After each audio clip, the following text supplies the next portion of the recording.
to war with the imperialist countries, i.e. revolution in Europe was admitted to be impossible for a long time to come.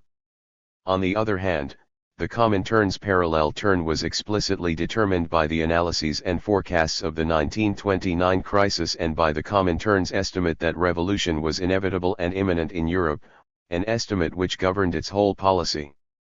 5. These remarks should not be misinterpreted. I do not want to deny or minimize the influence of the factors described on Comintern policy when I emphasize the key role played by the general political line as a link in the relation between the USSR and the Comintern. I emphasize it rather because of the specific role which it takes on within the USSR itself. This line had a determinant relation to what went on in the USSR. In its relation to the class struggle, it enables us to uncover the real meaning of these events and therefore to explain their connection. Thus we come to the second and most important question.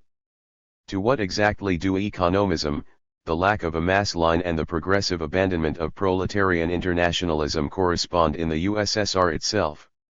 What are their causes? What are their consequences? 1.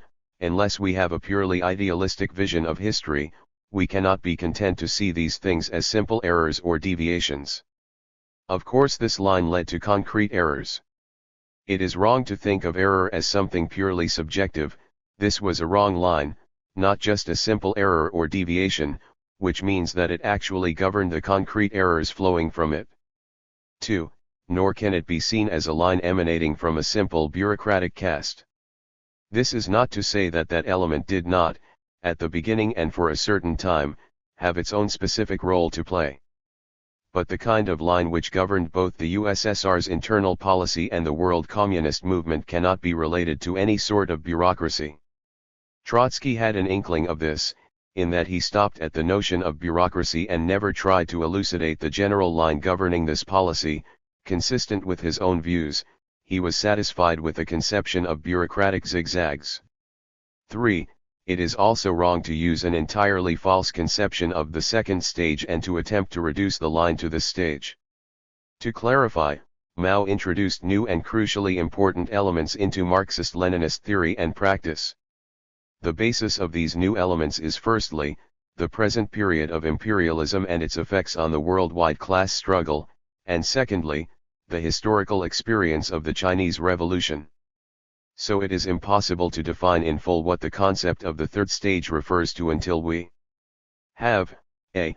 made clear both what exactly specifies the contemporary period of imperialism and the universal aspects of the Chinese Revolution, notably those which concern the imperialist metropolitan countries, b.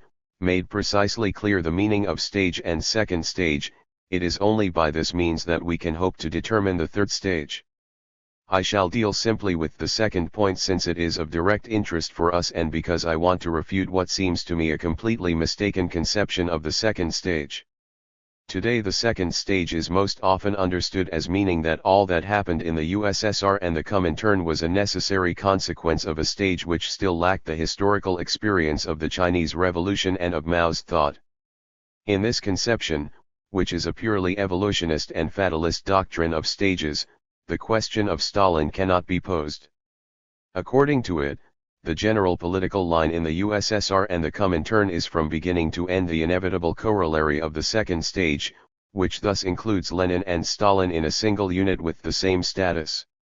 Lenin-Stalin, in their continuity, represent the positive gains acquired within the necessary limits of the second stage.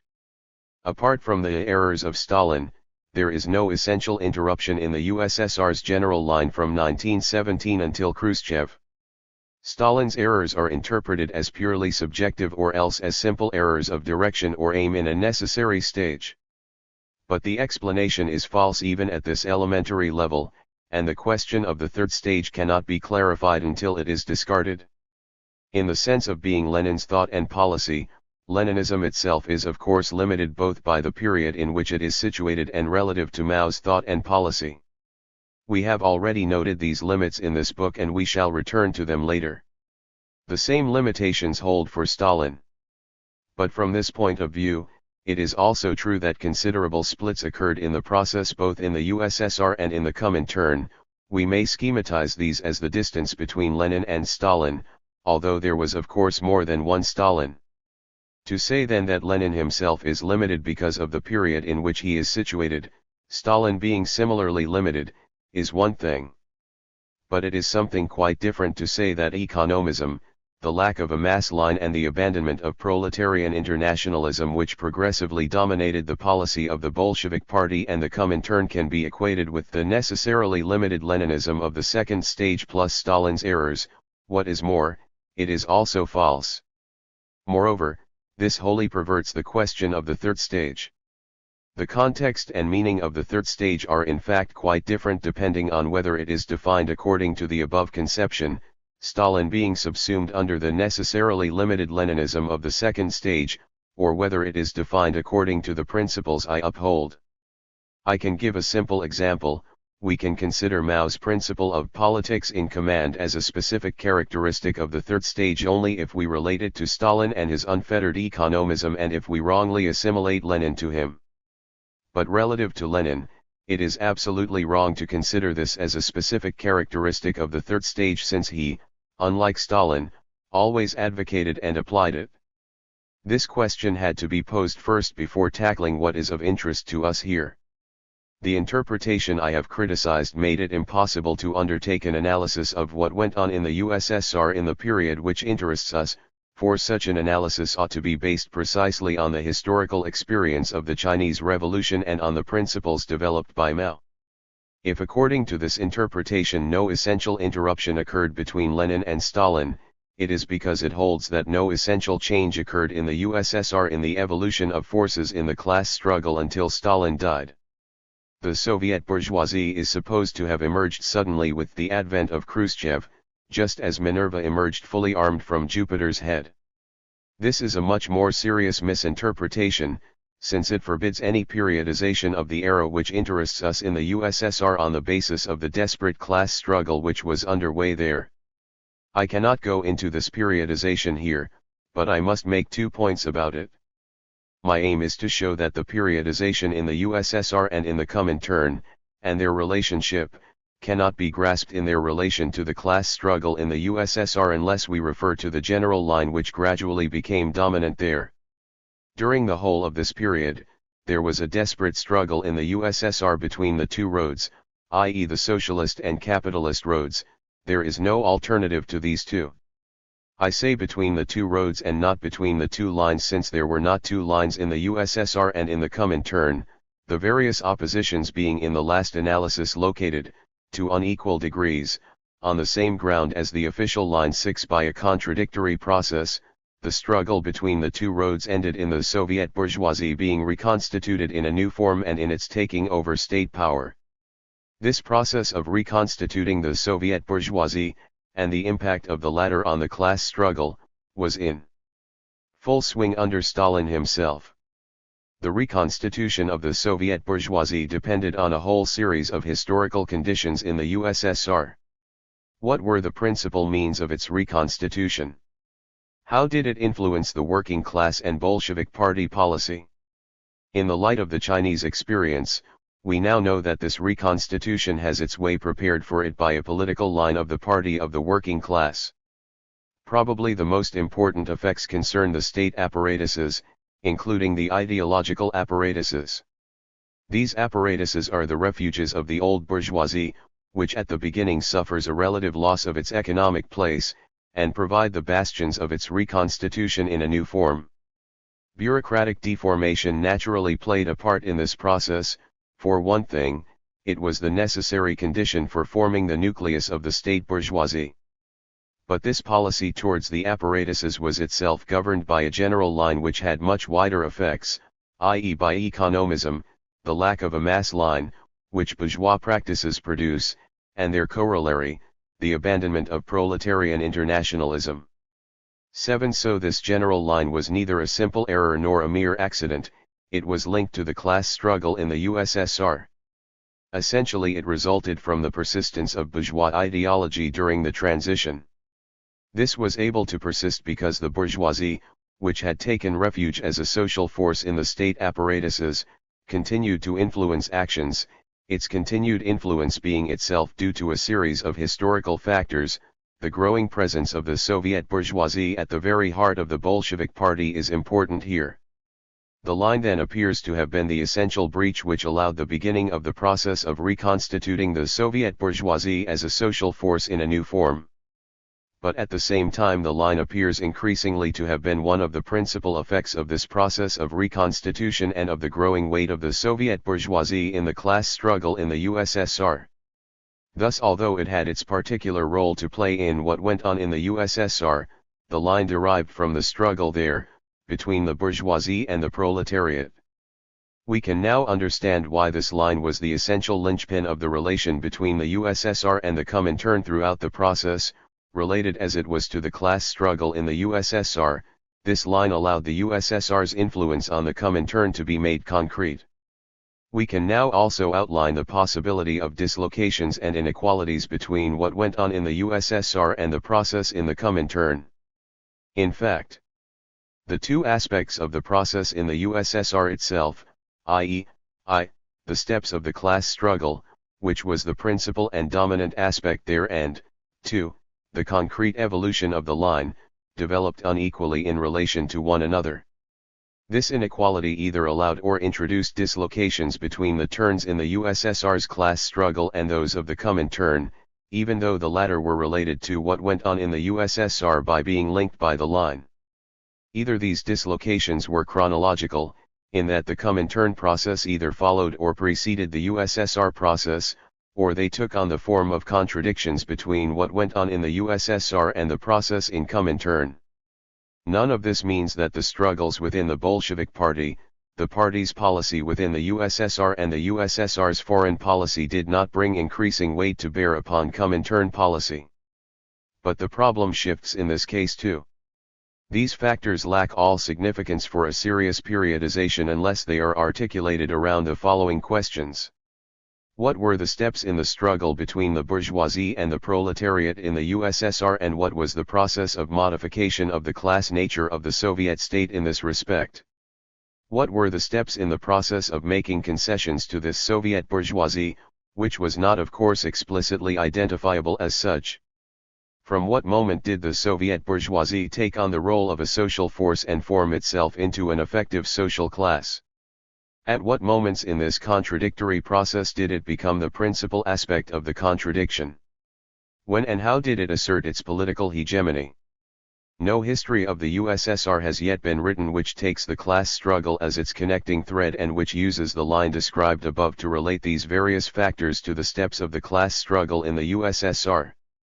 Until such a detailed and conclusive account is available, it is impossible to establish a more vigorous periodization of the Comintern. 8. As far as those questions I have just mentioned are concerned, it is clear that some essential things happened under Stalin himself: the post-1928 collectivization, the 1936 proclamation of the state of the whole people, the physical liquidation of all the old cadres of the Bolshevik Party and the Red Army. To sum up, the general line which was progressively dominant in the USSR and in the Comintern can allow us to make a relatively clear periodization of the Comintern, a periodization which can also be very useful for the history of the USSR. But this is insufficient.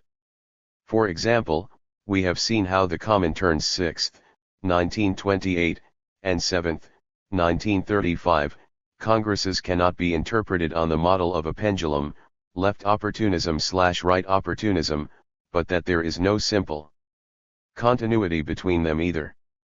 That corroborates the view that the turn in Soviet policy in relation to the peasantry as a whole was not a simple, internal, ultra-left turn. But it will be impossible to make a deeper analysis of this problem in relation to the Comintern until we have exactly established what was the real process involving the Soviet bourgeoisie during the period of the class struggle in the USSR, which was considerably more than a simple struggle of the proletariat and poor peasants against the kulaks. I shall give one last example. Until we have periodized the class nature of the state in the USSR from this point of view, we cannot finally decide on the direction of the Soviet foreign policy or on its exact role in Comintern policy. As long as the class nature of the Soviet state remained proletarian, the slogan of defense of the USSR, which gradually became dominant in the Comintern, did not necessarily, I repeat, not necessarily, entail the abandonment of internationalism and the Comintern's mechanical submission to the interests of Soviet foreign policy. But in this case too, an analysis of what happened in the Comintern can be a crucial indicator of what was really going on in the USSR itself. 9. Part 5. Fascism and the Petty Bourgeoisie. The relationship between fascism, the fascist party and fascist state, and the petty bourgeoisie are ideal ground for the study of the petty bourgeoisie in general. Some introductory remarks on the petty bourgeoisie are in order here. 1. The class nature of the petty bourgeoisie and petty bourgeois ideology. The definition of the class nature of the petty bourgeoisie is the focal point of the Marxist theory of social classes. It very clearly shows that, contrary to an economistic conception of social classes, relations of production alone are not sufficient, in Marxist theory, to determine the place a social class occupies in a mode of production and to locate it within social formation. It is absolutely indispensable to refer to ideological and political relations. I have attempted to formulate this elsewhere, by saying that in a given social formation, a class which is capable of constituting itself as a social force can only be located when its place in the relations of production produces pertinent effects at the political and ideological levels one, no matter how it might appear. This was always the position of Marx, Engels, and Lenin, and very clearly, of Mao. Leaving aside for the moment the question of the rural petty bourgeoisie, the petty bourgeois class can be seen to contain two main ensembles of agents, with nothing in common, at first sight, in the productive process. If, confronted with these two groups, we can speak of a single petty bourgeois class, it is because their two distinct places in the relations of production have the same effects on the political and ideological plane. The petty bourgeoisie is thus unified, in fact, in political and ideological relations. The initial meaning of petty bourgeoisie, on the economic plane, is small-scale production and small-scale ownership. This is the traditional petty bourgeoisie with which Marx, Engels, and Lenin himself were mainly concerned. A. Small-scale production, those forms of artisan work or small family businesses in which the same agent is both owner and possessor of the means of production, and works directly with them. There is no economic exploitation, strictly speaking, since such forms of production do not employ paid workers, or do so only very occasionally. Labor is provided mainly by the actual owner or by the members of his family, who are not paid wages. Small-scale production of this sort draws profit from the sale of its goods and by participation in the total redistribution of surplus value, but it does not directly extract surplus value. B. Small-scale ownership, mainly small-scale commerce in the sphere of the circulation of capital, in which the owner of the business, helped by his family, provides the labor, and only very occasionally employs wage labor. These two groupings of the traditional petty bourgeoisie can be said to have a common economic position in that they do not directly exploit wage labor. This particular petty bourgeoisie does not belong, as such, to the pure capitalist mode of production, capital wage labor. Its existence in a capitalist formation depends on, a. the coexistence in this formation of several modes of production, including the feudal mode, or at least certain elements of this mode, 2. b. the presence in this formation of the form of simple commodity production, which is the form of transition from the feudal to the capitalist mode of production. Its existence therefore also depends on the concrete historical forms this transition has taken. In France, for example, the particular persistence of small-scale production and small-scale ownership is due to the political forms assumed by the transition, the bourgeoisie drawing on the support of the petty bourgeoisie against the nobility. Marx and Engels emphasized the tendency for the petty bourgeoisie to be undermined and eliminated in a capitalist formation. Lenin described it as a transitional class. When the capitalist mode of production becomes dominant and generalized, a minority of its members are integrated into the bourgeoisie, in a variety of ways, while the great mass are proletarianized. However, we can also define certain groups as part of the petty bourgeoisie who have quite a different place in the economy. This is what may be termed the new petty bourgeoisie, whose importance was already recognized by Lenin. It is new in the sense that, unlike the first, it is not in the least fated to disappear.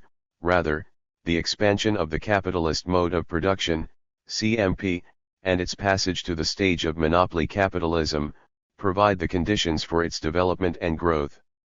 I refer to non-productive salaried employees.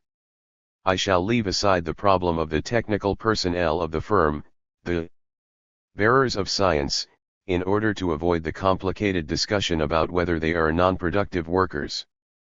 I shall restrict myself to the most important groups of employees whom Marx defined unequivocally as not being productive workers, that is, not direct producers of commodities and surplus value in the CMP3. This applies, firstly, to those employed in the circulation of capital, and to those who contribute to realizing surplus value, salaried employees in commerce, banking, insurance, sales departments, advertising, etc., as well as service employees. It applies, secondly, to civil servants in the various branches of the state apparatus, the public services, with the exception of course of workers in nationalized factories. These are non-productive employees whose function is to ensure, through the role of the state, the reproduction of the conditions of production of surplus value. They do not produce surplus value. They too sell their labor power, and their salaries too are determined by the cost of reproducing it, but their exploitation is accomplished by the direct extraction of surplus labor, and not by the production of surplus value. For these two groupings, small-scale producers and small-scale owners on the one hand, non-productive employees on the other, therefore occupy quite different economic positions. The two groups have only a negative characteristic in common on this plane, in that they belong neither to the bourgeoisie nor to the proletariat. Yet this negative criterion is not an adequate basis for a common or related place within the economic, it is relevant only at the political level. What makes it possible for the two groups to be considered as part of the same class, the petty bourgeoisie, is that their different economic positions generally have the same effects at the political and ideological level. The relevant criteria for explaining this identity of effects at these levels are, in the first case, small-scale production and above all the small-scale ownership involved in it, in the second case, exploitation experienced in the juridical form of salary, and not directly in production. Before examining the identity of effects on the ideological plane, I must first say something about the famous petty bourgeois ideology. Taking into account the close relationship between the ideology of a class and its political position, the only real class ideologies in a capitalist social formation are those of the two basic classes in irreconcilable political opposition, the bourgeoisie and the proletariat. That is, the only ideological ensembles with a coherent, relatively systematic structure are the dominant, bourgeois ideology, and the ideology linked to the working class.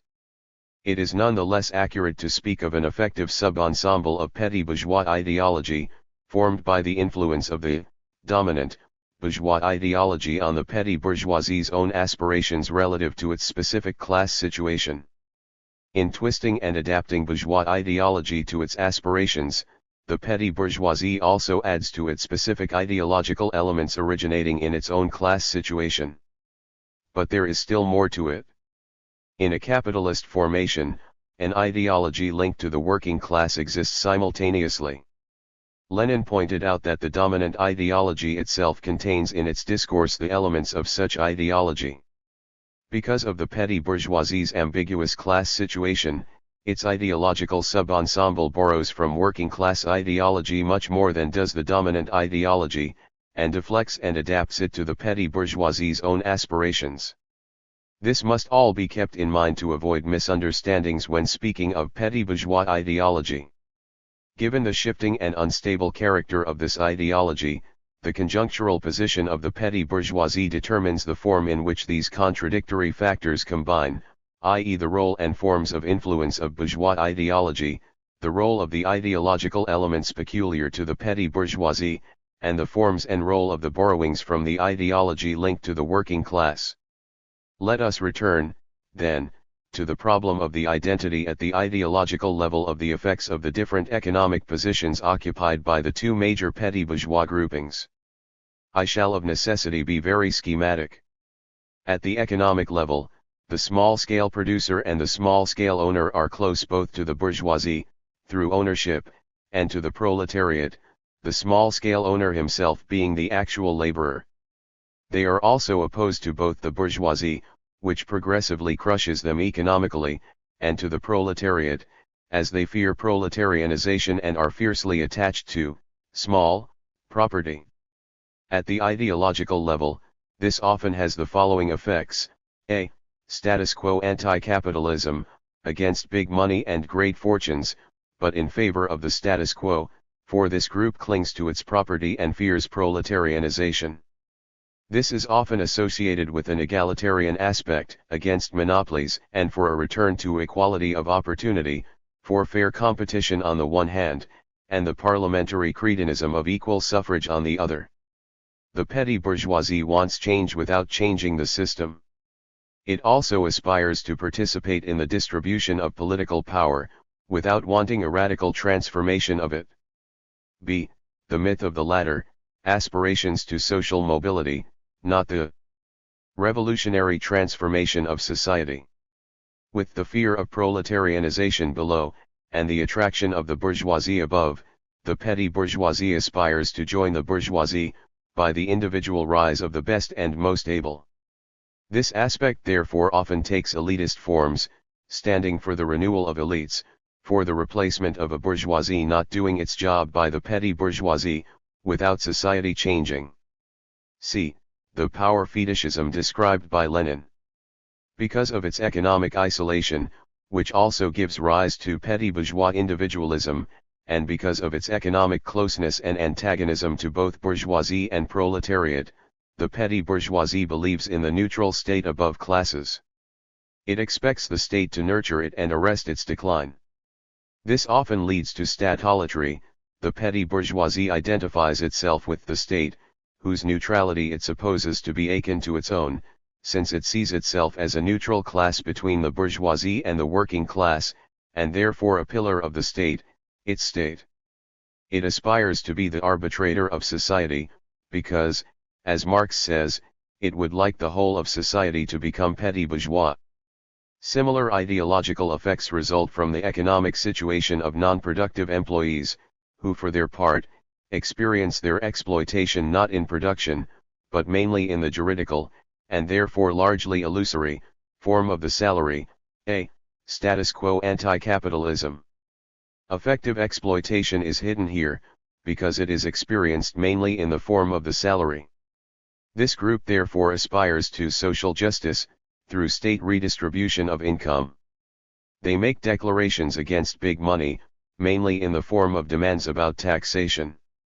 There is an egalitarian aspect to the demand for equalization of income, and often parliamentary cretinism comes in too. They fear proletarianization, but above all they fear a revolutionary transformation of society, because of the insecurity they experience through their salaried position.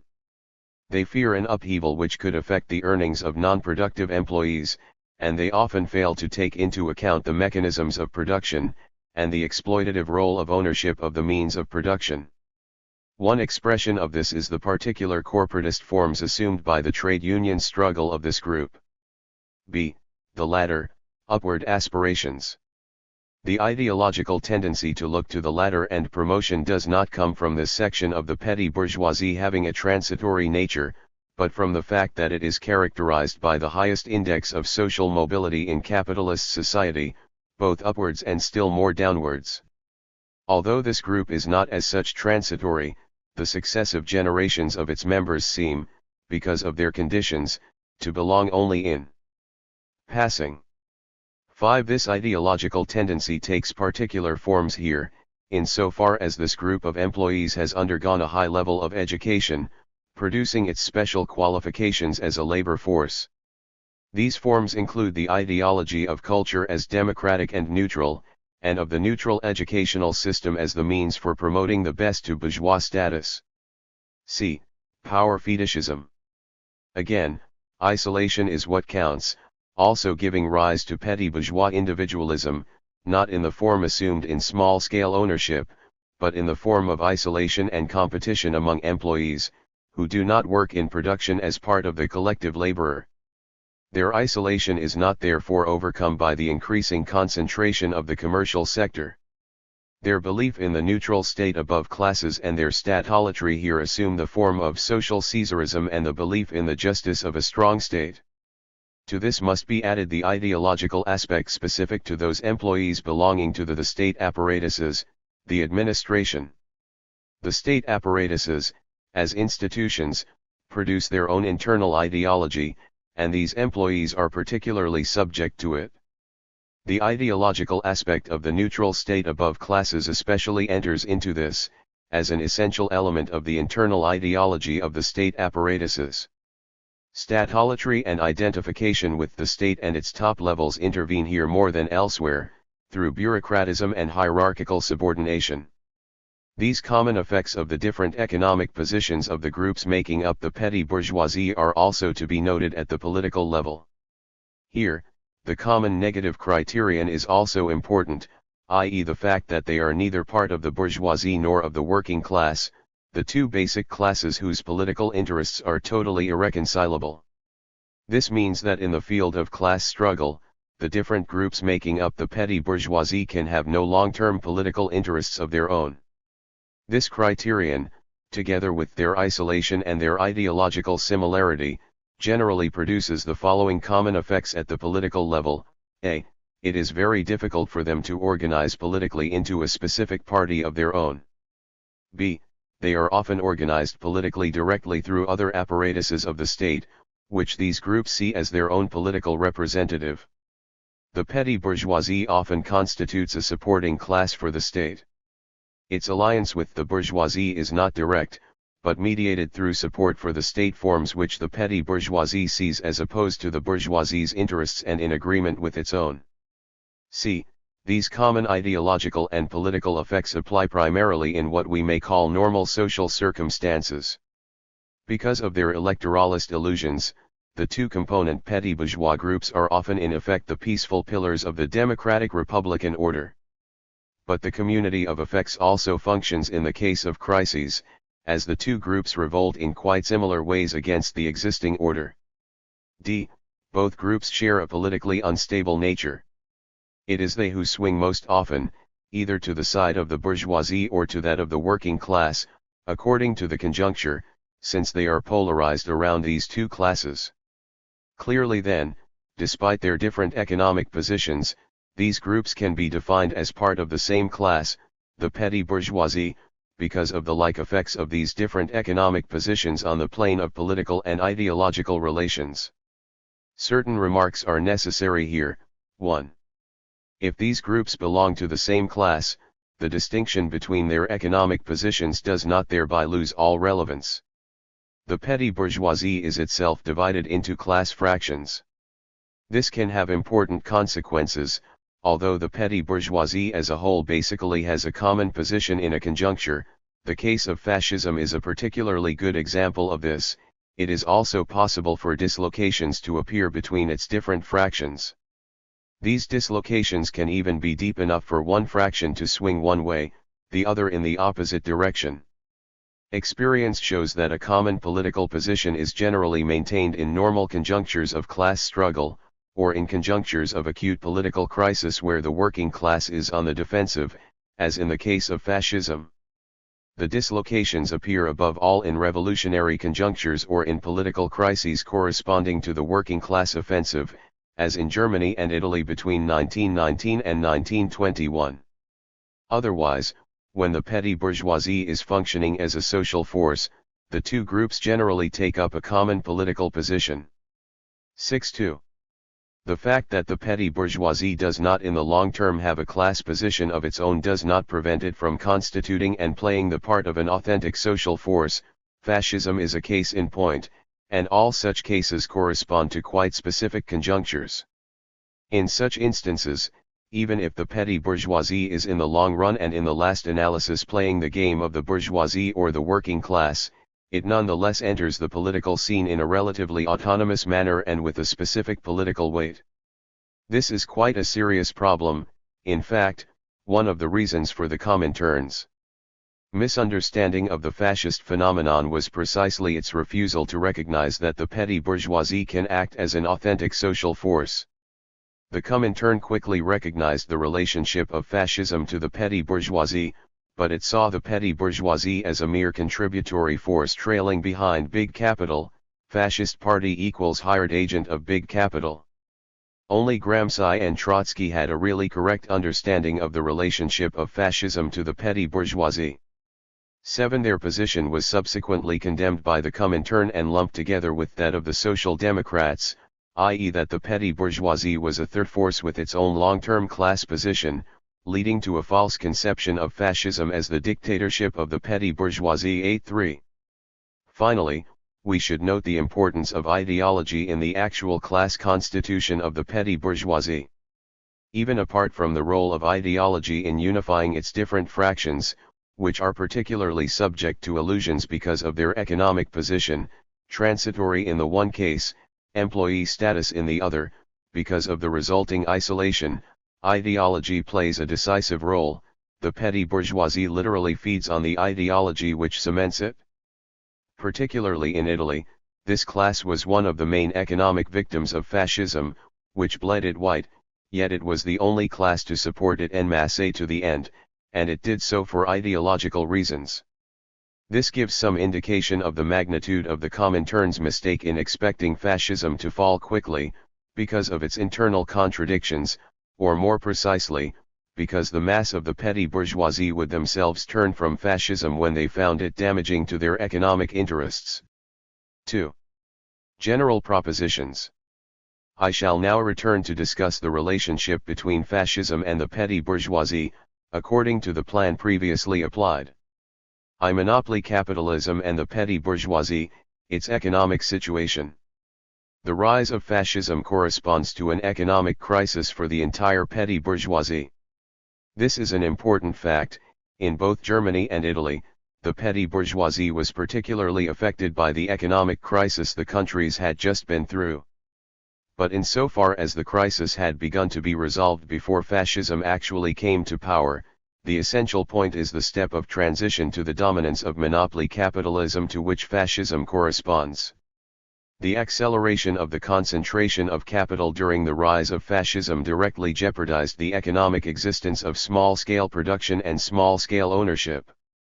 As for the salaried employees, this step caused a sharp and considerable increase in their numbers, accompanied by the unemployment and underemployment normal in such circumstances.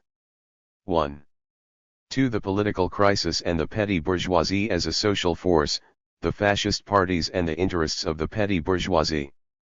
The rise and rule of fascism correspond to a situation of political crisis for the petty bourgeoisie, and to its formation into an authentic social force through the fascist parties. Apart from those factors which operated or other classes as well as the petty bourgeoisie, its crisis was directly affected by the crisis of hegemony among the dominant classes in Germany and Italy. The petty bourgeoisie, the intermediate class, is always affected by a major crisis involving the basic forces of the capitalist social formation. As a general rule, the crisis of the ruling classes affects the petty bourgeoisie directly. Before stabilization and during the first period of open crisis between the bourgeoisie and the working class, a large part of the petty bourgeoisie clearly swings over to the side of the working class.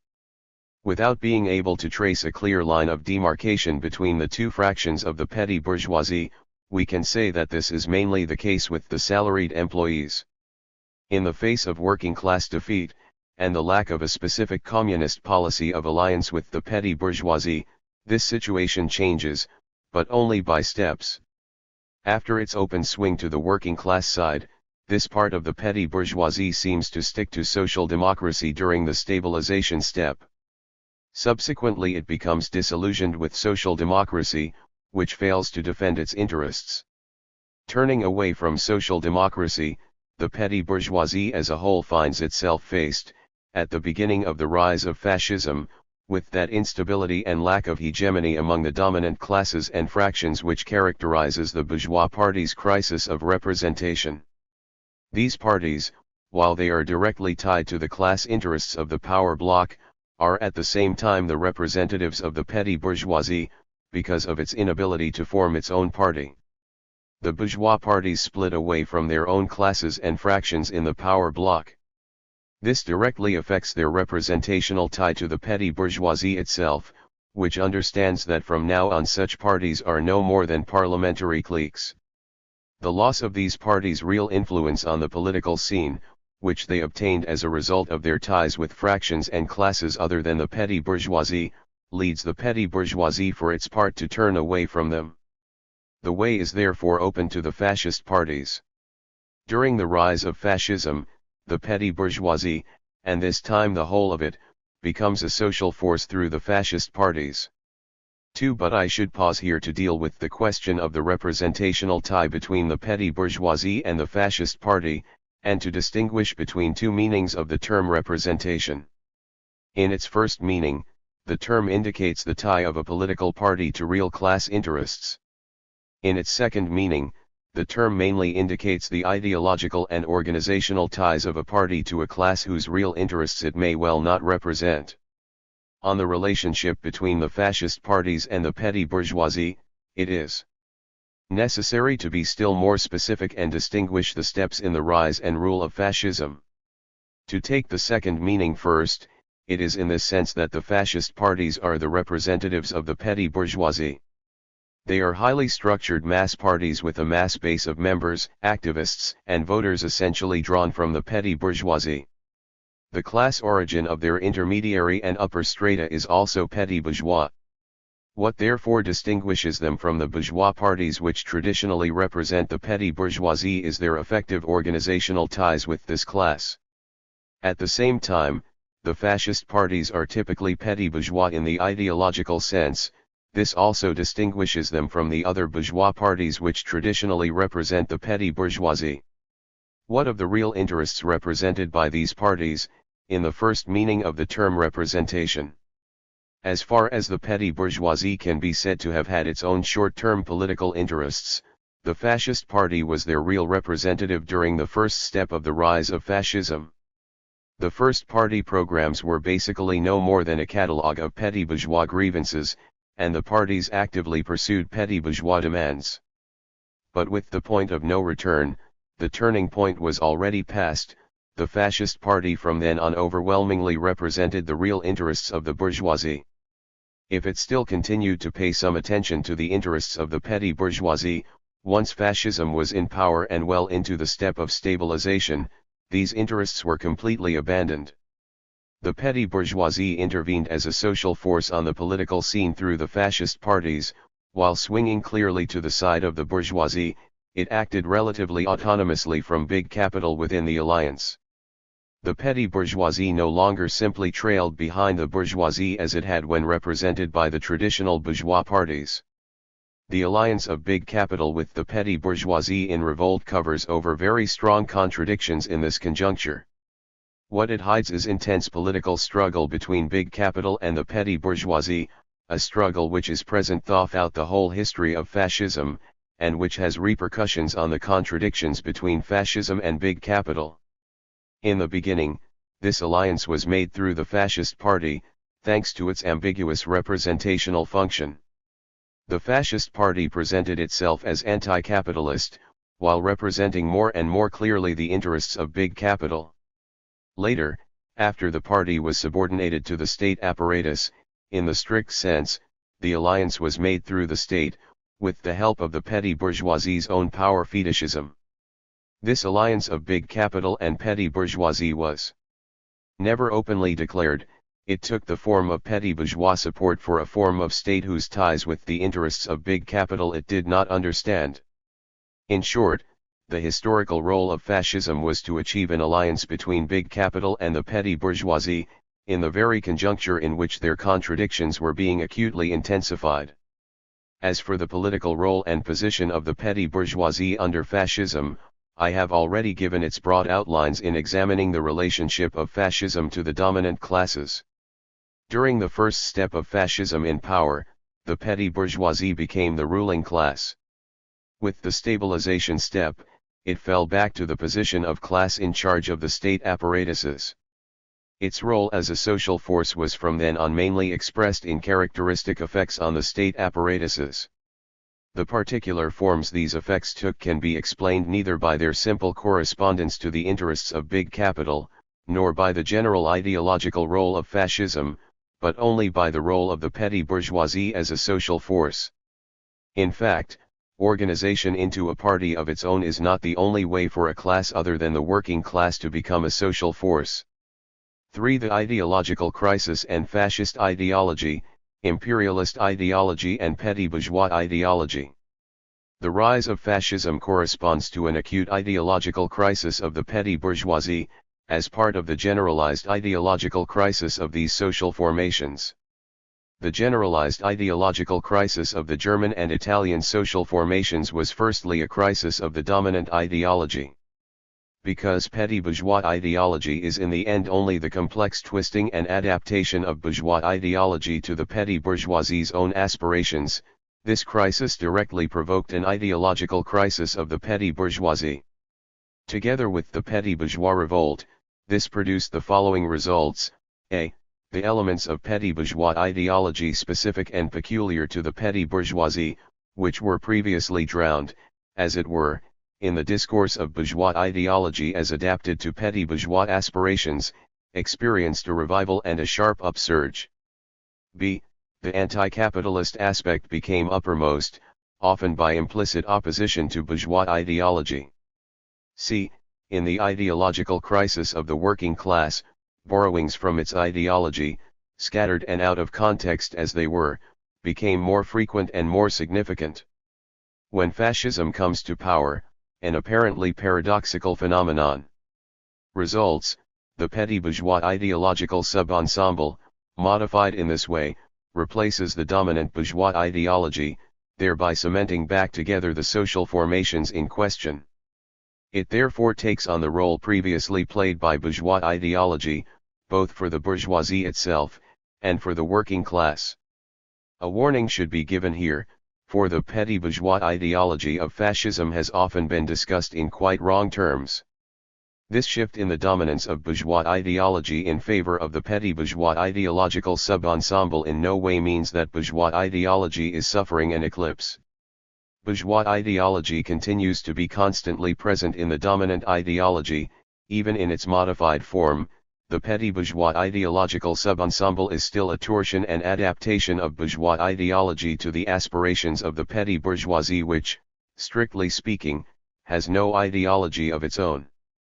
Besides, even the ideological elements peculiar to the petty bourgeoisie work in the end to the bourgeoisie's advantage.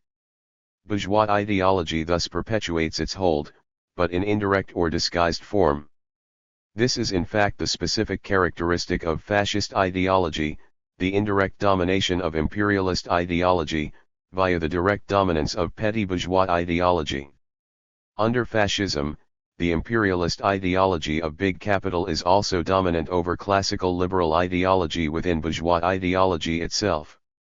Imperialist ideology seems to be in contradiction with the normal forms of petty bourgeois ideology, social justice, electoralism etc., but it can correspond perfectly well to the forms assumed by the ideology of a petty bourgeoisie in revolt, which classical liberal ideology cannot. Power fetishism and the strong state, aggressive, intensified nationalism and statolatry and the cult of the leader, anti-parliamentarian, corporatism and authoritarianism, are so many common features shared by imperialist ideology and the ideology of the petty bourgeoisie in revolt, features which mainly turn on the role of the state. That is not all. Imperialist ideology is clearly in harmony with the ideological elements involved in the actual class situation of the new fraction of the petty bourgeoisie. The growth of this fraction of salaried employees, including managers and technicians, is due to the development of capitalism, and they are therefore particularly sensitive to the technocratic aspect of that ideology, the cult of efficiency and technological neutrality which goes together with the idea of the neutrality of culture. The technocratic element is one of the most important aspects of imperialist ideology. Fascism, moreover, with its mystique of yields and efficiency, thoroughly exploits this ideological element, which is common to big capital and the new petty bourgeoisie. On the basis of these considerations, we can take stock of what has been called fascist ideology. The characteristic features of this ideology correspond completely to the interests of big capital. The bourgeois aspect of fascist ideology is basically imperialist ideology, and insofar as imperialist ideology grows out of bourgeois ideology, the seeds of fascist ideology are to be found in the tradition of the dominant ideology of the social formations in question. Fascist ideology was, as it were, rooted in the tradition of the national cultures of Germany and Italy. But on the other hand, it was also dominated by the ideological elements peculiar to the petty bourgeoisie in these two countries, and by a characteristic adaptation of imperialist ideology to petty bourgeois aspirations. In other words, while there is no basic aspect of fascist ideology which is not related to imperialist ideology, yet it is because of the relationship of this ideology to the petty bourgeoisie that these aspects take the precise form of fascist ideology. This should not lead us to forget the internal contradictions of fascist ideology, which, in the last analysis, stem from the contradictions between the interests of big capital and those of the petty bourgeoisie. I could describe the general lines of this ideology here, by concentrating more precisely on its imperialist and petty bourgeois aspects. But there is no point in making a systematic analysis. In fact, fascist ideology cannot constitute a field of research in the same way as the ideological ensembles essentially tied to the bourgeoisie and the working class. As Togliatti pointed out, it is rather an amalgam of contradictory elements, whose articulation can ultimately be grasped only when they are embodied in the practices and apparatuses which will be examined in the last part of this work. 3. At this level it is therefore necessary to keep to a mere indication and enumeration of certain of fascist ideology's essential elements. To begin with the internal contradictions of fascist ideology, it should be remembered that fascism exploits ideological elements peculiar to the petty bourgeoisie in revolt. The anti-capitalist aspect of petty bourgeois aspirations has an important place in this. Declarations against big money were aimed mainly at those fractions of big capital whose interests most obviously harmed those of the classic petty bourgeoisie, e.g. loan capital, the banking fraction of big capital invested in circulation, and the chain stores detrimental to small commerce. Monopolies obstructing free and fair competition, a slogan dear to small-scale production, were also denounced, as were the prevailing forms of taxation. But apart from these contradictions between imperialist and petty bourgeois ideology, attention should be given to their points of collusion. These are the more remarkable because this collusion is constantly presented in anti-capitalist guise, the statolatry aspect of fascist ideology, and the importance given to the cult of the state, outside which the individual is nothing. Corresponding to the petty bourgeoisie's power fetishism, this aspect disguises big capital's interest in the interventionist role of the state, at the stage of monopoly capitalism. It carries over into the notorious cult of the leader and the cult of hierarchical authority, the form of power fetishism typical of the petty bourgeoisie in revolt. The anti-juridical aspect and the related cult of the arbitrary in fascist ideology, the leader's command is the only rule and law. This expresses not only the petty bourgeoisie's cult of the leader, but also its revolt against juridical regulation which, because of its fixation on the state, it holds responsible for its difficulties. This aspect also corresponds to the interests of big capital. Imperialist ideology in effect represents a displacement of domination within bourgeois ideology itself, from the juridico-political region which was dominant in liberal bourgeois ideology to economic technocratism. This displacement disguises the massive state intervention in favor of big capital at the monopoly capitalist stage. 4. But the displacement implied by the anti-juridical aspect of fascist ideology is completed here by a major resurgence of moral ideology, the themes of honor and duty, a favored form of expression for petty bourgeois ideology. The elitist aspect of fascist ideology, carrying over into its racist conceptions. This is also typical of the petty bourgeoisie in revolt, coveting the position of the bourgeoisie. It suits big capital, which is trying to oust medium capital and its representatives from hegemony and from the political scene.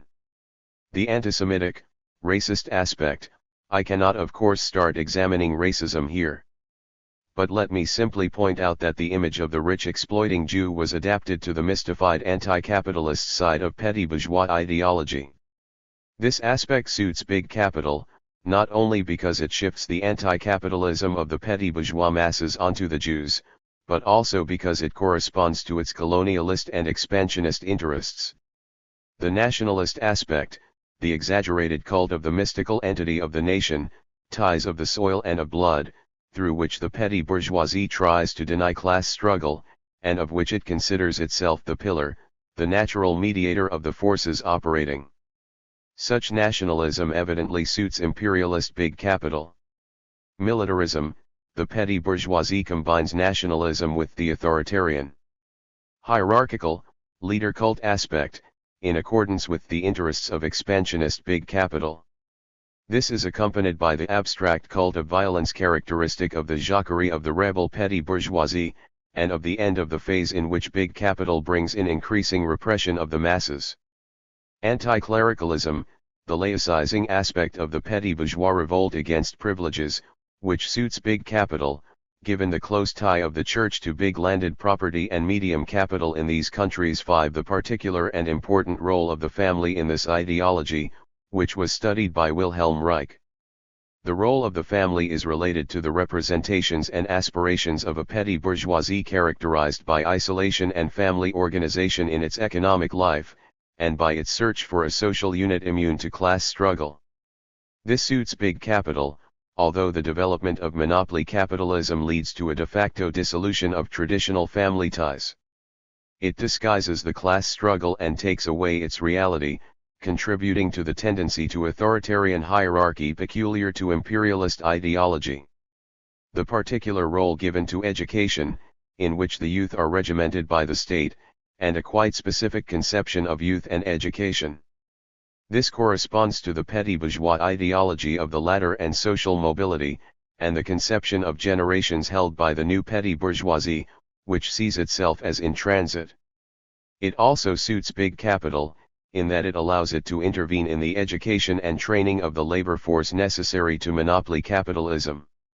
The obscurantism and anti-intellectualism of fascist ideology, corollary of a spontaneous petty bourgeois revolt against the bourgeoisie's organic ideologists and ideological spokesmen, in Gramsci's sense, who have betrayed its aspirations. The revolt of the petty bourgeoisie, a class which in other circumstances is very respectful of culture because of its myth of education, often assumed this aspect of hostility towards the ideologists. For the petty bourgeoisie, which does not strictly speaking have its own ideology, does not normally have its own ideological spokesman, its revolt against the organic ideological spokesman of the bourgeoisie assumes the form of a general revolt against the ideologists. This suits the technocratic side of imperialist ideology very well. Finally, corporatism, in its truly petty bourgeois form. This corresponds to the utopia of the Guild era, which the traditional fraction of the petty bourgeoisie looks backward to, and also to the aspirations of the new petty bourgeoisie. The petty bourgeoisie as a whole would like to form the basic force, the pillar and mediator of every social construction, using the state and its own participation in state corporations to group all social forces together in an authoritarian way. By the particular repression of class struggle this implies, and by the subordination of medium capital to big capital which it favors, this corporatism suits big capital. For the condition of the petty bourgeoisie under fascism. Lastly, what about the economic condition of the petty bourgeoisie under fascism, and the strategy of fascism in this respect? The petty bourgeoisie, traditional and new, was the main economic victim of fascism, together with the middle and lower middle peasantry. Petty commerce and small-scale production were very badly hit by the fascist policy of support for big capital. The fascist wages policy harmed the purchasing power of salaried employees more than anyone else. But this policy advanced by steps. In the first step of fascism in power, during which the petty bourgeoisie effectively occupied the place of ruling class on the political scene, fascism was forced to impose a series of compromises on the dominant classes, in favor of the petty bourgeoisie. Secondly, fascism, once established, did not radically eliminate the traditional petty bourgeoisie. There is a particularly important counter-tendency in the stage of monopoly capitalism, to such a kind of elimination. The very establishment of the dominance of monopoly capitalism in a social formation in fact makes room for the persistence of a weak sector of small-scale production and petty commerce. The high prices and production costs of small-scale production, together with the high retail prices of petty commerce, make it possible to raise the cartel prices fixed by the big monopolies and chain stores. The big monopolies therefore disguise the profits they make by pointing to the prices of small-scale production and commerce. This counter-tendency is therefore mainly of a political and ideological nature, and in the case of fascism, it generally works in favor of certain measures to protect small urban property. As for the salaried employees, there is an important side of the question which should not be forgotten. By a characteristic extension of the bureaucratic state apparatus, very well analyzed by Gramsci, fascism provided openings for an important part of the petty bourgeois masses. There was an excessive growth of the state apparatus, what has been termed the fascist bureaucracy, and this was one of the reasons for the support the petty bourgeoisie gave to the fascist state. 6. Final problem, already mentioned above in connection with the relationship of fascism to the bourgeoisie. In the event of a dictatorship in which the petty bourgeoisie functions as a social force and as the ruling class, there can be a process of relative but also sometimes radical substitution of the old bourgeoisie by members of the petty bourgeoisie. These elements then set themselves up as a new bourgeois class. Most often they develop as a state bourgeoisie. By nationalizations and by expropriating the old bourgeoisie, also by dominating the state apparatus, the petty bourgeois upper ranks of this apparatus often manage to substitute themselves for the old bourgeoisie. This process was not in fact important in the specific case of fascism. Although there was by this means a certain integration of the upper ranks of the petty bourgeoisie into the bourgeoisie, the classic case being the Göring clique, with the creation of the Göring-Werke, this integration mainly took the form of political and ideological ties. State control of the economy by fascism has always been a myth, and even with the war economy, it never went beyond regulation in favor of big capital. Fascism never jeopardized traditional big capital, whose interests it constantly guaranteed. 3. Germany. In Germany, small-scale production and commerce underwent a serious economic crisis, due above all to the process of capital concentration. Between 1907 and 1925, the proportion of independent traders and producers in the population as a whole fell by about 4.5%, and between 1925 and 1933 by a further 2%, or which in all amounts to the considerable decline of some 6 to 7% or 1 at the same time.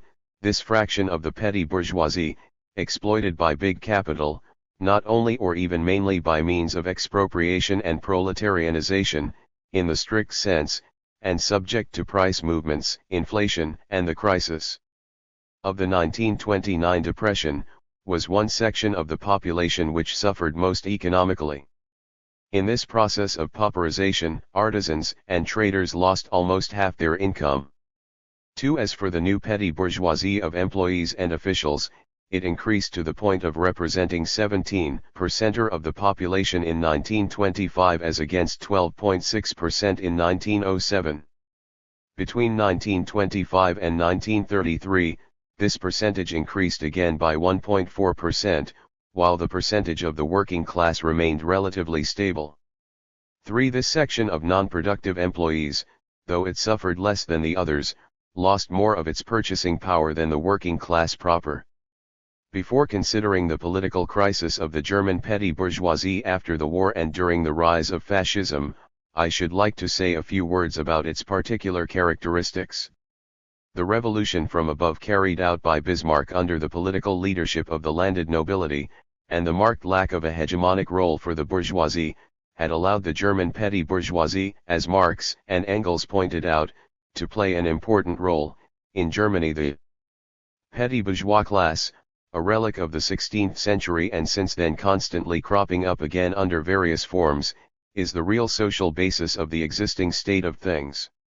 For this class, a most important one in every body politic, and in all modern revolutions, is still more important in Germany, where, during recent struggles, it generally played the decisive part. 5. It was certainly an important role, but what precisely was it? Faced with the still dampened political contradiction between the bourgeoisie and the landed nobility, the petty bourgeoisie constantly supported the bourgeoisie against this nobility, without its own contradiction with the bourgeoisie ever being openly declared. Unlike the French case, the German petty bourgeoisie, in the absence of a specifically bourgeois ideology, was impermeable to an ideology of the Jacobin type, and constantly remained in the wake of the bourgeoisie. It was therefore also overwhelmingly subject to transformed feudal ideology. Until fascism, it never constituted a social force, which to a certain extent explains the way in which it allowed itself to be hoaxed by the bourgeoisie after fascism's accession to power. After the war, a section of the petty bourgeoisie seems to have swung, in varying degrees, onto the side of the working class. Employees and civil servants openly participated in the big strikes and street demonstrations, and joined unions. They also gave their electoral support, which was quite significant, to social democracy, and more rarely to the Communist Party. In 1923, when the Ruhr was occupied, many petty bourgeois, mainly white-collar workers, went over to communism. An examination of union membership and election results in the strongly petty bourgeois areas shows that, during the stabilization period, this part of the petty bourgeoisie pinned its hopes on social democracy. Only with the beginnings of the rise of fascism did it turn towards National Socialism. Let us turn now to the relationship of the petty bourgeoisie to the National Socialist Party. 6. In the years between 1930 and 1934, the proportion of salaried employees in the membership of the National Socialist Party varied from 20.6 to 25.6%, well above their proportion in the total population, about 12%. The proportion of government employees, particularly teachers, rose from 8.3% to 13%, reaching 29% in 1935, while they were only 5% of the total population. The proportion of independent artisans and traders stayed at about 20%, though they were only 9% of the population American Samoa a whole. Equally remarkable are the figures for the class origin of the party's middle-grade officials and higher leaders. 37% of these were white-collar workers, followed by government employees, then artisans and traders. 7. The National Socialist Reichstag deputies elected in 1930 included 16 who were mainly from small-scale commerce and artisan production, 25 white-collar workers, 13 teachers, 12 government employees, 15 party officials of petty bourgeois origin, 8 ex-officers and 12 middle peasants, plus 1 clergyman and a chemist, Gregor Strasser. The election results were also clear. It was basically the petty bourgeoisie which gave clear and unanimous support to the National Socialist Party. It is particularly notable that where the National Socialist Party made electoral gains, it was firstly the liberal center parties, with the exception of the Catholic center, with their essentially petty bourgeois clientele, which suffered, losing about 80% of their votes, much more than the conservatives, the German nationalists, who lost only 40% of their votes to the Nazis. 8. The situation remained virtually unchanged while fascism was in power. The relationship of the petty bourgeoisie to the National Socialist Party was also apparent in its forms of organization. 9. It was, at first sight, a highly centralized party, organized essentially on a street and community basis, the principle of the leader being rigorously applied all the way down. But this centralism was in fact sectoralized, the different party apparatuses and geographical sectors keeping for a long time a large measure of autonomy. The party was constantly shaken by internal struggles and contradictions, a measure not only of the contradictory interests it represented, in the ideological and political sense, but also of the difficulties inherent in an organization of the petty bourgeoisie. Lastly, this indicates the various successive breaks in the representational tie between the upper ranks and the petty bourgeoisie, breaks which in turn entailed others between the upper ranks and the intermediate levels. This gradually led to the creation of the SS arm, dominating the party and directly affiliated to the upper ranks which had already severed their representation of the petty bourgeoisie, in both senses of the term. b. The various rank and file organizations of the party were based on representation by profession, traders, teachers, office workers, doctors, etc. c. The party was organized on military lines, corresponding not only to the requirements of the struggle for power, but also, and perhaps especially, to the ideology of the German petty bourgeoisie. d. From the beginning, the party was heavily staffed, with a very large number of paid members and full-timers. This corresponded especially to the proletarianized petty bourgeoisie's need for subsidies, and also to those ideological tendencies towards bureaucratization which are peculiar to the petty bourgeoisie. e. Organizations with a purely ideological function were particularly important, e.g. sports, youth, and leisure organizations. Actions of an ideological nature, such as parades, festivals and initiatory rites, played a characteristic and leading part in this. During the rise of fascism, the National Socialist Party effectively seemed to represent the real short-term interests of the petty bourgeoisie. This is to be seen in the practical support it gave the actions of the petty bourgeoisie, and in the concrete demands written into its program. Moreover, from 1927, the petty bourgeoisie's own corporative associations, such as the very important Deutsche Nationalhandlungshilfeverband, DHV, gave their support to the National Socialist Party. 10. But there was a radical change with the party's turn from the point of no return. I already outlined the political evolution of the petty bourgeoisie when it was most enlightening to do so, in examining the relationship of National Socialism to the ruling classes. With National Socialism's accession to power, the petty bourgeoisie briefly became the presiding class, then fell back to the position of class in charge of the state. It should just be recalled that although there was a clear and progressive rupture in the representational tie between the National Socialist Party and the real interests of the petty bourgeoisie, the ties of political and ideological representation were maintained throughout the time fascism was in power. The contradictions which resulted from this, between the action of the petty bourgeoisie as a social force, and big capital, marked the whole period, and also marked the relations between National Socialism and big capital. I shall not examine in detail the question of Nazi ideology.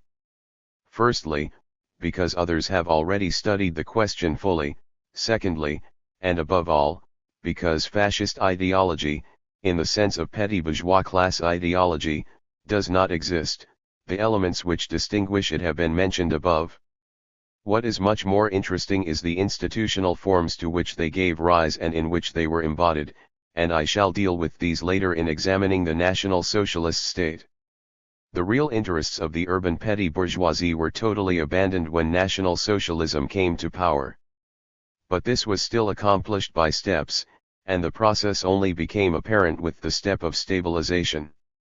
During the first step, certain measures were taken in favor of the traditional fraction of the petty bourgeoisie. The activity of the big department stores was restricted to some extent. In 1933, two autonomous corporations were created, a corporation of retail trade, excluding large stores, and an artisan corporation, both with Dr. Renteln at their head. Their purpose was the protection of small-scale production and petty trade. But these measures were abolished in 1934 and Dr. Renteln was sacked. 11. Partly because of monopoly capitalism's counter-tendency, mentioned above, to the proletarianization of small producers and traders, their exploitation by big capital and their progressive extinction was not accomplished by direct expropriation, nor by outright purchase by big capital. It was in the main accomplished only indirectly, and the small producers and traders were economically subjected to big capital in a de facto manner. 12. The National Socialist policy of retail price control severely damaged the profits of petty commerce, which fell steadily. By 1936, 75% of businesses in the food trade brought their proprietors a monthly income below that of a skilled worker. Between 1936 and 1938, 104,000 independent artisans became wage workers. But with the war economy and the need for labor, this development went still further. In 1939 two decrees were issued. By the first, artisans in untimely work or work unsuited to their abilities could be constrained to take other work. By the second, all businesses with a turnover below a certain minimum, which varied according to categories of occupation, were simply suppressed, this affecting petty commerce as well as small-scale production. All these measures were presented by National Socialism as progressive popular measures against price rises. National Socialism, with its dividing tactics, seemed to be relying on the working class and the poor peasantry for its radical measures against the petty bourgeoisie and in favor of the big monopolies, and was then going on to take certain measures in favor of the petty bourgeoisie at the expense of the lower classes. In 1941 in particular, National Socialism decreed the dissolution of the consumer cooperatives, which catered for some 10 million small consumers in Germany and Austria, invoking the illegal competition they were giving private commerce. The second fraction of the petty bourgeoisie, the employees, grew after National Socialism established the dominance of monopoly capitalism. The proportion of white-collar workers in the population as a whole rose from 11.8% in 1933 to 13.3% in 1939, that of civil servants from 6.6% to 7.1%, representing a rise of 350,000 persons in government employment, not counting the civil officials of the National Socialist Party. The civil service budget went up by 170% or 13. The real wages of these non-productive workers were undermined, by about 20% or, while those of industrial workers remained fairly stable. 4. Italy. The situation of the urban petty bourgeoisie in Italy was broadly similar to that in Germany. In view of the precocious and artificial concentration of Italian big capital, accelerated during the war, the position of the artisans and small traders became more and more critical throughout the rise of fascism. The proportion of salaried employees increased less during this period than in Germany, because of the different level of capitalist development, but the proportion of civil servants was much higher than in Germany, because of the exodus from the countryside and the novelty of this source of revenue. With the post-war economic crisis and the fall of the lira, this fraction suffered more than the working class, which succeeded in making appreciable economic gains by means of collective bargaining. As to the particular characteristics of the Italian urban petty bourgeoisie, because of the passive revolution of the Risorgimento, and the specific alliance of the northern bourgeoisie with big landed property in the south, it too had been unable to function as a social force until fascism. Unlike the German case, however, it had been affected by the ideology of the Garibaldian movement, which it adapted to its own aspirations. Its contradiction with the bourgeoisie which, under Crispi, had rapidly lost ground, had often come out into the open. This meant, firstly, that fascism tried to place itself in the Garibaldian republican tradition, and secondly that the Italian petty bourgeoisie under fascism was much more radical than the German. This obliged Italian fascism to play a continual game of compromise. After the war, a large part of the petty bourgeoisie here too swung to the side of the working class. It generally supported the factory occupation movement of 1920, and was converted to social democracy. But it supported fascism from the beginning of its rise. Nonetheless, the Italian petty bourgeoisie seems to have made relatively less of a mark on the fascist party than did its German counterpart on the National Socialist Party. Because of its particular ideology, the Risorgimento tradition, and its trade union links, the fascist party had a higher proportion of members both of really bourgeois origin and of proletarian origin than the National Socialist Party. Basically, though, the two cases were the same. According to statistics for 1921, covering 151,000 of the fascist party's 320,000 members, the petty bourgeois proportion was roughly as follows: 114,000 small traders, 15,000 white-collar workers in the private sector, 10,000 state employees, and 20,000 students of bourgeois and petty bourgeois origin. This proportion is far higher than that of the petty bourgeoisie and its different fractions in the population as a whole. There were also 18,000 large and medium landowners and 4,000 industrialists, fewer than the proportion of these classes in the total population, but considerably more than the National Socialist Party had. These members were the militants of the fascist movement. As for the medium and higher level cadres of the party, they were overwhelmingly drawn from the petty bourgeoisie. 3/4 of the federal secretaries and officials of the fascist party came from the urban petty bourgeoisie. 2. Finally, there was a large proportion of fascist party members who were ex-servicemen, demobilized and déclassés after the recent war. In conjunction with the particular process by which Italian fascism established itself in power, this was one of the reasons why the fascist party presented a more militaristic organizational appearance than the National Socialist Party. 3. It was organized in squadri, centuries, and cohorts. The military organizations of the fascist party were not separate from its civil organizations. The progressive severance of the fascist party's representation of the petty bourgeoisie was marked by open military engagements between different sections of the apparatus. Lastly, one feature of Italian fascism which distinguished it from National Socialism was its organization of professional groups based not on occupation but on branches of industry. This does not so much signify a greater implantation of fascism in the Italian working class, as the open fight it had to wage against it.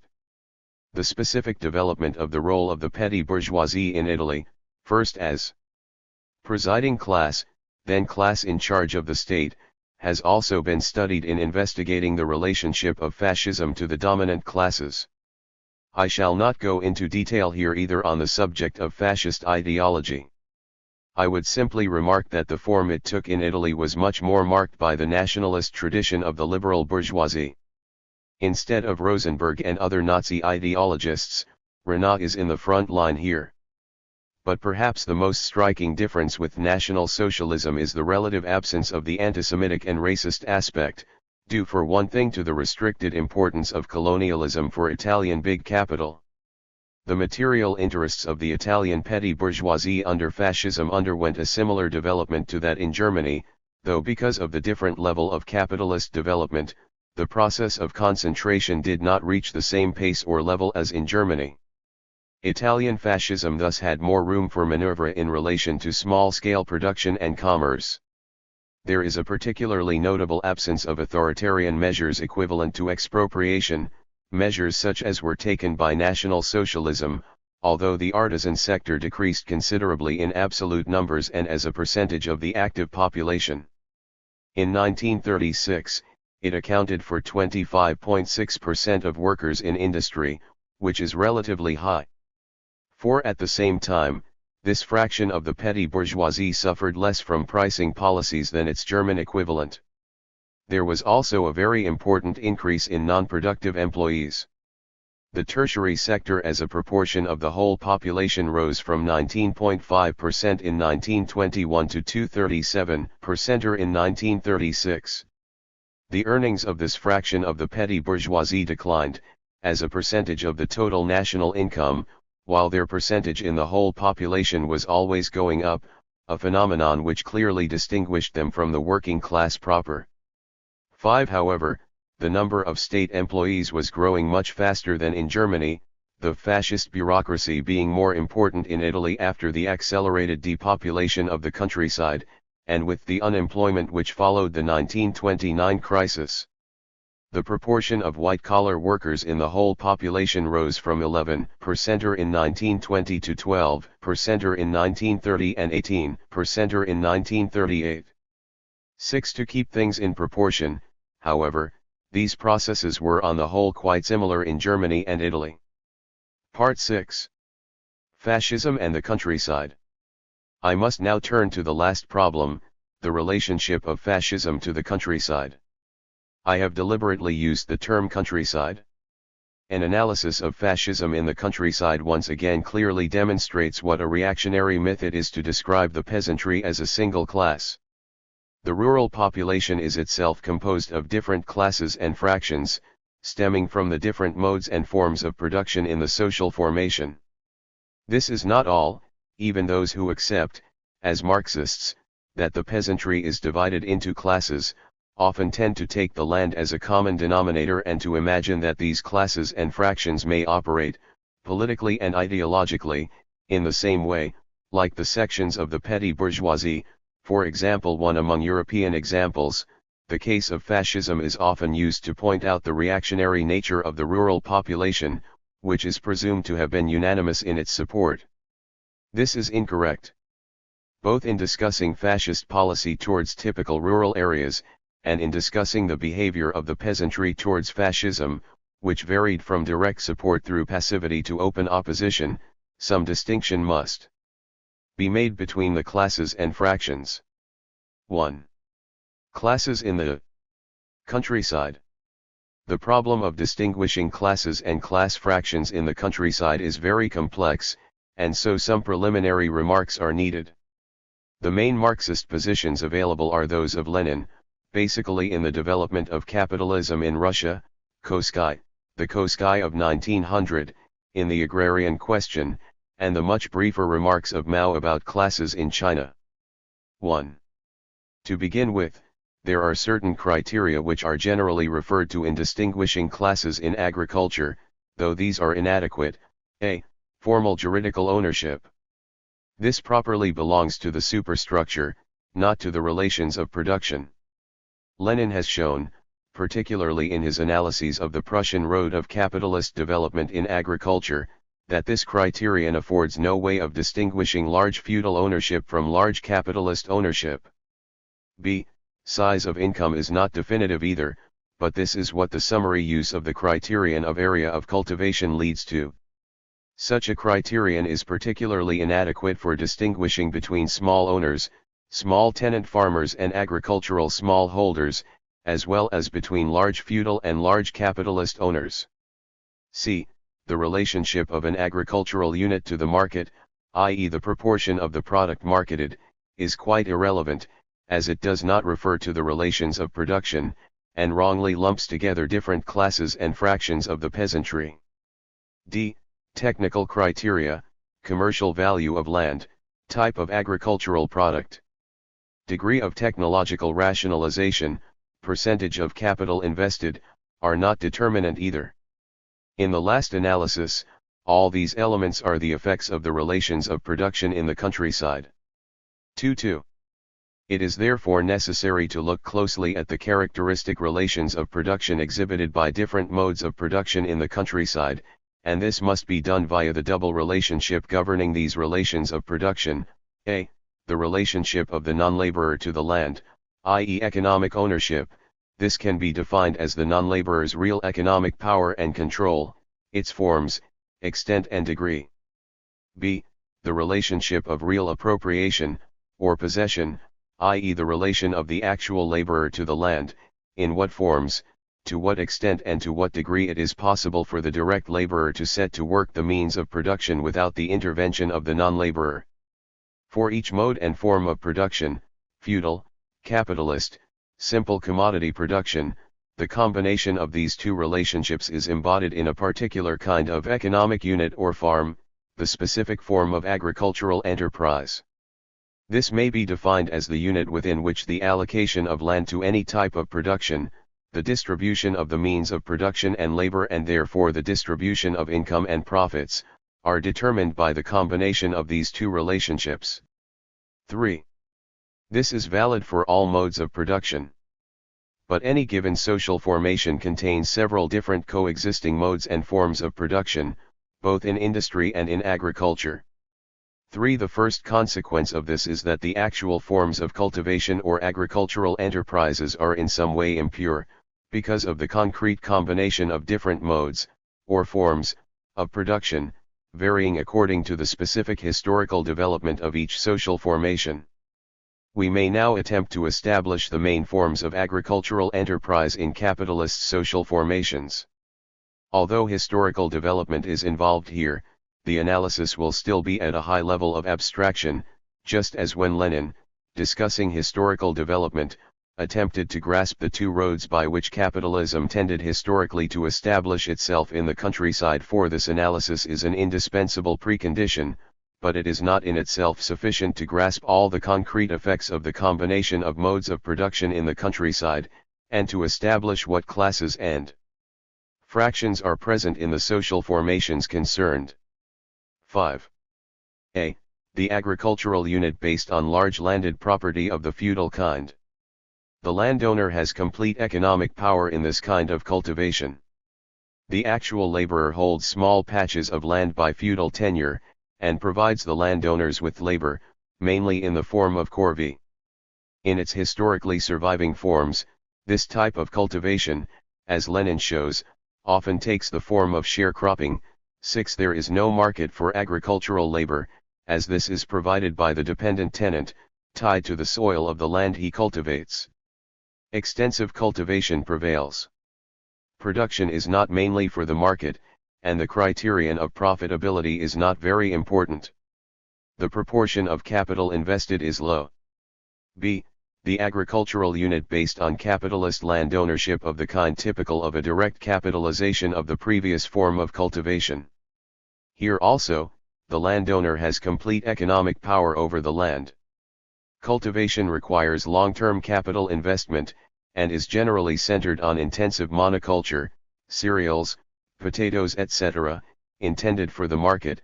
The cost of land is often relatively low. The direct producer here is the landless agricultural laborer.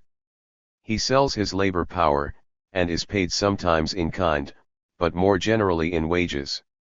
Large, well-to-do, and medium capitalist property are all involved. The form of cultivation is the determining factor, not the size of unit. C. The agricultural unit based mainly on tenant farming, with large, medium and small farms. As Koski explains, 7. This involves the typical capitalist rentier. Real economic power is basically in the hands of the tenant, and the tenancies are themselves the agricultural units. There is a partial identification of economic ownership and possession. The capitalist landlord is the formal, juridical owner. Rent is fixed, either at a given amount, or on a sliding scale according to the yield. 8. In this type of unit, real economic power can itself be divided. It may be the juridical owner who decides what should be produced, the farmer who decides what means of production to use.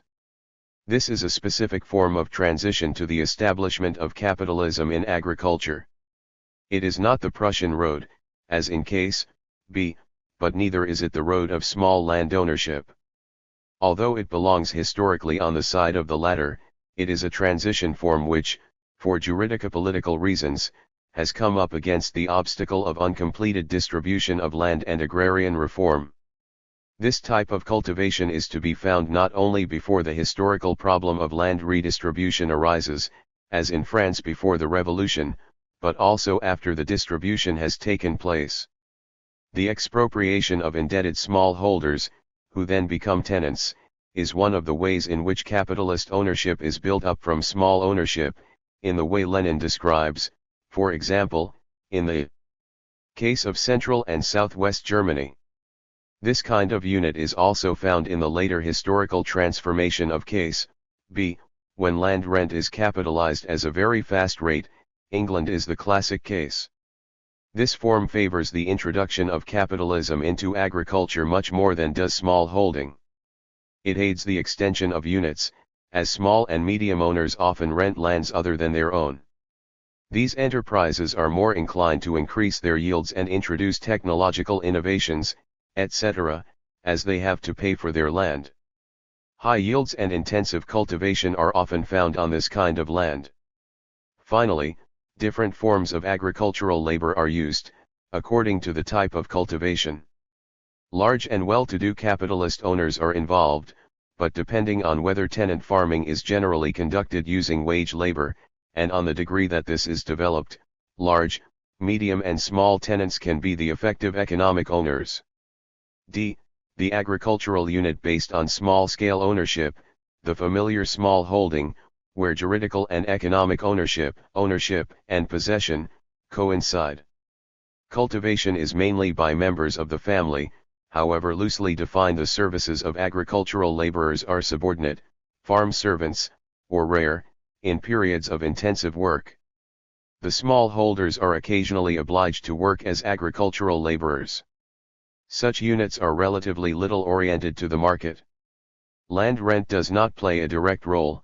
Small-scale production, apart from its restricted extent, is not well adapted to increasing productivity. Deeply indebted and mortgaged as capitalism develops, its main problems are credit and prices. While tenant farms of the same size often share the risk of production with the owner, here the direct producer bears the risk alone. This kind of unit is engaged in simple commodity production. It is one of the historical roads of transition to capitalism in agriculture. The small peasant owners are the rural petty bourgeoisie par excellence, and they, too, are destined to be eliminated in the long run. This analysis is not enough to account for the division of the peasantry into classes and class fractions in a given, historical social formation. Such a formation combines in a complex way the forms of agricultural unit defined above, according to the pure modes of production and to the general, relatively abstract forms of their tendency to combine in the course of history. There are two very important problems here. In each form of agricultural unit, except for simple commodity production, there are two main classes, the non-laboring exploiters and the exploited direct producers. The criteria I have used, those of relations of production and real economic control, lead us to regroup categories which at an abstract level are based on different forms of agricultural unit, into one and the same class in a concrete social formation. The effect is to polarize, overdetermine and underdetermine classes where modes of production are concretely combined in a social formation. But even after such regrouping and polarization, the fact that the categories grouped together belong to different forms of agricultural unit remains important. It is expressed in the political and ideological differences which divide these classes into class fractions. 2. Ideological and political relationships play a crucial role in dividing the peasantry into classes, not only in dividing them into different fractions, but as a factor around which the classes themselves regroup and polarize, locating and defining them. The size of the agricultural unit, which varies according to the quality of the land and the amount of capital investment, has its own importance, which should be neither exaggerated nor minimized. Not only does it often indicate the form of the enterprise, but above all, together with the relations of production, it introduces key ideological and political differences into a single form of agricultural enterprise. These principles are the basis for understanding the rural class divisions of Germany and Italy. 9.1. The great landowners, such as the Prussian agrarier, usually owning over 100 hectares. The semi-feudal landed aristocracy, those big capitalist landowners who cultivate their own land, and the big capitalist rentier landlords all belong to this category. But important ideological and political differences distinguish these fractions from each other. 2. The rich and upper middle peasantry. According to the region, the land, and capital investment, the unit is generally more than 20 to 25 hectares. It is cultivated mainly by wage labor or by small tenant farmers. The rich peasantry comprises juridical owners of land who are at the same time economic owners, and also large tenant farmers insofar as they are the real economic owners of the agricultural unit. There are nonetheless important politico-ideological differences between these class fractions. 3. The middle peasantry. Depending on the region, the land, and capital investment, the unit is generally over 5 to 10 hectares. Cultivation is by mixed labor, family labor, and wage labor in that order of importance. The middle peasantry comprises middle tenants and middling owners. It is noteworthy that the middle owners of this class rarely rent out their land. In general, they cultivate it directly. Again, There are important politico-ideological differences between the fractions of this class. 4. The poor and lower middle peasantry. Generally, depending on the region and the land, such units are not above 5 to 10 hectares, and labor is mainly provided by the family. This category includes small holders, small tenants who are also the actual economic owners, and also the tenants and sharecroppers of the big semi-feudal estates. The latter may not have economic ownership as the rest do, but they do have a similar possession of the land in the relation of real appropriation. Again, there are notable ideological and political differences between the fractions of the poor peasantry. 5. Agricultural laborers proper, living mainly if not solely from selling their labor power. There are still notable ideological and political differences among these landless workers, according to whether they belong to a large estate which still has feudal features, or to a properly capitalist estate. There are of course intermediate fringes between these classes. 2. General propositions. I. The economic situation in the countryside. The rise and rule of fascism correspond to an economic crisis in the countryside, a crisis with two aspects. Firstly, the post-war economic crisis affected the whole of agriculture in Germany and Italy. More important, however, the establishment of monopoly capitalist domination in these social formations had far-reaching effects on the relations of production in the countryside, and this in turn had its effects on the peasantry. 2. The politico-ideological crisis. The rise and rule of fascism correspond to a deep politico-ideological crisis in the countryside, especially among the poor peasantry and agricultural laborers. The end of the war saw a real peasant uprising in both countries, and in Italy it took particularly radical forms. Many small holders and tenants went over to social democracy. The agricultural laborers were organized into social democratic unions en masse, and some of them supported the Communist Party. But social democracy betrayed them. As for the KPD and the maximalist tendency in Italian social democracy, they both completely neglected the question of alliance with the poor peasantry, and so did the PCI to a certain extent, during the rise of fascism. This had its roots in the general political line of the parties and their specific practice in relation to alliances. Their policy did not allow them to advance any concrete transitional program for the peasantry on the basis of distribution of land. In this situation, the different peasant classes and fractions found themselves extremely disoriented politically, and their revolt increasingly took on typical Jacquerie forms. They too were in ideological crisis. It is important to go into this ideological crisis of the rural classes.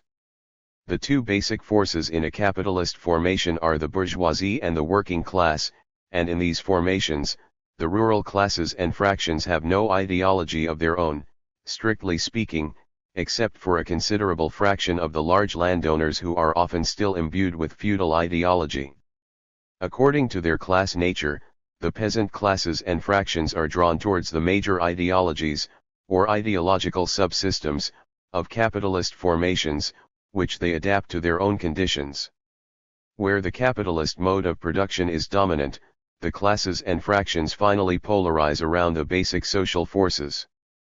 The agricultural proletariat is drawn towards the working class, and is particularly susceptible to its ideology. Small holders and small cultivators, the poor peasantry in general, because of their individual ownership and small-scale cultivation, have many of the ideological characteristics of the urban petty bourgeoisie.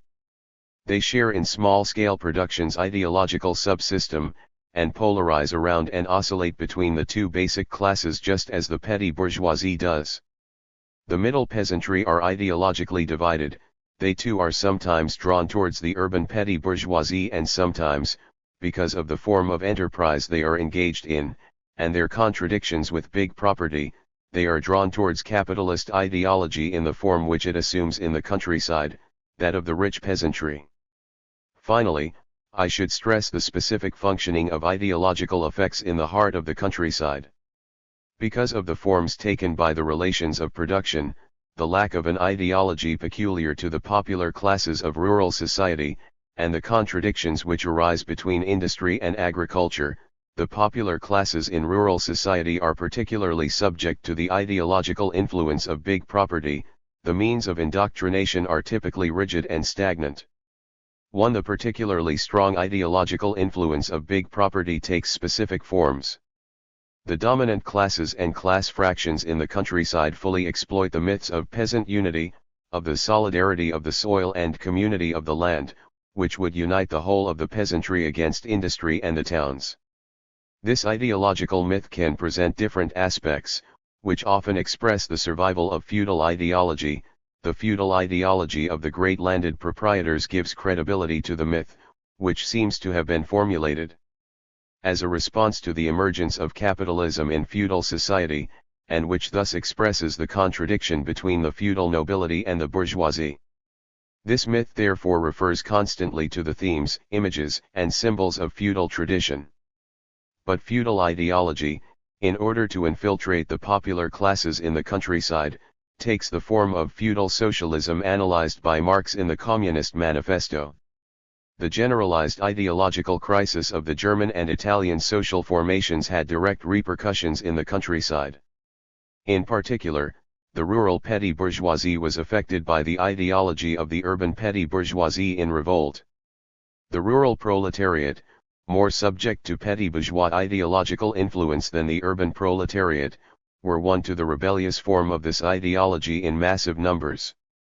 Lastly, the theme of the community of the soil binding together the peasantry as a whole was particularly effective, and attested to a significant extension of the hold of feudal ideology on the popular classes in the countryside. Fascism, then, presented a demagogic face to the poor peasantry, making false promises of colonization and land distribution. But there was more to it. Fascism thoroughly exploited both the particular forms assumed by petty bourgeois rebel ideology in the countryside, and the ideological theme of the solidarity and community of the soil. It was this corporatist aspect which prevailed in the ideological role of fascism in the countryside. Like the emphasis on ties of blood and ties of the soil, on personal loyalty, etc., this aspect linked up with the survivals of feudal ideology in rural fascism.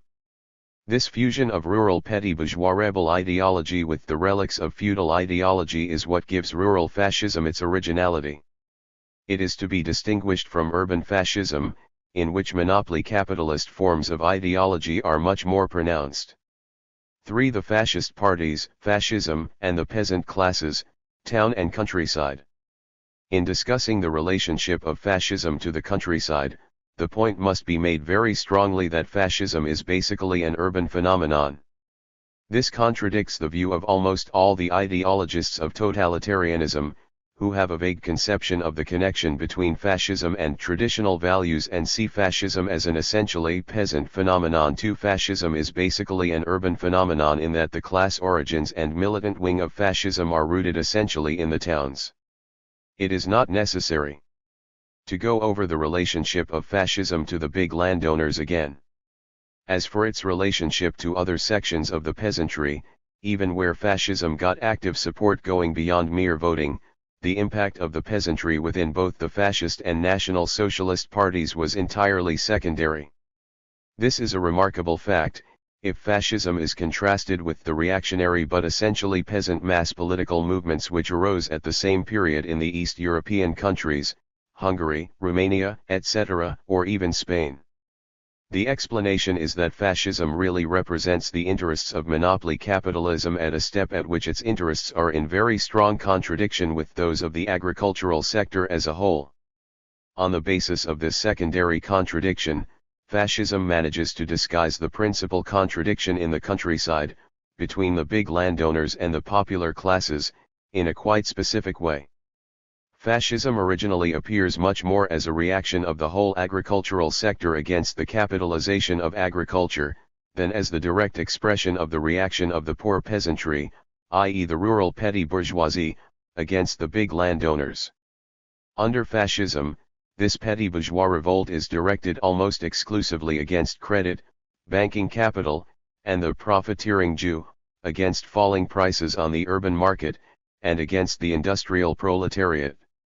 Because it can present itself as the protector of agriculture as a whole, fascism has from the beginning much closer political and organizational ties with big property in the countryside than in the towns, where it expresses the reaction of the urban petty bourgeoisie to monopoly capital in a new way. This does not of course mean that fascism has no ideological or even demagogic role among the poor peasantry. It means that, in the countryside, fascism is much more an ideological and military movement with direct ties to big property, rather than a movement that stems from the rural petty bourgeoisie. Fascism anyway had to pay the landed proprietors this price for the domination of monopoly capital, which it effected at their expense. Lastly, one of the basic tasks of fascism was to divide the popular classes of the towns from the popular classes in the countryside, by using the myth of peasant unity. As for the relationship of the different rural classes and fractions to fascism, it should be remembered that the big landowners gave fascism direct and active support. This is also true of the rich peasantry, though some of them, depending on the region, seemed to share the doubts of the middle peasantry about fascism. The middle peasantry, next to the agricultural workers, seemed to have resisted fascism more strongly than the other peasant classes, at least for a time.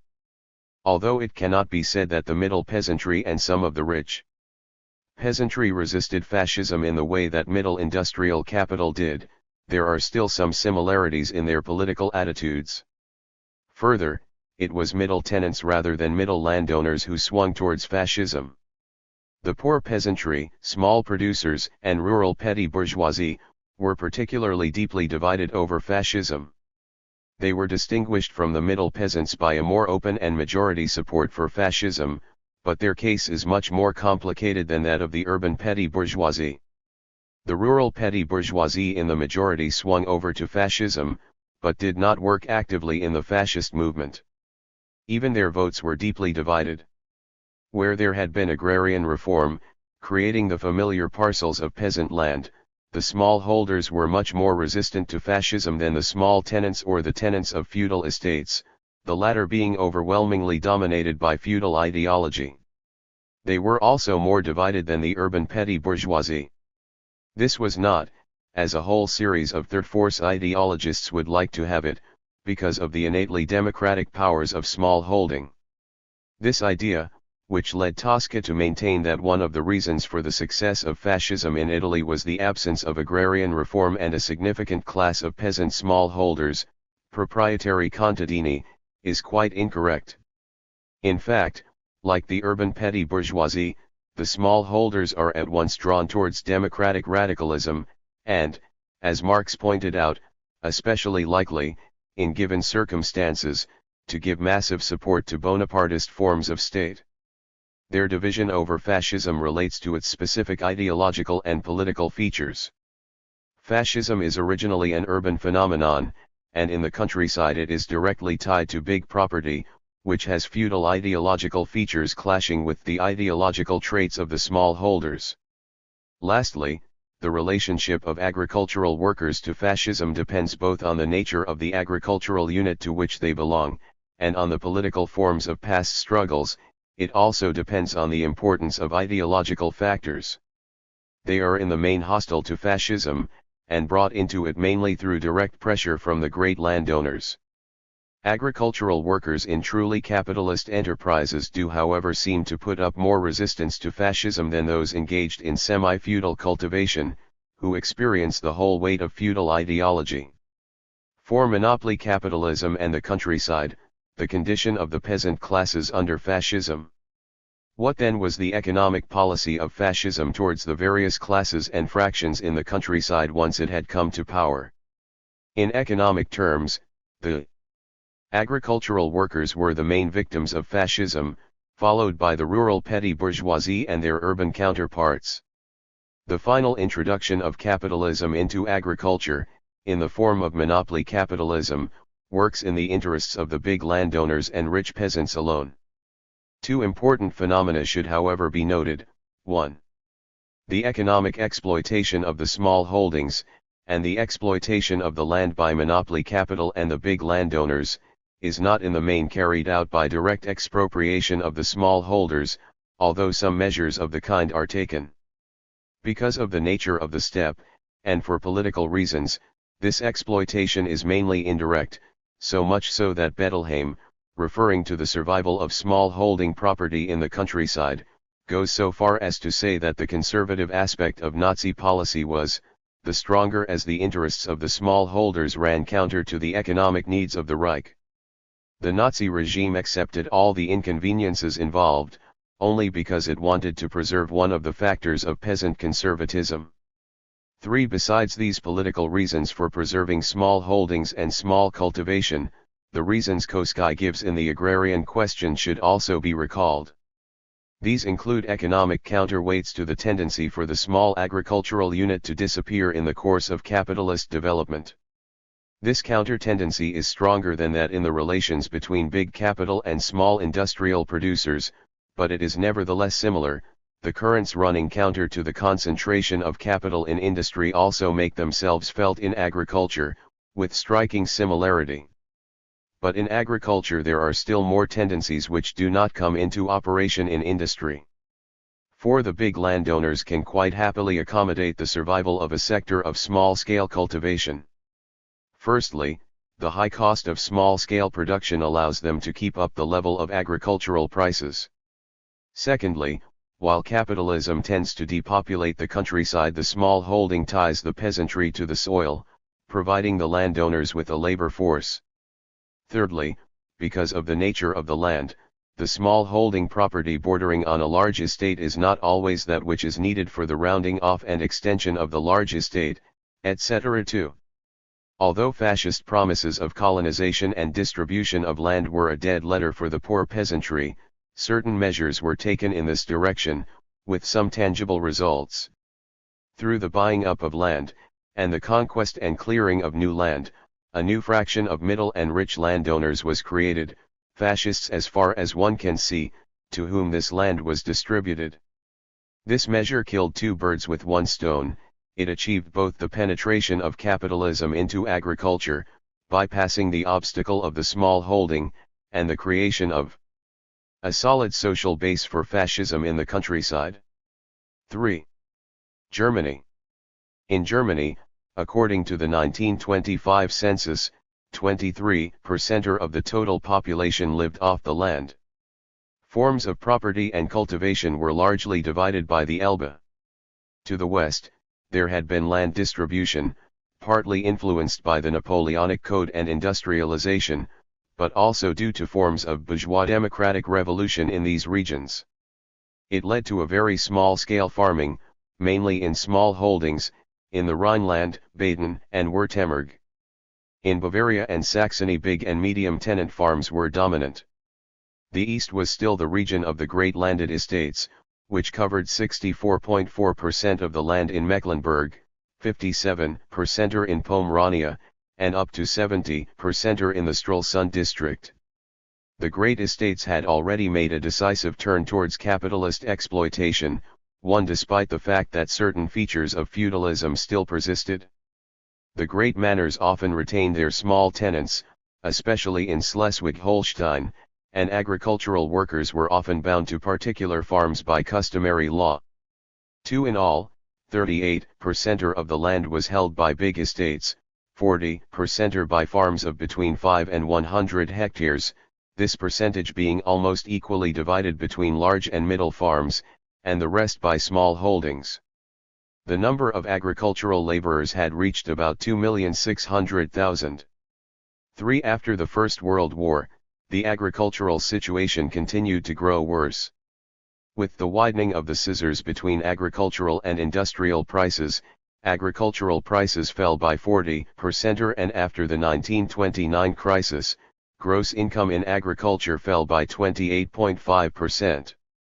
This put the great majority of farms into the red, middle, and even sometimes rich ones among them, for because of the high and fixed level of rents and mortgage payments, the indebtedness of small and medium landowners grew increasingly to catastrophic proportions, 12,000 million marks in 1932, with the interest rate reaching 11%, and there were massive foreclosures. The great estates, which produced mainly cereals, managed to keep going thanks to government tariff policy, especially after 1930, but the prices of livestock and of the secondary agricultural products typical of small and medium farms went on falling. The big landowners used the Osthilfe aid to the east to get state support, while small and medium landowners suffered under the weight of heavy taxation. The wages of agricultural labor plummeted.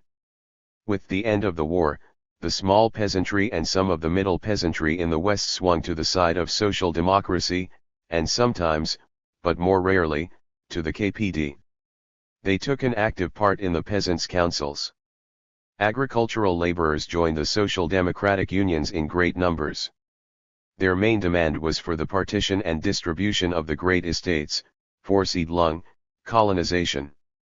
But the 1919 laws and decrees on colonization, according to which the state could buy up 2/3 of estates above 100 hectares, were boycotted by the state apparatus and became a dead letter.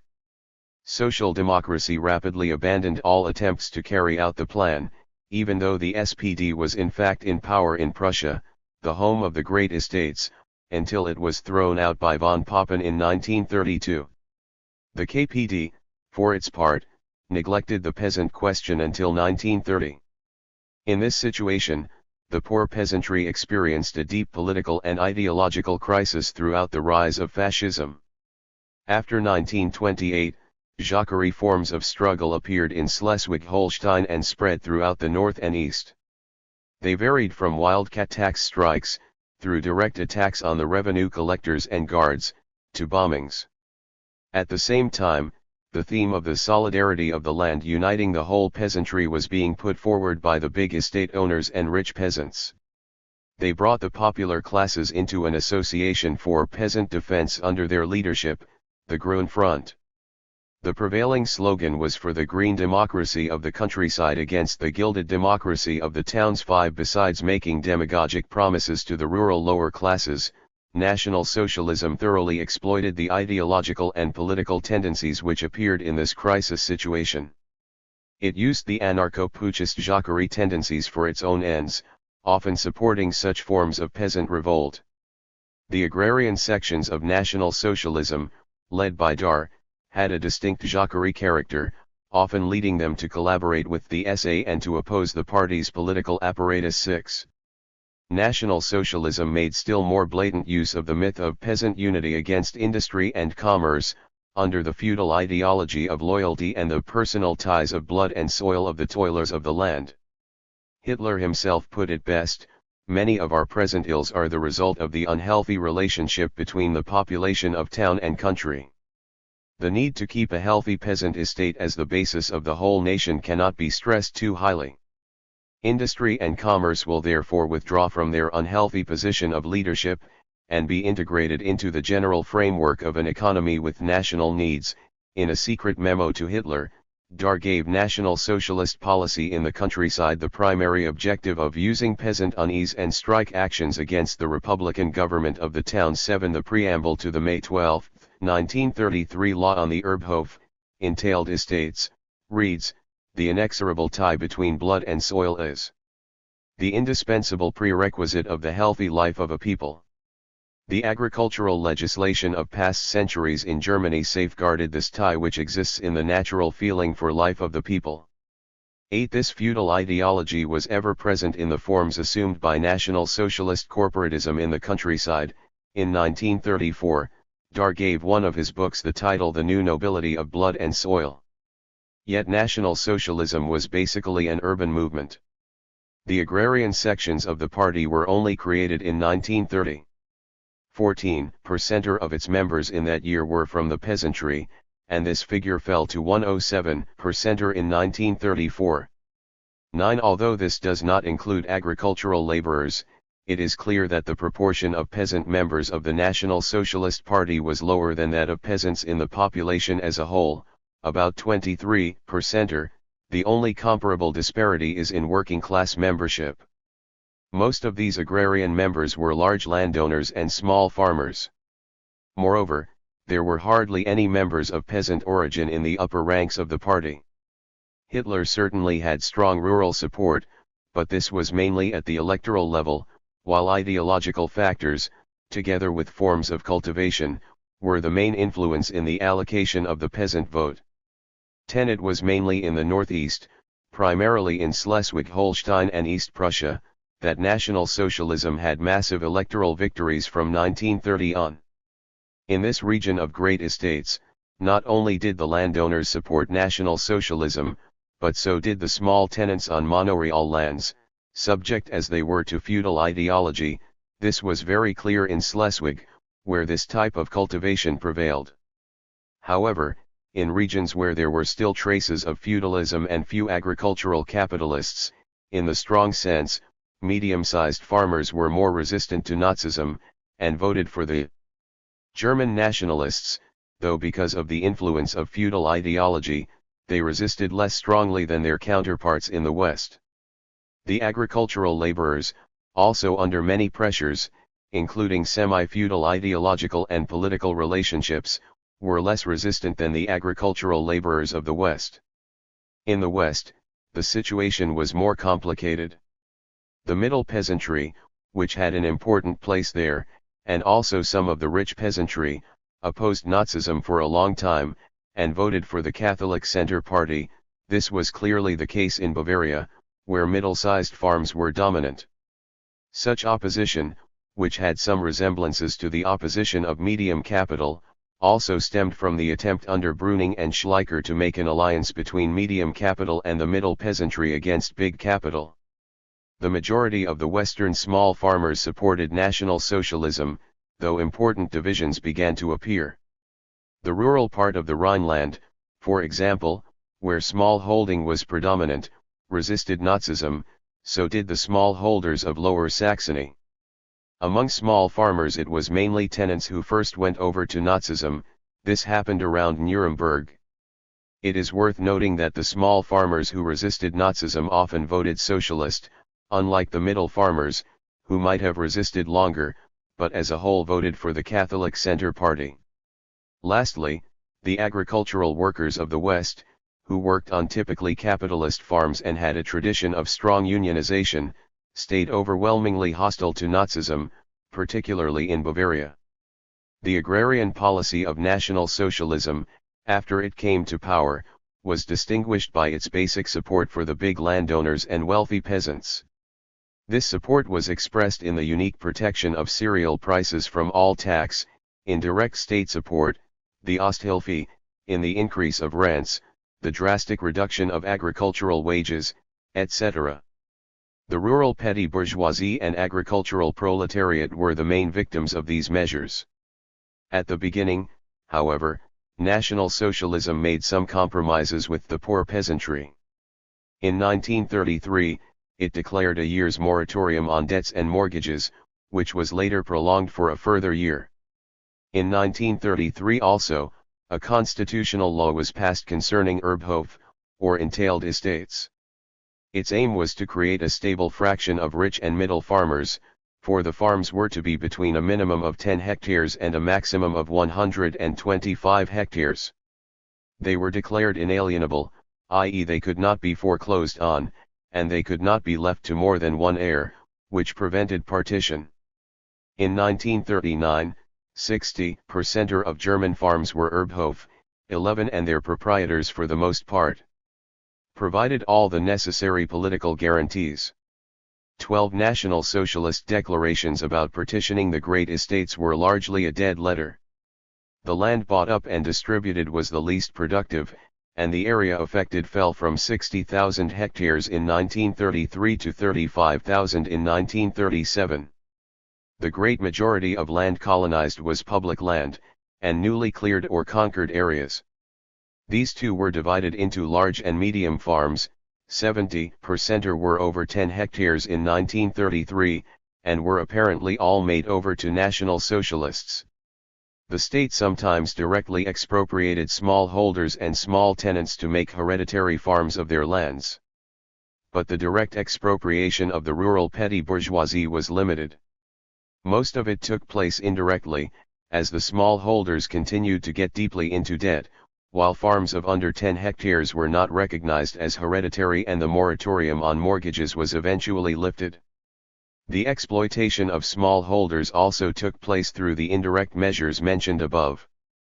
The condition of the agricultural workers was catastrophic, their real wages fell by 50 to 70%, their unions were destroyed, and they were no longer allowed unemployment benefit. Worse still, wage payment was largely abolished and replaced by payment in kind. This, of course, meant increased exploitation, but it should not be seen as a return to feudal forms of working the land. On the contrary, National Socialism was carrying capitalism further into agriculture. The change to payment in kind only affected the juridical form of exploitation. More precisely, it did not aim to fix the agricultural worker to a particular farm, and it did not affect the circulation of labor in the countryside. Its aim was rather to prevent an exodus to the towns. As the experience of many Latin American countries today shows, capitalism can very well be introduced into agriculture in the juridical form of payment in kind to agricultural laborers. Lastly, National Socialism attacked the status of small tenants and leaseholders in many ways, directly transforming most of them into agricultural workers, a development which corresponds precisely to the introduction of capitalism into agriculture. One of the ways of accomplishing this was the prohibition of leasing on the Erbhof. We can then make a balance sheet of the agrarian question under National Socialism. Firstly, big monopoly capitalism increasingly came to exploit the whole agricultural sector. The introduction of capitalism into agriculture was carried out, for ideological and political reasons, in a manner that did not basically change the juridical forms of property. But the capitalization of agriculture gave nothing like the results anticipated. Although the sale of agricultural machinery rose from 80 million RM in 1932 to 300 million in 1938, and that of chemical fertilizers rose by about a third in the same period, total agricultural production rose only a little, despite an appreciable increase in yields per hectare. Exogenous factors of various kinds should be taken into account to explain the poor rise in agricultural production, in particular, the loss of arable land through the building of barracks, military training grounds and fortifications. Between 1933 and 1939 about 1 million hectares were taken out of production in this way. 4. Italy. According to the only complete census, taken in 1929, Italian agriculture was extremely polarized between large and small units. 20,000 great landowners, representing 0.6% of all proprietors, held 36% of the cultivable land. A third of the cultivable area was in small holdings of from 2 to 10 hectares. Among the agricultural population, only 28% were owners, 48% held land owned by others, and 30% were agricultural laborers, braccianti. 1. At the end of the war, the situation was as follows. In the south, which together with the central region had most of the specialized agriculture, the big landowners were generally the economic owners of the agricultural unit. Cultivation was based either on the labor of agricultural day workers, braccianti and part tenants, or on sharecropping, in forms which testify to the remarkable survival of feudal relations. Sharecropping is based on dividing the harvest between the owner and the sharecropper. The sharecropping contracts lasted a very short time, often only for a single crop, applied to a very small area, arid were made on the basis of personal, client-type ties of an ideological and political nature. The conditions of cultivation were archaic, mechanization was almost non-existent, and the use of fertilizers very limited. In central Italy, small holding and small tenancy were dominant. In the north, however, capitalism had tentatively begun to penetrate agriculture, the big landowners were turning into capitalist rentiers. Cultivation in the pasture and arable lands was to a large extent carried out by big and middle tenants, while small holdings, in the Po Valley, and small tenants kept most of their lands. With the exception of the part tenants, who were generally tied to one farm, the agricultural laborers were on the whole a very mobile labor force, often only able to find work for 60 to 100 days in a year. Italian agriculture had very low yields and a low rate of labor productivity. Only 50% of its gross product went to the market. Italy was obliged to import massive quantities of cereals, etc., while the produce of specialized agriculture from the small farms was not competitive in foreign markets. The price of land was very high, a measure of the fact that capitalism had not penetrated the countryside very much.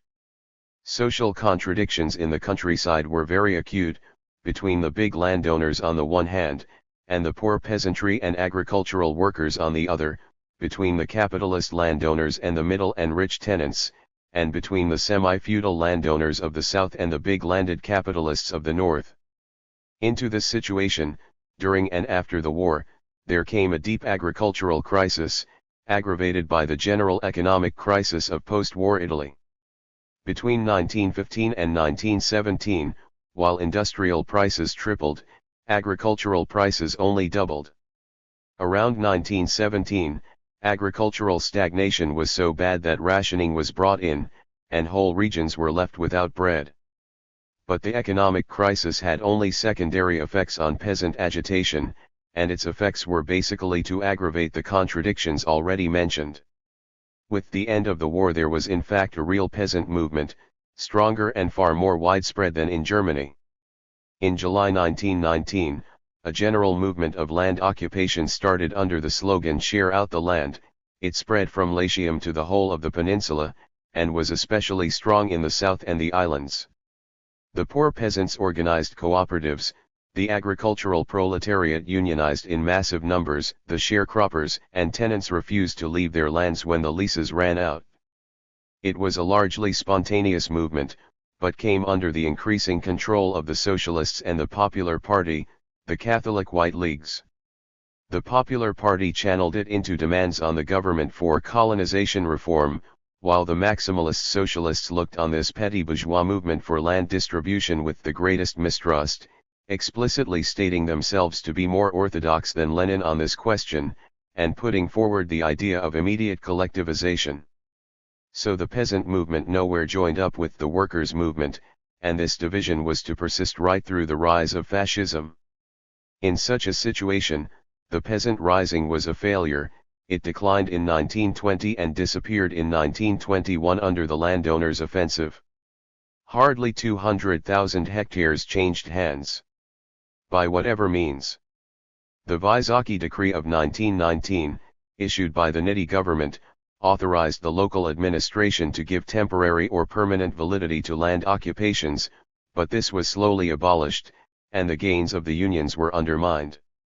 After this, when the rise of fascism began, the poor peasantry was in a state of deep political and ideological crisis, and deeply demoralized.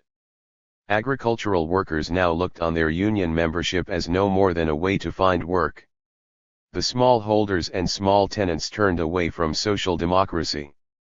The Popular Party gradually ousted social democracy from the countryside, and most importantly, its ideological influence spread, essentially in the form of feudal socialism, inspired by Catholic corporatism, advocating the community of interests of the toilers of the land against the towns, and representing the interests of the landowners. However, the anarcho-syndicalist current was still influential among the agricultural proletariat of the North. Rural fascism began to develop from the summer of 1920. Ideologically, it was similar to National Socialism in its demands for land distribution and colonization. What distinguished it was the nature and extent of the White Terror it let loose in the countryside, where the revolt had been much stronger than in Germany. Rural fascism was a straight paramilitary movement run by the landowners. Rural fascism took root basically in the agricultural regions of the north, where the capitalist landowners supported it more directly than did the semi-feudal landowners of the south. It first appeared in Ferrari province, which had seen the strongest peasant disturbances, and spread rapidly through Emilia, Tuscany, and the whole Po Valley. Here it was also supported by the large and middle tenant farmers. It nonetheless met with resistance from the agricultural proletariat. The apparently impressive recruitment to the fascist trade unions came about almost wholly through the forced incorporation of the local branches of the socialist unions and through the White Terror.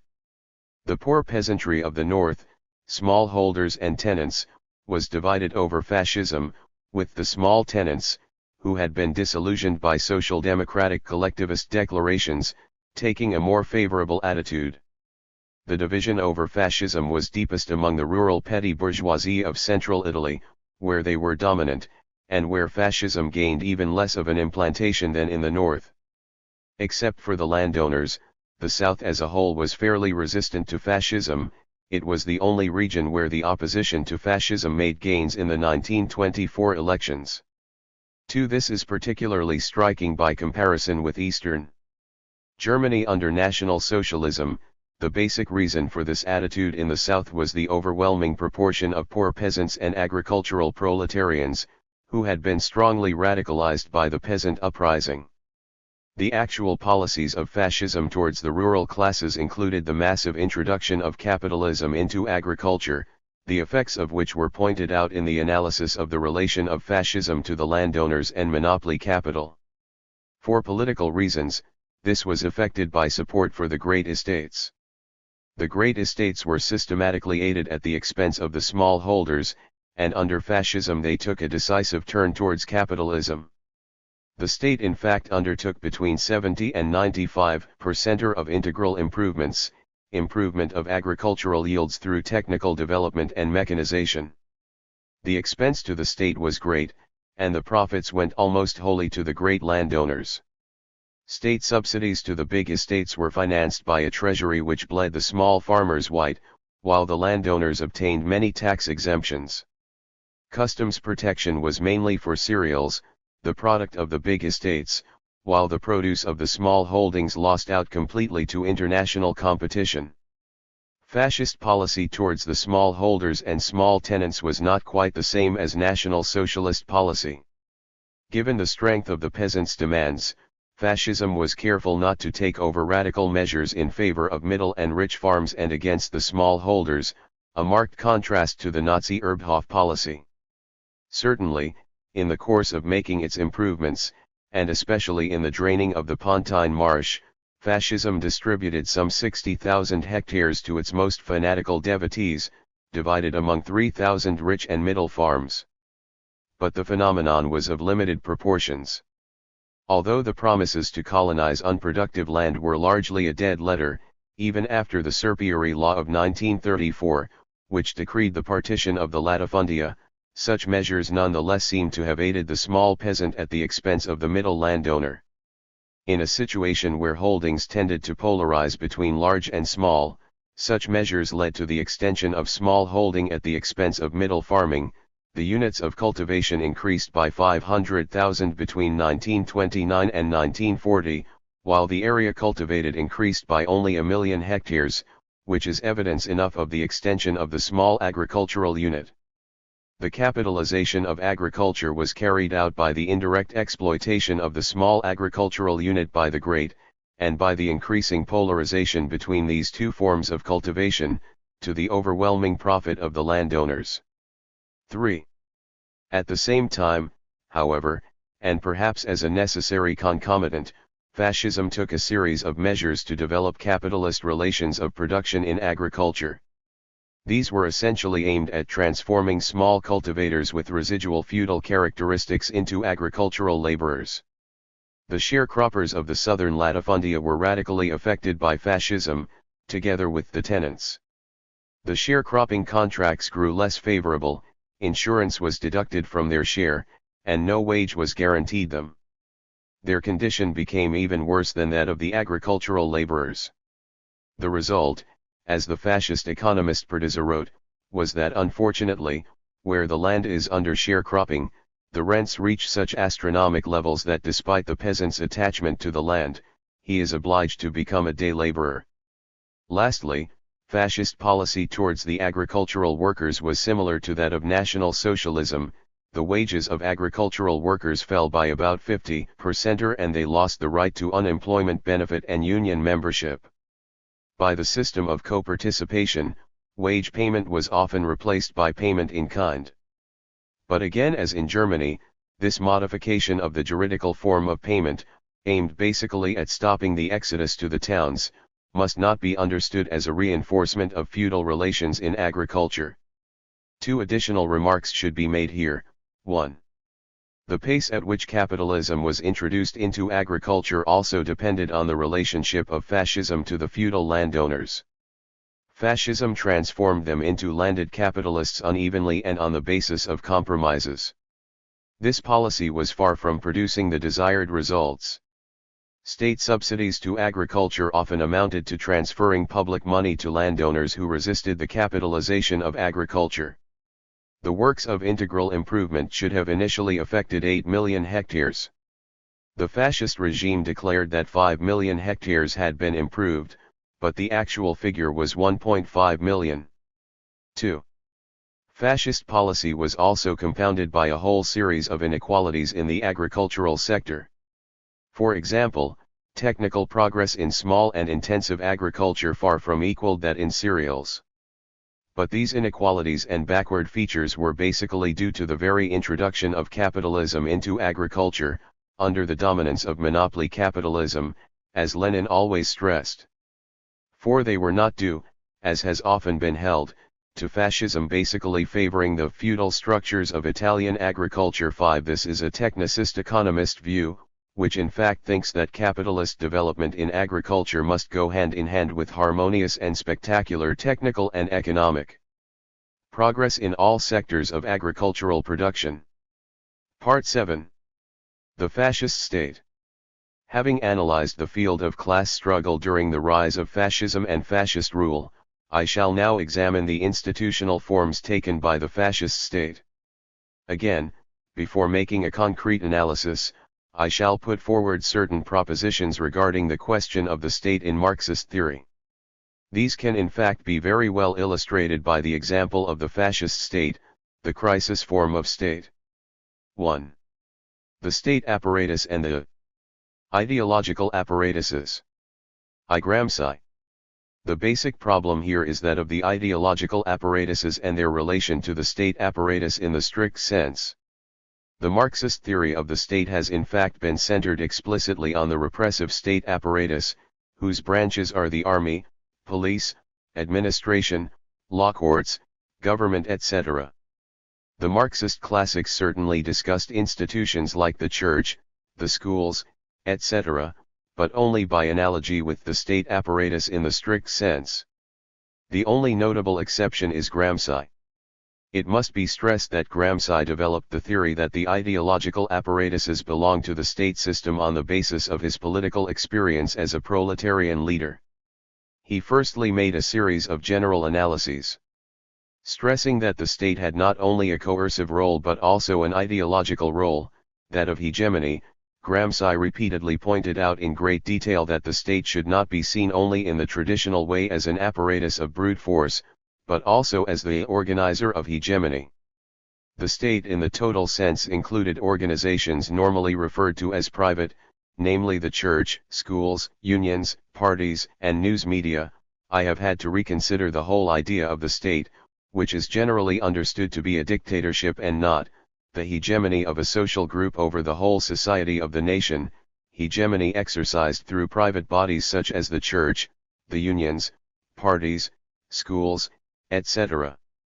Elsewhere he wrote, but what does all this mean, if not that the state should be understood to be not just the governmental machinery, but the private apparatus of hegemony too?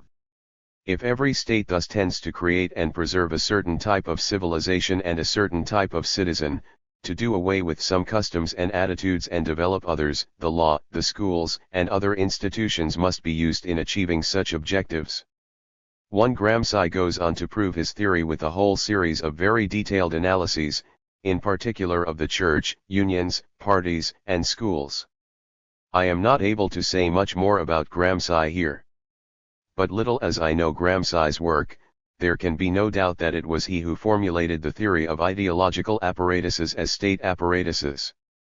2 points, however, should be made. A. These analyses of Gramsci's, originating in the Ordine Nuovo period, were later obscured, not without a reason, but as part of the enormous official mystification of Gramsci. B. Gramsci's theory is still tainted by a language stemming from the historicist conception, and from certain related notions such as that of civil society. This even affects his concept of hegemony. I have given a critique of this elsewhere, which I shall not repeat here. In the present theoretical and political conjuncture, I thought it important to emphasize this critique, which I still think is correct. But what I retained, while attempting to separate and correct them, were the important elements of Gramsci's analysis which led him to formulate his theory of the ideological state apparatuses. I still think this correction necessary, perhaps more so than ever. At the same time, I left the problem of the ideological apparatuses open, but May-June 1968 in France showed once again how correct Gramsci's analysis was, for the capitalist state specifically. It is clear enough that the question is a key one. It engaged much of Lenin's attention, and has been posed once again by the Cultural Revolution in China. It is necessary to go into the basic presuppositions of this conception of the ideological state apparatuses, not only because Gramsci did not elaborate them, but above all because, unless the conception is rigorously located in relation to the class struggle, it can lead to certain confusions. 2. Two ideological apparatuses as state apparatuses. I shall start with some remarks about the functioning of ideology in a social formation. Ideology does not only belong to the realm of ideas, it is not a conceptual system in the strict sense of the term. As Gramsci firmly stated, it extends to the mores, customs, and way of life of the agents in a social formation. It is concretized in the practices of a social formation, bourgeois, proletarian, and petty bourgeois practices. Ideology, the dominant ideology, is furthermore an essential power of the classes in a social formation. As such, the dominant ideology is embodied in a series of institutions and apparatuses within a formation: 3. The churches, religious apparatus, parties, political apparatus, unions, union apparatus, schools and universities, educational apparatus, the means of communication, i.e. papers, radio, television, cinema, communications apparatus, the cultural domain, publishing etc., the family in a certain sense, etc. These are the ideological state apparatuses.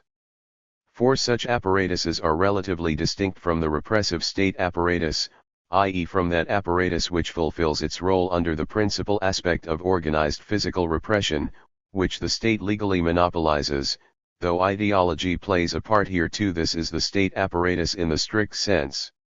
The ideological apparatuses have as their principal aspect the elaboration and indoctrination of ideology, though various forms of repression are at work here too. Why should they be described as ideological state apparatuses? 1. Ideology is not something neutral in society, the only ideologies are class ideologies. The dominant ideology consists of power relations which are absolutely essential to a social formation, and sometimes even assume the dominant role in it.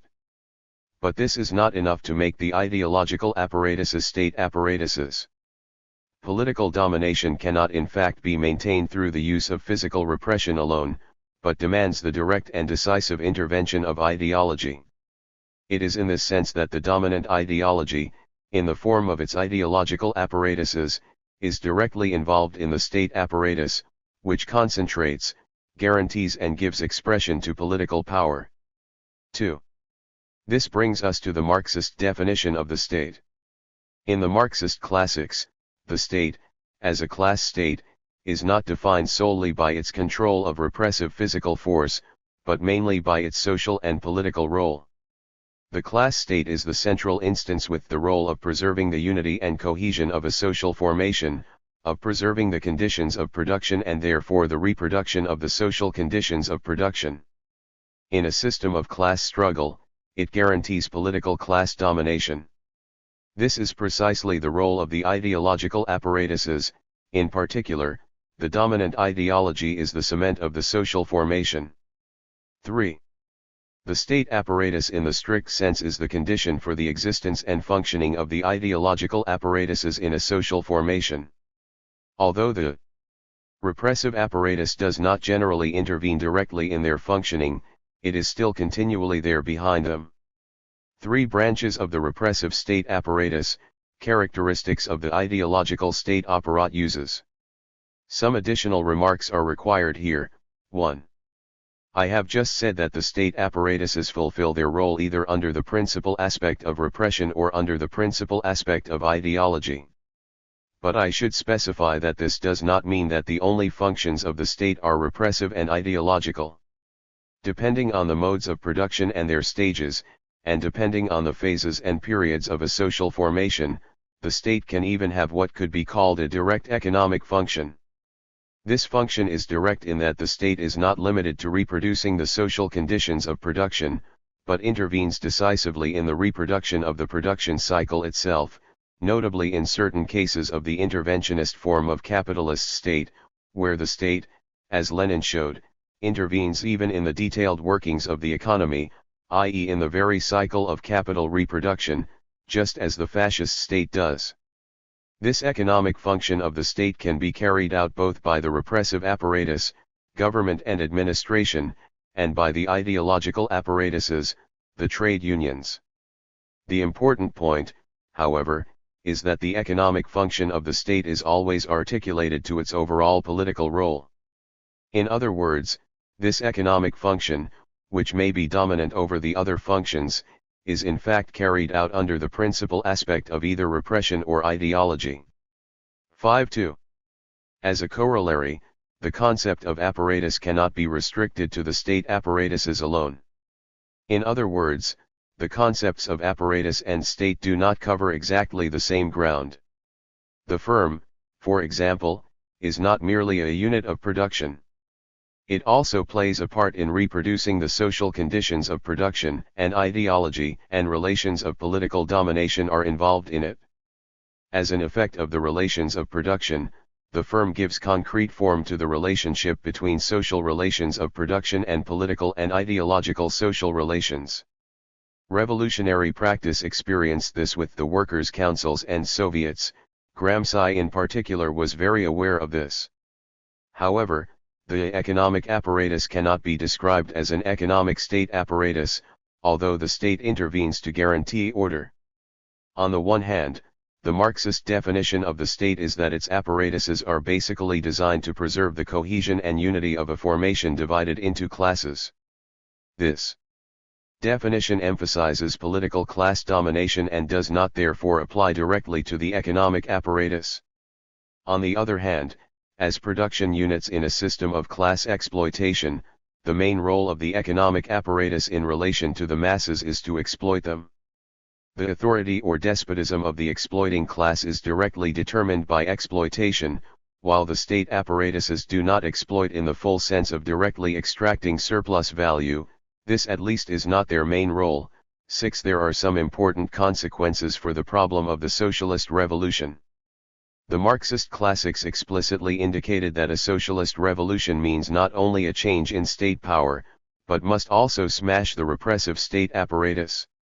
It can be argued that this thesis does not apply only to the state, i.e. to the repressive and ideological state apparatuses, nor is it enough just to extend it to the ideological state apparatuses.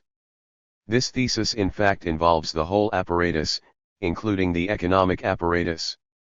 Lenin always maintained just this position. Nonetheless, the distinction between state apparatuses and economic apparatus is still basic. In particular, it is clear that the state apparatuses and the economic apparatus cannot be smashed at the same time or in the same way. The same is of course true for the distinction between the repressive and ideological state apparatuses, which can also not be smashed at the same time or in the same way. But the difference between the state apparatuses, repressive and ideological, and the economic apparatus is of quite a different kind. The economic apparatus in particular contains, in its production units, the hard kernel which Marx called the technical basis of production. This is not to be met with in the state apparatuses, and it poses quite specific problems. 3. The fact that the ideological state apparatuses are often of a private character, and are not officially recognized as state apparatuses, should not be surprising. The distinction between private and public is purely juridical. Contrary to a certain conception that there is a pre-juridical, almost ontological distinction between private and public, a demarcation line between civil society and the state, i.e. the place at which the state is constituted. It has to be understood that this distinction is established by law, in effect, by the state itself, and its only meaning is therefore a juridical one. 7. The distinction between private and public does not basically affect the question of the ideological state apparatuses. Gramsci understood this perfectly when he described bodies normally referred to as private as belonging to the state. This in no way means that the private or public character of the ideological state apparatuses is of no importance, or that it comes about merely by chance. On the contrary, this signifies different forms of functioning, according to the different types and forms of state. The normally private nature of these apparatuses, moreover, often relates to their relative autonomy both from each other and from the state apparatus. 4. We are close to the heart of the matter. It is possible to refer to the state apparatus, narrowly defined, in the singular, whereas one speaks of several ideological state apparatuses. It would be wrong to think that the state apparatus in the narrow sense was some kind of indivisible monolith. The repressive state apparatus is itself composed of specialized branches, the army, the police, the administration, etc. But in their relations with each other and with the repressive state apparatus, the ideological state apparatuses display a degree and form of relative autonomy which the branches of the repressive state apparatus do not possess. The repressive state apparatus, the central nucleus of the state system and state power, has a much stronger and more vigorous internal unity than the ideological apparatuses. The internal unity of the branches of this apparatus makes it possible to speak of them as a virtual subsystem within the system of state apparatuses.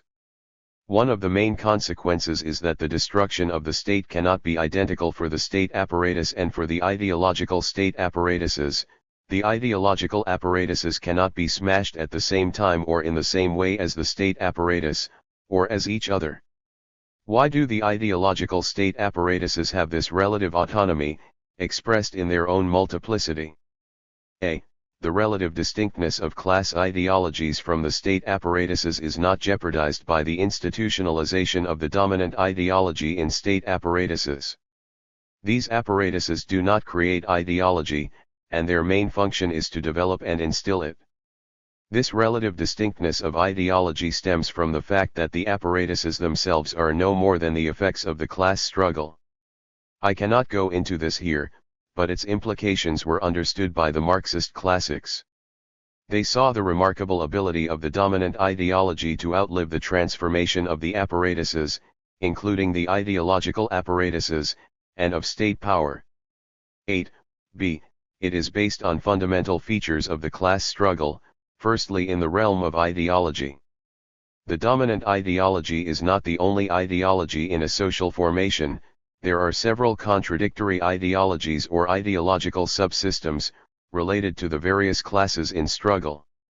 The dominant ideology itself is only formed by its successful domination of these other ideologies and ideological subsystems. It does so through the ideological state apparatuses. This in turn implies that the apparatuses condense the intense ideological contradictions expressed in splits among the ideological spokesmen who are a part of them. The result is the relative autonomy of the ideological apparatuses. C. The relative autonomy of the ideological state apparatuses therefore finally relates to the relations of political power in the strict sense, and is expressed in major dislocations of state power. 9. Firstly, state power is generally formed by an alliance of the dominant classes or class fractions, the power block in a capitalist social formation. So despite the fact that one class or fraction normally has hegemony, the political power of the other classes or fractions in power involves dislocations among the state apparatuses. It is not possible to discuss state power, political class power, without locating its concrete expression in the state apparatuses. In particular, it is possible for one class or fraction to have power in all or some of the ideological apparatuses of the state, while another controls the state apparatus proper. One characteristic example is that of the transition from feudalism to capitalism, where there is an alliance between the bourgeoisie and the landed nobility. In such cases the church often acts for a long time as the nobility's seat of power, while the bourgeoisie entrenches itself in the state apparatus. The important point to stress is that these dislocations in state power appear mainly between the ideological state apparatuses themselves, or between them and the repressive state apparatus. Despite the internal unity of this subsystem, it is even possible for similar divisions to appear within the state apparatus proper. The army, the administration, or the judiciary can at times be the privileged seats of power of different classes or fractions within the power block. This will become clear in the case of the rise of fascism. But as the repressive state apparatus is the central nucleus of the state, the hegemonic class or fraction generally controls this apparatus. Its internal unity, centralization, means that while non-hegemonic classes or fractions may control certain of its branches, its internal organization is, according to the form of state, generally under the direct domination of the branch controlled by the hegemonic class or fraction. This is precisely why it is possible to speak of a concrete unity, not a sharing, of state power within the state apparatus, when several classes and fractions are in power. With the ideological apparatuses things are different. These are in fact the apparatuses best able to concentrate in themselves the power of non-hegemonic classes and fractions. They are therefore both the favored refuge of such classes and fractions, and their favored spoils. The classes and fractions in these apparatuses may not even be allies of the hegemonic class, but in bitter struggle against it. These apparatuses are therefore often the last ramparts of a waning class power, as the church was for the landed nobility, or the first strongholds of a new class power, as publishing and the schools were for the bourgeoisie before the French Revolution. 10. Lastly and most importantly, the struggle of the masses is not only reflected in the ideological apparatuses, but often has a particularly marked influence on certain of them, in particular those aimed at the masses, such as trade unions and parties of the social democratic kind. The game of class power played out between the repressive state apparatus and the ideological apparatuses, which is due to the class struggle, appears to be the basic cause, and one of the effects, of the relative autonomy of the ideological state apparatuses. 5. One last point, which I can only touch on here. Only revolutionary organizations and organizations of class struggle can in the end escape the system of ideological state apparatuses. This relates to the Marxist-Leninist theory of organizations. It should simply be remembered that the main question at the center of this theory is the question of knowing how these organizations can be formed and carry out their tasks, breaking the hold of the ideological apparatuses, and avoiding, in their practice, the constant danger of slipping back towards them. 2. The exceptional state and the fascist state. Type of state, form of state and form of regime. In the light of the above analysis, we can now approach the problem of the fascist state provided certain factors are kept in mind. A. The fascist state is a form of state of the capitalist type. In spite of everything that has been written to the contrary, it therefore has the features peculiar to the capitalist state. B. The fascist state is a specific form of state, an exceptional state corresponding to the needs of a political crisis. Therefore, 1. It has a different form to the state in other social formations which belong to the same stage, the imperialist stage, but do not experience the same kind of crisis. 2. It has features in common with other states belonging to the imperialist stage. While it has to deal with the crisis, it has also to fulfill the functions required of it in this particular stage. C. The fascist state is also a specific form of regime. Therefore, 1. It has features in common with other forms of regime also belonging to the form of the exceptional capitalist state, insofar as they also correspond to political crises of a similar nature in a capitalist formation, e.g. military dictatorship and Bonapartism. 2.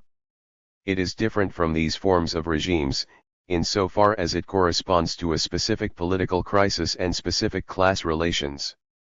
The differences also depend on the period in which these forms arise. I already posed this set of problems at the beginning of the book, in analyzing the political crisis. 1. Before embarking on the concrete examination of the fascist state, a few words are required about the relevant criteria which specify it as a form of state and a form of regime. There is no need to analyze these different criteria, which are to be understood on the basis of the distinction and the relationship between these two political spaces. 2. I would simply point out that the factors for differentiating forms of the capitalist state are, a. the relationship of the economic, the political, and ideology at a given stage of the capitalist mode of production, b. the general characteristics of the class struggle in the corresponding period of capitalist formations, in this instance, the general features of political crisis, leading to the exceptional state. The factors in differentiating the forms of regime are the concrete methods of political class struggle in a determinate conjuncture, in this instance, the specific political crisis to which fascism corresponds. In the framework of a capitalist state, these factors are expressed according to a rigorously governed set of criteria. For the form of state these are, 1. The forms and modalities of state intervention in the economic and in social relations in general, and the forms and modalities of the relative autonomy of the state from the dominant classes. 2. The role, forms and interrelationship of the state apparatus proper and the ideological state apparatuses, corresponding to modifications in the law, which is precisely what governs them. 3. The general relationship of the branches of the repressive state apparatus itself, corresponding, for the capitalist state, to the general relationship between executive and legislative. 4. The general relationship between the ideological state apparatuses. As for the forms of regime occupying the political scene, the criteria are these: 1. How far they display the general characteristics of a form of state, 2. The specific form taken by these characteristics, the concrete relationships between the various branches of the state apparatus proper and between the various ideological state apparatuses, and the relations between the two when one is dominant. The political parties and class representation by party are particularly important for this. These criteria also hold for the exceptional state form and for the exceptional political regimes dependent on this state form. I shall therefore start my analysis with a series of propositions about the exceptional state form of the capitalist state, and outline a theory of it. Like the other exceptional regimes, Bonapartism and military dictatorship, the fascist state belongs to this state form and displays its essential characteristics. I shall reverse the order of presentation in this chapter, firstly analyzing the established fascist state, then the modifications in the form of state which preceded fascism during the period of its rise. The importance of these modifications, which marked the rise of fascism, can only be seen in relation to the fascist state to which they led. 3. General propositions on the exceptional state. Forms of state intervention. The exceptional state form of the capitalist state still belongs to the capitalist type of state, not only in terms of state power, but also in its institutional forms. This also holds for the fascist state as an exceptional capitalist state. It has the distinguishing features of the capitalist type of state, the relative separation of the economic from the political, and the relative autonomy of the state from the dominant classes and fractions. Because of the period and the crisis to which the exceptional state corresponds, it generally intervenes in the economic in a characteristic way, to adapt and adjust the system to the socialization of the productive forces.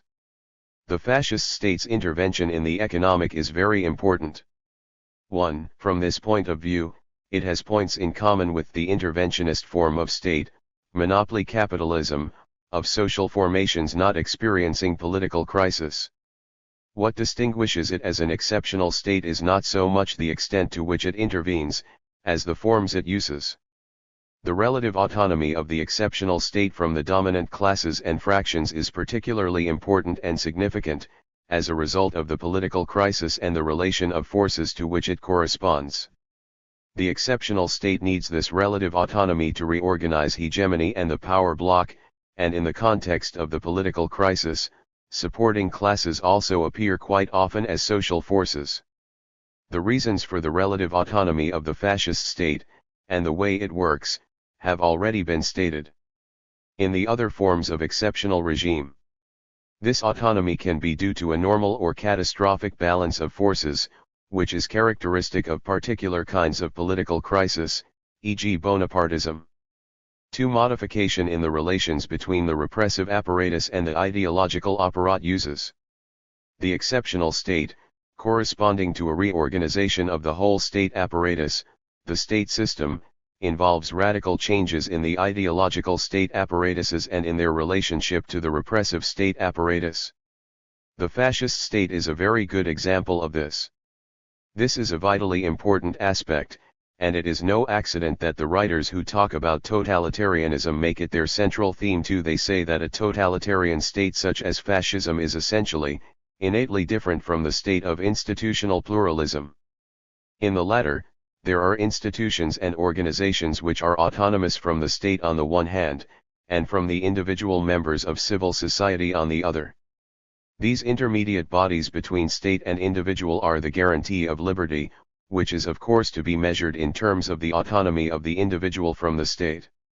Such autonomous, free institutions supposedly includes the parties, trade unions, cultural institutions, schools, the church, and even the various local associations, sports clubs, etc. The modern form of this ideology goes right back to Veblen, and even to Durkheim himself. Following Arendt, they continue in a series of works on mass society, establishing learned correlations between the propensity to totalitarianism and the absence in these mass societies of these intermediary bodies between the state and the atoms of society. The totalitarian state, according to them, is characterized by the fact that every institution belongs to the state, and that all social life is brought under the state, so that there are no autonomous institutions between the state and the individual. We should pause here to recall what was said about the ideological state apparatuses. These institutions are state apparatuses throughout, whatever the form of state. In other words, the difference between the fascist state, the exceptional state, and the other forms of capitalist state does not lie in the fact that in the one case the institutions belong to the state system while in the other they are independent or autonomous. In fact, contrary to the all too obvious apologias of the ideologists of totalitarianism, the fascist state is akin to the other forms of the capitalist state because it is itself a capitalist state.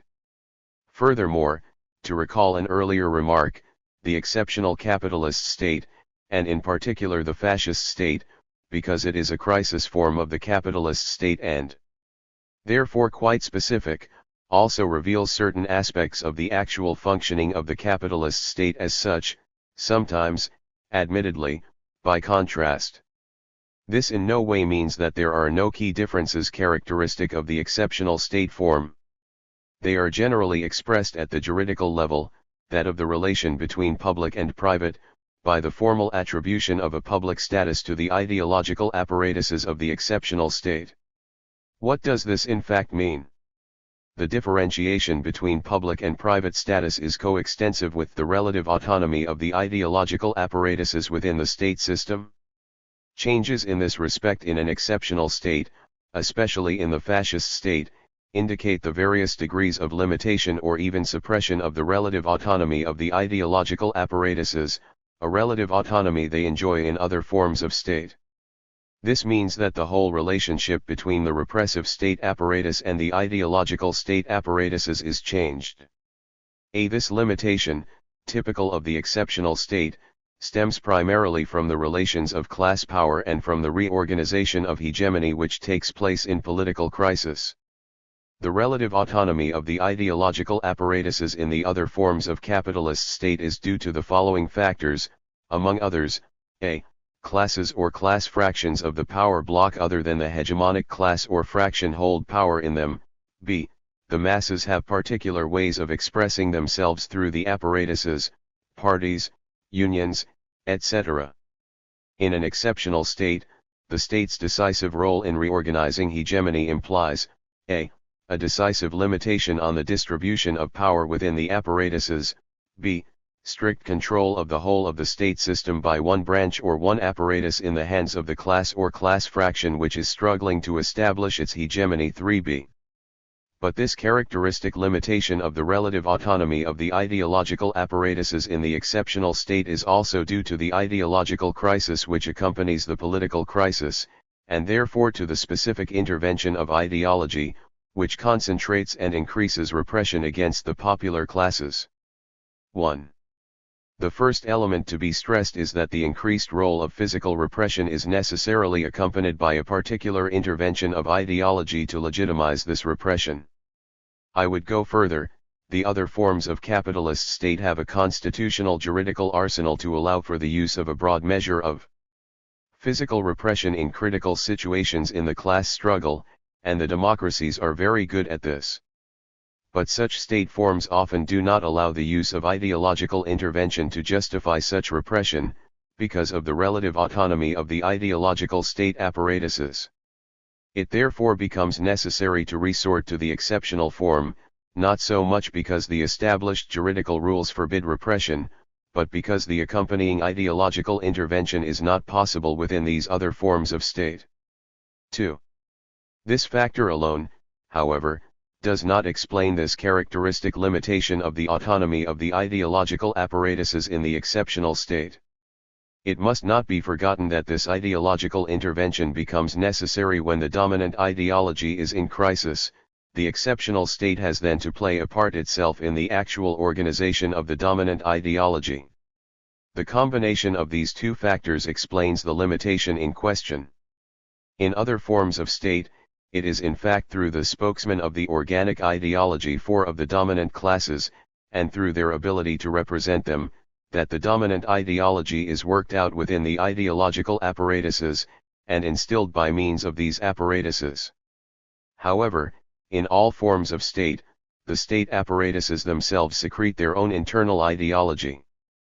But in those state forms not corresponding to a political and ideological crisis, this internal ideology is often perceptibly different from the dominant ideology. For example, the state bureaucracy, the army, the church, and the educational system all have an own internal ideology of their own. The reasons for this are: a. The dislocation between these apparatuses, as seats of the contradictions between various ideologies and ideological subsystems; b.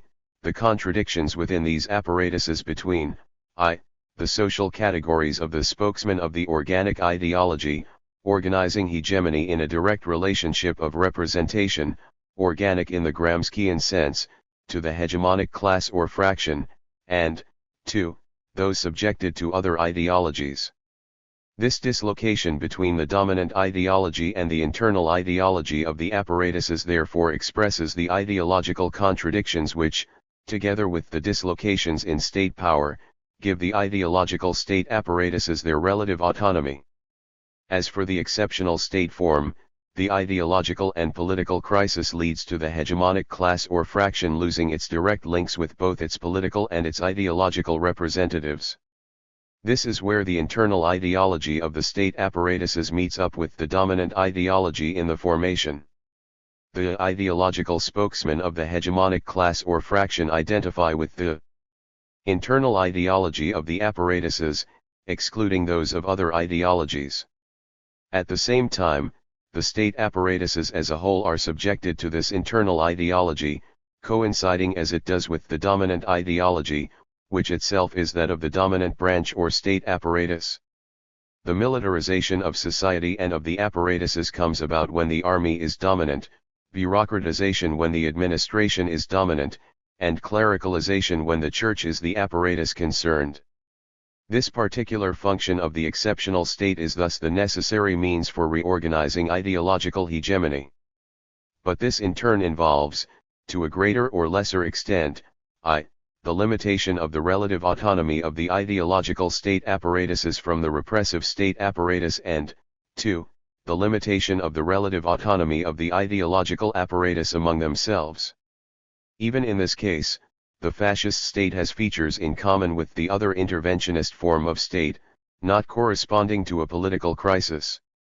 In this state form, because of the stage it belongs to, there is also both a proliferation of the role of the ideological apparatuses and a diminution of their relative autonomy, because of the overwhelming political domination of monopoly capital. 3. The displacement of the dominant branch or apparatus. The exceptional state form is therefore characterized by certain relationships between the ideological state apparatuses and the repressive state apparatus. This does not mean that the repressive state apparatus simply dominates the ideological apparatuses, contrary to the naive idea that the exceptional state is characterized merely by increased physical repression, part of which is the subordination of the ideological apparatuses to the repressive state apparatus. The exceptional state form is typically marked by a resurgence of organized physical repression. But the total reorganization of the state results in a new relationship between the repressive and ideological apparatuses, and it is this which is important here. In this relationship, the domination of one or the other specifies the form of regime of the exceptional state. In fact, depending on the relation of forces and the distribution of class power within the state system, the dominant position may belong, a. to the repressive state apparatus and one of its branches, the army in military dictatorship, the civil administration in Bonapartism, the political police in the established fascist state, b. to an ideological state apparatus, for example the party in the first period of fascist rule, or the church in clerical military dictatorships like the Dollfuss regime in Austria. But it is possible to distinguish two basic common features of the exceptional state form. 1. In the other forms of capitalist state, the repressive state apparatus is dominant over the ideological state apparatuses, whether this is evident or not. It is particularly clear with the political parties, which in these forms of state are principally transmission belts, and as ideological state apparatuses are subordinate to the repressive state apparatus. In these states, where the elaboration and indoctrination of ideology operate normally, the central nucleus of the state really is dominant within the state. This is one of the reasons why the Marxist classics concentrated on analyzing it. The exceptional state form sees, a. the overthrow of the relation of forces within the power block, and the special role of social forces which, in the crisis conjuncture, is often taken over by the support classes of the state, whose ideological apparatuses are their strongest points, b. the new state role, outlined above, of reorganizing ideological hegemony. In the case of the exceptional state, the reorganization of the state system can sometimes go so far as to let an ideological apparatus dominate the whole state system. 2. In the case of the exceptional state, even in the forms of regime dominated by a branch of the repressive apparatus, the reorganization of the whole state system has particular effects, given the new relationship between the ideological apparatuses and the state apparatus in the strict sense. The repressive and the ideological state apparatuses are distinguished from each other by their principal aspect, repression, and ideology respectively. In the case of the exceptional state, a. the reorganization of the state system may even modify the principal aspect of a branch or apparatus, as in certain examples of military dictatorship or Bonapartism, where the principal aspect, of the army or the administration respectively, becomes ideological. The political police has a similar role at a certain period of fascism. There are therefore effective displacements within these apparatus. b. Even when a branch of the repressive apparatus is dominant in an exceptional state, without going so far as to change its main aspect, its dominance is always accompanied by an upsurge in its secondary, ideological aspect. 5. 4. Modifications in the juridical system, regulation and limits. The exceptional state modifies the juridical system in a characteristic way, often thematized as the distinction between the legal state and the police state. But again, distinctions have to be made, especially in the case of the fascist state, because the prevailing line of analysis sees the fascist state, or the totalitarian state, as the antithesis of the liberal state. This is quite incorrect, as the liberal state is only a state form corresponding to the stage of competitive capitalism. We need to establish, a. what in this sense distinguishes the exceptional state from the other forms of capitalist state, including the liberal state as well as the form of interventionist state not corresponding to political crisis. This requires an indication of the common features of the juridical system in capitalist state forms other than the exceptional state. b. What are the major modifications in the juridical system which mark the difference between the liberal and the interventionist forms of state, according to the different stages of capitalism to which they correspond? In this sense, the fascist state has points in common with the interventionist state form which belongs to the same stage. The subject is enormous, and I shall be forced to be schematic. On the first point, it is necessary to point out the double role of law, which the Marxist classics, and particularly Marx's critique of the Gotha program, descriptively conceive as a relative distinction between law and the state. On the one hand, the juridical system sanctions in its own way property and exchange relations, and this helps to ensure the reproduction of the conditions of production. On the other hand, it has a directly political role, it acts directly in the political class struggle. It is in the latter sense that law is important in an analysis of the exceptional state in general, and the fascist state in particular. In this sense, the capitalist juridical system perpetuates and sanctions political class rule, following particular methods and depending on class struggle. While ideologically it disguises class domination, law fulfills its role in two main ways. 1. Law regulates the exercise of political power by the state apparatuses, and access to them, by a system of general formal, abstract, strictly regulated norms, explicitly fixed to make for predictability. Given a power block composed of different classes and class fractions, it regulates their relations within the state apparatuses, organizing the hegemony of one class or fraction over the rest. Law therefore allows the relation of forces within the alliance in power to be modified without the overthrow of the state, without affecting what Lenin called the state's envelope. The juridical system thus lays down its own rules of transformation. This is the main role of the Constitution. But while law organizes the power game among the dominant classes, it also organizes it among the dominated classes. It makes it impossible for them to come to power in accordance with its rules, while giving them the illusion that this is possible. For one thing, this is because such class law, or class struggle law, also governs the forms through which power is exercised over the masses. Organized physical repression is carried out according to its rules. The state apparatus is in general subject to the laws it itself decrees. 2. Law imposes limits on the exercise of state power, i.e. the intervention of the state apparatuses. Bourgeois writers have theorized this as the role of law in drawing the demarcation line between the individual, and his subjective, natural, inalienable etc. rights, and the state. It is correct to say that these limitations take the form of a demarcation line between the private and the public, but they express a relation of force which is also a class relation. The limitations imposed by law therefore also express the limitation of the power of class domination by the struggle of the masses. For the dominant classes and class fractions, the limitation of law expresses relations of force within the power block. It mainly takes the form of limiting the respective interventions of the various state apparatuses dominated by the different classes and fractions, hence the problem of the familiar distinction between the three powers, executive, legislative and judiciary. The operation of the juridical system has direct repercussions on the operation of the judicial branch of the state apparatus.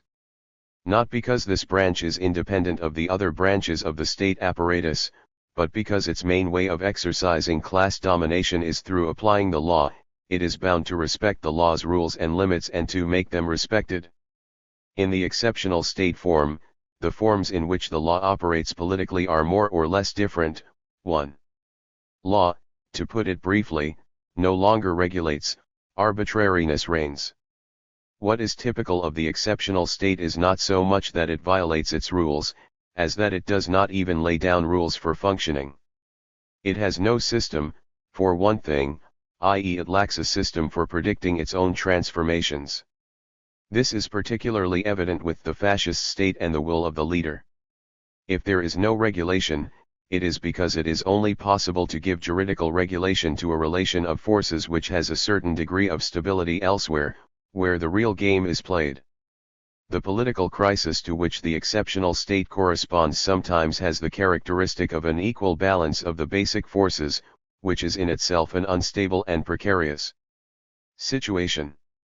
Every political crisis is a demonstration of instability of hegemony, and of shifts in the relation of forces within the power block. There are reasons for the lack of regulation. The exceptional state aims in this conjuncture to restabilize the situation by reorganizing the relation of forces. It arms itself with the means to intervene to do so, and with a certain freedom of action in the face of the forces it has to deal with. In particular, the typical limitation of predictability on the part of classes and fractions in the power block is an important strategic factor in the increased relative autonomy the exceptional state needs to reorganize hegemony. 2. The law is no longer the limit. In this sense, and in this sense alone, it is possible to speak of an unlimited exercise of power. For even in the state form, the power of the hegemonic class or fraction is limited by the power of the other sections of the power block, as well as by the working class and the supporting classes. The important point here, though, is that these limits are not fixed in law. Law no longer poses a distinction in principle between the private and the public, virtually everything falls within the scope of state intervention. Moreover, this also applies to the typical division between the spheres of intervention of the different state apparatuses, I shall return to this later, and to the blurring of their respective limits. This lack of juridical limitation is due both to the particular way in which the exceptional state intervenes when hegemony is unstable, and to its role in the increased repression of the masses. All this affects the judiciary. This branch of the state apparatus is directly subjected to the dominant branch or apparatus, not simply or only by being purged or taken over politically, which happens in every capitalist state, but by the transformation of the law itself. To turn now to the main aspect of the juridical system, the role of law lies chiefly within private law, in a. Sanctioning the relations of production in the juridical forms of property, b. Organizing the sphere of circulation of capital and of goods, contractual and commercial law, c. Regulating the forms of state intervention in the economic domain. In this respect there are appreciable differences between the juridical systems of competitive capitalism and of monopoly capitalism.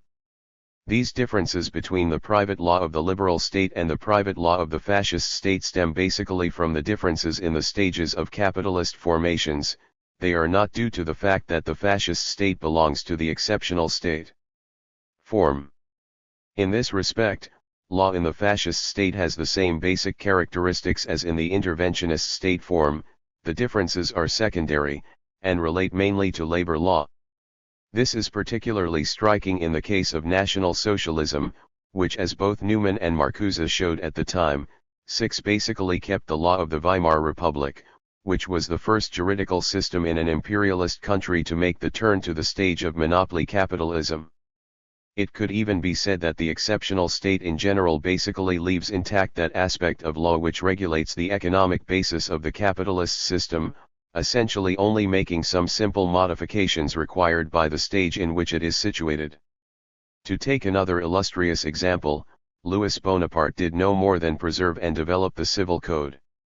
V. Significance of modifications in the electoral principle, on the single-party system. Another important characteristic of the exceptional state form is that the method of representation and class organization is modified. This affects the political parties in their role as ideological state apparatuses. In the other forms of capitalist state, the ideological and political workings of class indoctrination and organization give political parties a specific role. These organizing institutions and particular forms of transmission belt cannot be used under the exceptional state. It is no accident that this form of state corresponds to a crisis of party representation, both among the dominant classes and, in differing degrees, among the dominated classes. The role of the political parties is either shifted onto other ideological state apparatuses, or even to branches of the repressive state apparatus, or else it is replaced, as in the fascist case, by one particular party. The function of such a party in the reorganization of the whole state system is quite different from that of the traditional parties in the classic representative state. The suspension of the electoral principle, the typical basis of class representation in the capitalist system, is determined by this situation. The suspension, and the necessity to resort to the exceptional state form, is not because there is any risk of the working class and the masses gaining power by the electoral road. For the masses, the electoral system is essentially a means of ideological indoctrination, and the suspension of the electoral system in the exceptional state is therefore a feature of the political crisis and the concomitant effect of the failure of the classic political parties to carry out ideological indoctrination. 1. For the power bloc, however, because the political parties are a good way of organizing, the electoral system in the other capitalist state forms is also a means by which power circulates according to the relation of forces within the power alliance. It is therefore a form of political organization of this alliance. The transformations of the electoral system and electoral laws is an example of this. 7. The electoral system quite simply ensures a certain circulation of power among the power bloc, within the state apparatuses and through the political parties. The suspension of the electoral principle in the exceptional state thus has a particular purpose, in the conjuncture of the crisis of hegemony, the complete upsetting of the power bloc, and the crisis of party representation. The reorganization of the relation of forces within the state system falls directly on apparatuses other than the traditional parties. Again, certain writers about totalitarianism are way off the mark 8 when they define the particularity of the exceptional state by the formal distinction between single-party regimes and multi-party regimes. According to them, with the single party the exceptional state eliminates free competition for access to power. That is not in fact the essential difference between the exceptional state and other capitalist state forms. Such conceptions are incorrect about both kinds of state. The facts are as follows: a. In the normal forms of capitalist state, under the electoral system, political parties are state apparatuses. Free competition therefore never exists for the working class and the masses. So much is obvious, but further, free competition for access to power through a plurality of parties does not even exist for the power bloc itself in normal state forms.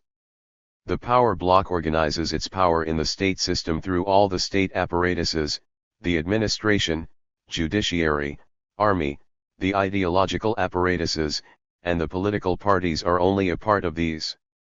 In other words, even in the normal forms of the capitalist state, the role of parties in the circulation of power is still to a greater or lesser extent limited. It is still determined by the power of the hegemonic class or fraction in the state system as a whole. b. This competition, i.e. the contradictions among the dominant classes and fractions, even continues in the exceptional state, but in a different form. In particular, the exceptional state does not remove from power all sections of the power bloc other than the hegemonic one. 9.2. Nonetheless, there is a second aspect of the suspension of the electoral principle which should not be neglected. By the very nature of the ideological state apparatuses, they always reflect the class struggle. Based on the electoral principle, they give the masses some possibilities of action, possibilities always emphasized by Lenin. It should not be forgotten that universal suffrage was itself a victory for the working class and the masses over the dominant classes. The exceptional state also attempts to suppress such possibilities of action. The suspension of elections affects all the ideological apparatuses of the exceptional state. Circulation within the apparatuses is normally by co-option or appointment from above, hence the bureaucratization typical of the exceptional state form. There is a second striking consequence in the corporatist forms of representation. These provide forms of direct representation typical of situations where the power bloc is politically disorganized, where political parties are cut out by the direct organizer role of the other state apparatuses, and where the masses are characteristically subject to the dominant ideology. The liberal and interventionist state forms are also different in this respect. The executive prevails over the legislative in the interventionist state, parliamentary democracy declines in importance, and so on. Going beyond the juridical level, the differences in the relationship between the executive and the legislative essentially coincide with modifications in the functioning of the political parties, within an overall modification of the functioning of the ideological state apparatuses. There are resulting modifications in the means of representation, because of the difficulties monopoly capitalism experiences in organizing its hegemony in parliament. For example, corporatist forms may spring up. The fascist state therefore has points in common with the interventionist state, since they originate in the same stage. Its distinguishing features are the break in class representation by party, and the suppression of the electoral principle. This does not mean that the exceptional state form of the capitalist state does not equally require legitimation. It is a remarkable feature of the exceptional state that it resorts to plebiscites or referenda to legitimate it. By contrast with purely charismatic legitimacy, these depend on the specific ideology of popular sovereignty. 6. The extent of bureaucratization. The exceptional state is markedly bureaucratized. I shall not dwell on the point, 10, but simply point out that bureaucratization relates mainly to the way the functioning of the state apparatus is dominated by its own internal ideology. This internal ideology is essentially related to the petty bourgeois ideological subsystem, and it results from the impact of the petty bourgeoisie, as supporting class, on the state apparatuses. Every capitalist state is therefore affected, in varying degrees, by a measure of bureaucratization. It is particularly high in the exceptional state, because of a. the role of social force which the supporting classes often play, in particular the petty bourgeoisie. Not only do these classes permeate the state apparatuses in massive numbers, swelling them in a monstrous and parasitic fashion, but they have a strong influence on the internal ideology of the state apparatuses. b. the general suspension of elections. It should however be noted that the extent of bureaucratization varies according to I. the form of regime in the exceptional state, and the steps it goes through, 2. the modification in the relation of forces, in the relation between apparatuses, etc. 7. Centralism and internal contradictions, parallel networks and transmission belts. There is one last point: even within the apparatuses of the exceptional state, the class struggle is not expressed in the same way as in other capitalist state forms. In fact, the reorganization of the state system within the strong state has often been taken to be a centralization of power. But this is correct only insofar as it refers to the significant restriction of the relative autonomy of the state apparatuses, and the new relations of dominance among them. For contradictions and frictions between branches and apparatuses persist in the exceptional state, but in different forms. This is because the class struggle continues in the exceptional state. The exceptional state's lack of success in suppressing the class struggle as it would like to cannot be overemphasized. The different way the class struggle is expressed in the exceptional state is due, I. to the modifications in the state system, which in turn correspond to features of the political crisis, 2. to the reorganization of hegemony and of the relation of forces within an unstable, politically disorganized power bloc, 3. to resurgence of the supporting classes, notably the petty bourgeoisie, as social forces, and 4. to the state of equilibrium between the two basic forces, which can at times be a feature of the political crisis. In other capitalist state forms, class contradictions and the circulation of power within the power bloc are generally governed by a ruling determining more or less strictly the respective spheres of competence of the various branches and apparatuses. These are usually mutually exclusive. Power is organized mainly through the specialization of the apparatuses. This is one of the reasons for the separation of powers in a representative state. In the exceptional state, by contrast, there are varying degrees of a characteristic duplication of parallel power networks and transmission belts, i.e. of the branches and apparatuses of the state, and the relationships between them are not readily apparent. This is particularly striking in the case of the fascist state, and gives rise to a specific expression of the contradictions within the state system. Rather than contradictions among the branches and apparatuses, there are now sharp contradictions within each branch or apparatus. The dominant branch or apparatus, e.g. the army, the single party, or the political police, itself suffers from sharp contradictions, but establishes its dominance primarily by directly infiltrating the rest. These are the internal contradictions of the exceptional state, the expression of class struggle behind its united, centralized facade. They take the form of behind-the-scenes wars between teams or pressure groups. The internal contradictions of the exceptional state should not be underestimated. They are the occasion and the expression of what are often extremely violent tremors in the state system, and this cannot be understood if the models of other capitalist state forms are applied to the exceptional state, where these contradictions are no longer secondary. The exceptional state, like every capitalist state, is a giant with feet of clay. Nonetheless, this particular characteristic of the exceptional state, which results from the conjuncture of class struggle and the new form in which it is expressed in the state, also gives it the ability to take especially effective action to neutralize class contradictions and fulfill its special role of reorganizing hegemony and the relation of forces. The duplication of parallel power networks and transmission belts makes it possible to displace very rapidly the actual transmission of power. There are continual changes, if not in the centers of real and formal power, at least in the real and formal transmission belts of power. B.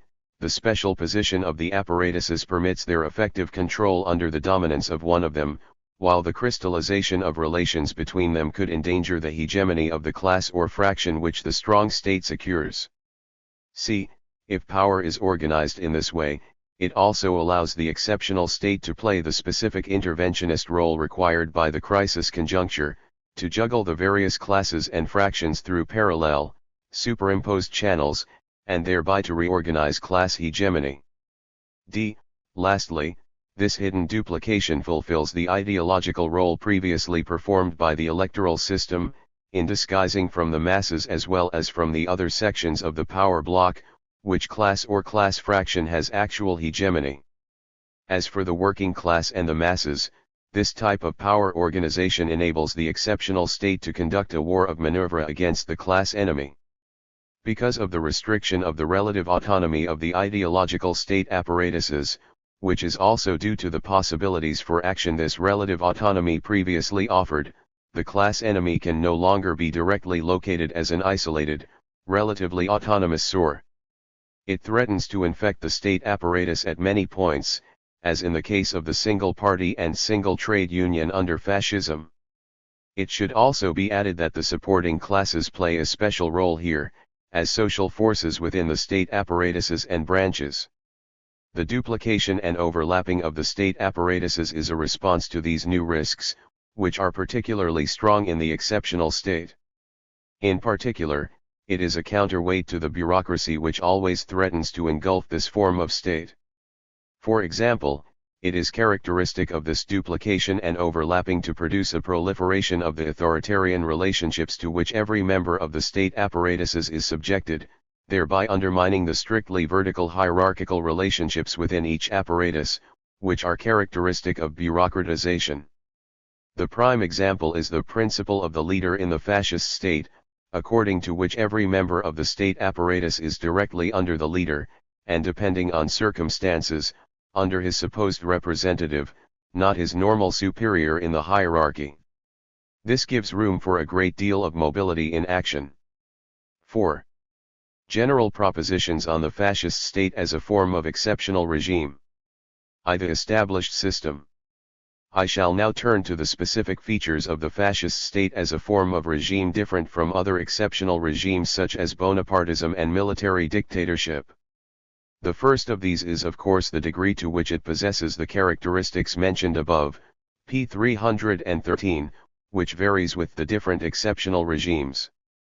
But the forms in which the state apparatuses function and are related to each other are also important, and that is what I shall deal with now. There is a particular kind of mass party within the ideological state apparatuses. The fascist state is characterized by the permanent mobilization of the masses.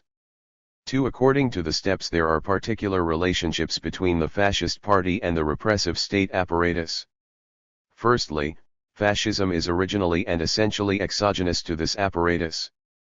Despite the connivance between the fascist party and branches of the repressive state apparatus, the main instrument for gaining power is outside the repressive state apparatus, which is invaded from the outside. This situation persists throughout the time fascism remains in power, in the sense that there is never any fusion of the fascist party and the state apparatus. The fascist party always has a role of its own to play. During the first period of fascist rule, the fascist party dominates the branches of the repressive state apparatus, the army, police, administration, and judiciary, although major struggles still take place between the fascist party and branches of this apparatus. In the second step of fascist stabilization, the state apparatus, suitably transformed, dominates the fascist party, which is subordinated to it. 3. In this step of fascist stabilization, the dominance of the state apparatus is achieved by a reorganization of the branches of the state apparatus. One branch of the repressive state apparatus dominates the rest, and therefore the whole state system, including the ideological apparatuses. The branch in question is neither the army nor the administrative bureaucracy, it is the political police. But although the police has a special role in the exceptional state, it does not always have the dominant role. The term political police is used not simply to indicate the importance of political repression, but to show that the key ideological role belongs to the police branch of the fascist state apparatus. 1.4. The fact that the political police is dominant within the state apparatus does not mean that the relations of relative subordination and subdominance among the other branches of the apparatus are irrelevant. It is even possible in the case of fascism to ascribe a definite order to the subordinate branches, political police, administration, and army. The fact that the army comes below the bureaucratic administration is important. Fascism in power also reorganizes the relations between the ideological state apparatuses. In the first place, the relative autonomy of the apparatuses one from another, together with their relative autonomy from the repressive state apparatus, is undermined. By their very nature no rigid, continuing hierarchy is to be found among them, but it is possible to see which apparatuses dominate the establishment of the new relations. One reason for this being the forms of fascist ideology, a. The fascist party, never entirely fusing with the state, from the time it is subordinated to the state apparatus it acts as a transmission belt for subordinating the ideological apparatuses to the repressive apparatus, and as a link for the centralized cohesion of the ideological apparatuses it dominates. The fascist party, which previously acted as a means of controlling the state apparatus, now essentially becomes the means for the state apparatus to control the ideological apparatuses. b. The family becomes a central part of the ideological state apparatuses. In contrast with the fascist state, the role of the family in the normal form of interventionist state is weaker than it was in the liberal state. c. The communications and propaganda apparatus, papers, publishing, radio etc. Party, family, and propaganda are the trinity dominating the ideological state apparatuses. There is also a significant decline in certain of the ideological state apparatuses, in particular the educational and the religious apparatuses. 2. The rise of fascism within the state apparatuses. The various steps in the rise of fascism are also marked by modifications in the state form preceding fascism. Fascism comes to power, formally at least, in a perfectly constitutional manner. Hitler and Mussolini came to power respecting the forms of the parliamentary democratic state, and within the juridical norms which every bourgeois state has in store for critical situations of class struggle. 2. Fascism characteristically comes to power with the collusion of the state apparatus. Although the fascist phenomenon is strictly speaking exogenous to the repressive state apparatus, with the beginnings of the rise of fascism it is able to penetrate and take over this apparatus from the outside, and at the point of no return, it neutralizes the branches or sectors still hostile to it. Fascism would never have come to power without decisive help from the repressive state apparatus in the struggle against the masses. Contrary to what many social democrats say, it is quite incorrect to speak of three forces in struggle during the rise of fascism: the fascist camp, the state, and the anti-fascist camp. 2. The specific feature of fascism is that the kind of crisis to which it corresponds allows it first to neutralize the divisions it encounters in the repressive state apparatus, and then to come to power constitutionally. The neutralization is mainly possible because the masses have already experienced a series of defeats when the rise of fascism begins, and when it comes to power, fascism has already won the support of, or at least neutralized, the power bloc as a whole. 3. It is useful to recall the dislocation between formal power and real power in the state throughout the rise of fascism.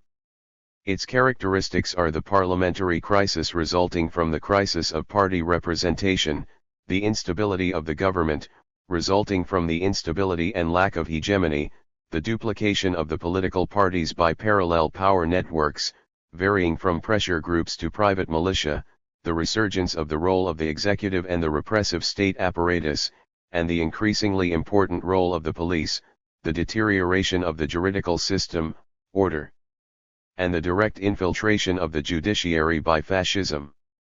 What becomes apparent is that the dislocation between formal and real power represents a dismembering, but not, as has often been claimed, a disintegration of the state apparatus.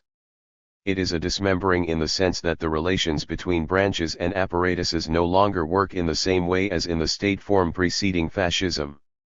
They often undergo radical change, corresponding to a modification in the relation of forces, and due among other things to the instability or lack of hegemony. Internal contradictions and frictions among the apparatuses increase, as a result of the political disorganization of the power alliance. This often takes the form of splits between the top ranks and the lower levels of a branch or apparatus. The reorganization of these relations therefore only seems possible through a new system, to be established through the exogenous factor, fascism. The state apparatus is, however, far from disintegrating, as it would do if fascism was an emergency reaction to a revolutionary situation or to open civil war, as the Comintern believed in the German case. The repressive state apparatus does seem to lose some of its monopoly of legitimate violence to the private militia during the rise of fascism. But it is only other armed organizations of the power bloc which gain, and in any case the collusion of the state apparatus and the militia should not be forgotten. The militia were armed by the state. What does take place in this process is a transfer or delegation of functions, further legitimized by the judiciary. 5. Germany. The rise of fascism. I referred above to certain modifications in the repressive ideological state apparatuses during the rise of fascism. I shall now discuss only those which shed more light on the problem. Firstly, an important modification confirming the special role of the executive was what has been called the presidential government, introduced by Brüning. From 1931, on the basis of Article 48 of the Weimar Constitution, providing for periods of danger to the Republic, Brüning governed by emergency decrees, not Verordnungen, not requiring the prior approval of Parliament. Parliament could of course reject them. But what the government now sought was not so much a parliamentary majority to support it as to avoid one which could oppose and overthrow it. The role of the executive did not, however, ensure real control of the branches of the repressive state apparatus by the formal government, now independent of Parliament. Instead, the army had the decisive role. Through its special relationship with the head of the executive, Hindenburg, on whom the government directly depended, it intervened openly on the political scene, and in particular, it occasioned the fall of Brüning. At the same time, the administration was no longer responding to orders. It boycotted government decisions which went against the interest of the big landowners, and also tax measures. The army, which remained a professional army, conscription having been abolished by the Versailles Treaty, was still too closely tied to landed interests, and was one of their surest strongholds, as the class origin of the officer corps shows. 21% belonged to the nobility, which was only 0.14% of the German population. One as a closed professional body, it was far from representative of the people, and certainly not of the petty bourgeoisie and the rural popular classes. Specific contradictory relations developed between National Socialism, the representative of big capital, and the petty bourgeoisie, and the army. The army was hostile to government by the representatives of medium capital, it gave tacit compliance to Nazism, but was not overwhelmingly won over to it. The army was continually involved in contradictions, expressing the contradictions between big capital and the landowners hoping to gain hegemony through a military dictatorship. A typical example was the friction between the SA and the army, which led Brüning and General Groener, Defense and Home Affairs Minister, to ban the SA in 1932. During the rise of fascism, National Socialism aimed at neutralizing the army, and eventually succeeded. Its infiltration of the army was mainly through use of the theme of national greatness. This was the basis of its appeal to young officers from the eastern provinces, and to the members of the former Free Corps who were incorporated into the army in great numbers.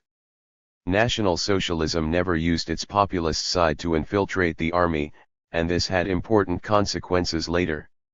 Apart from the fact that the army was neutralized, defeated by the split between the top brass and the lower ranks, as the Schuringer affair demonstrated, even the top brass did not want to suppress the Nazi militias, but to use them for their own ends, in particular, to recruit them to the army and use them to defend the frontiers. From 1931, even under Groener and Brüning, the SA had every opportunity for access to the national arsenals. But National Socialism infiltrated the state apparatus chiefly through the administration and the police, securing their overwhelming support and thereby outflanking the army. The petty bourgeois origin of members of these branches was a decisive factor in winning their support for National Socialism. The army top brass attempted to counteract this, General Groener combining the functions of Defense Minister and Minister of the Interior. Nothing came of it, though there were clashes between the army and the police, which defended the SA after it was banned. The police in fact depended on the local provincial governments, and escaped control by the central authority. This certainly should have made it possible for social democracy, which was still strong in various local governments, to control the police. In fact, it was the National Socialist Party which used the situation to its advantage, infiltrating the police and so bypassing the centralized army command. It is scarcely necessary to draw attention to the thorough collusion between the National Socialist Party and the police apparatus. The police constantly took the side of the National Socialists, giving cover to their operations and supporting them in street battles. They worked hand in glove.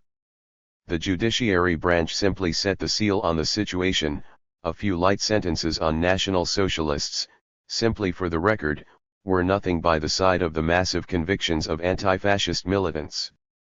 The relative split in the army between the upper and lower ranks was also to be found, though in varying and generally lesser degrees, within the other branches of the repressive state apparatus, particularly the administration, the judiciary, and the police.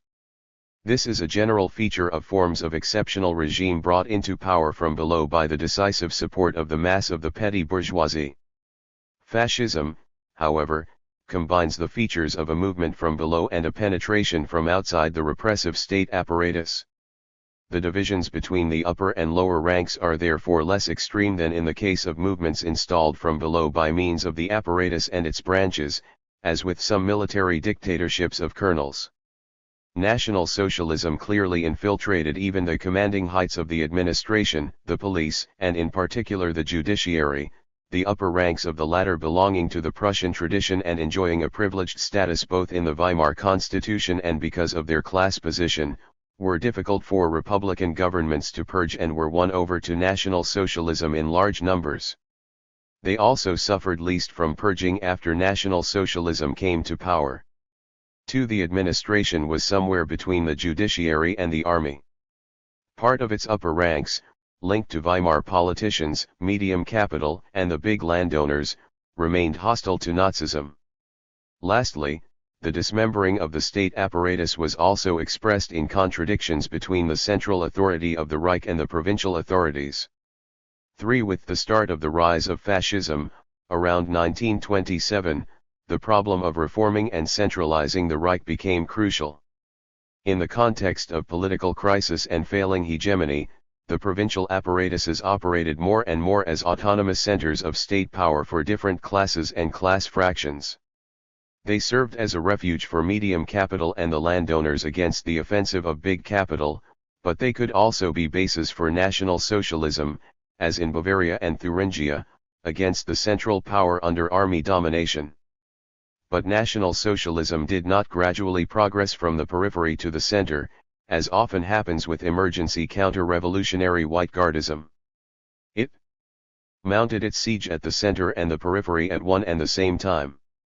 The dismembering of formal and real power, and the siege of the state apparatus, had proceeded a long way by the time National Socialism came constitutionally to power. It is remarkable that when the National Socialists first took part in the government they had only 3 ministeries of secondary importance. Frick did have the Ministry of the Interior, but it was the provincial governments that controlled the police. General Blomberg, on the other hand, a typical representative of the top brass, had the Ministry of National Defense. But by then the dice were already cast. To the established system. The first period of National Socialist rule saw a tidying up, Gleichschaltung, of the state apparatuses. The National Socialist Party conducted a thorough purge, and brought its own members into the apparatus. The more important point, though, is what happened to the Nazi state in the stabilization period. The party was increasingly subjected to the repressive state apparatus. For the first step in this process consisted in the apparatus being given a certain degree of protection against the Nazi Party's attack. When the first thorough purge of the apparatus took place, the regime issued a civil service law, Beamtengesetz, in April-May 1933. This gave certain guarantees to members of the state apparatus, as long, of course, as they gave loyal service to the regime. Its first effect was to slow down the invasion of the apparatus by the rebel petty bourgeoisie. In December 1933 the unity of party and state was announced. The party's move into the apparatus and the conflict between the two, which had until then been resolved by the party, were declared at an end. The repressive state apparatus, controlled by the Führer, would presumably now fuse with the party. Hitler declared, "The party has now become the state. All power from now on lies with the government." Frick announced that any kind of parallel government is incompatible with the total state. The end of the revolution was also proclaimed. The dualism of party and state apparatus in fact persisted, but the leading role of the party was constantly on the decline. The parallel power networks now crystallized. The leadership of each region consisted of the party representative, Gauleiter, and the purely administrative posts, Reichsstatthalter, Minister-President, and this duplication was extended to all ranks. If areas of competence were nowhere juridically defined, the party was nonetheless clearly losing its prerogatives in posts of decision and transmission to the state administration. Bracher describes this as the monocratic administrative state, monokratischer Verwaltungsstate. 5. The important decisions were taken within the state apparatus, particularly by the administrative branch, while the party's general secretary, Rudolf Hess, was allowed into the government for purely decorative purposes. It has already been pointed out that the same decreasing importance of the party also applied in the corporate organizations such as the trade unions. The subordination of the party to the state apparatus, together with the massive purge within the party, in fact represents the petty bourgeoisie's loss of its place as presiding class. The distinction between the National Socialist Party and the repressive state apparatus still continued, basically because fascism still had a complex relationship with the masses. But the main role of the National Socialist Party now lay in the ideological state apparatuses, operating as a link controlling these apparatuses for the repressive apparatus. The party also continued to form and to mobilize cadres, and thus to give the petty bourgeoisie its own means of mobility, a role mainly fulfilled in other state forms by the educational system. Lastly, it still operated as a parallel power network. There were endless frictions between the state administration and the party. With the army the situation was more complicated. 6. National Socialism penetrated the army from below, but it controlled it and deprived it of its decisive role from above, through the state apparatus itself. In 1938, the High Command was reorganized. Blomberg and Fritsch, the chiefs of staff, were sacked together with 14 generals, and 30 more generals were demoted. Göring took charge of the key sector, the Air Force. The upper ranks of the state administration, controlled by National Socialism and Big Capital, became quite resistant to the pressures of the army, which was now reduced to its military role. But the National Socialist Party avoided direct intervention in the army. This had very little to do with the resistance this branch put up, in spite of what has been said. It was rather because the National Socialist leaders and Big Capital were apprehensive about taking into the army an organized force which still had close links with the petty bourgeoisie and lumpen elements. None of this reorganization of the state apparatus can be understood without taking into account the growing and dominant role of the political police, which gave rise to the SS state. The SS existed long before National Socialism came to power, from 1923. Alongside the party militia, SA, it formed a nucleus of men specially selected and tightly controlled by the leadership, Hitler, acting as bodyguards and as the party's internal police. After National Socialism came to power, the following process took place: by steps, 7 all the local police forces were unified. 1933, the political police, Gestapo, and the SS were fused under a single command, that of Himmler. 1934, then all the police forces were fused under the dominance of SS, Gestapo. 1936. The political police were under the direct control of the National Socialist leaders, Hitler in particular as the supreme leader. They were seen as the direct incarnation of the will of the leader, Führerprinzip, and thus were able to intervene with authority in all branches of the state apparatus. Their sphere of intervention became unlimited, including the army, the administration, the judiciary, the National Socialist Party and the ideological state apparatuses. The scope of their intervention was also boundless, including not only security matters but administrative and military questions, etc. Their role was both repressive and ideological. They were the spearhead of the National Socialist spirit. The aim of the intervention, according to Himmler, was the total and constant education of all members of the nation, thereby securing the possibility of constant control of the position of every individual. The SS therefore received a very strong training in National Socialist ideology. Recruitment to the order was very revealing. The General SS, by contrast with the SA, was originally recruited, where possible, from the nobility, the intellectuals, and the rich sons of the bourgeoisie. This was the force which liquidated Rome and the rebellious petty bourgeois of the SA. It rapidly rose to a membership of 210,000 in 1936. It is a significant fact that in 1940, 32% of the leading SS officers came from intellectual backgrounds, teachers and graduates, while there were appreciably less of these in the party as a whole. 25% of these officers had university doctorates. 9 The notional elite par excellence, they were the main means by which the dominant class infiltrated the key posts of the Nazi state apparatus. But recruitment to the SS was increasingly changed. It reached enormous proportions with the creation of the Waffen-SS, armed SS divisions, and the Death's Head formations, whose ranks were recruited from lumpen elements to administer the concentration camps. From 1938, the political police were limited to the SD, a section of the SS. The whole SS, however, was still seen as an extension of the political police, and recruitment to the highest levels of all SS branches was still on the same basis. In Himmler's own phrase, the SS was the bond between the police, as the protector of the community, and the National Socialist Party, as the embodiment of the national will. The SS in fact controlled the Nazi Party as well as the whole repressive state apparatus, administration, army, and judiciary. It was a parallel power network, a virtual ideological police administration dominating the whole state system. The SS apparatus was the concrete embodiment in National Socialism of the displacement between the repressive and the ideological state apparatuses which characterizes the exceptional state. Finally, because of its mass recruitment and ideological training, the SS did not become a real state within a state, as often occurs with the secret police in other forms of the bourgeois state. It was still tightly controlled by the National Socialist leaders. It was no accident that the political police took on this role.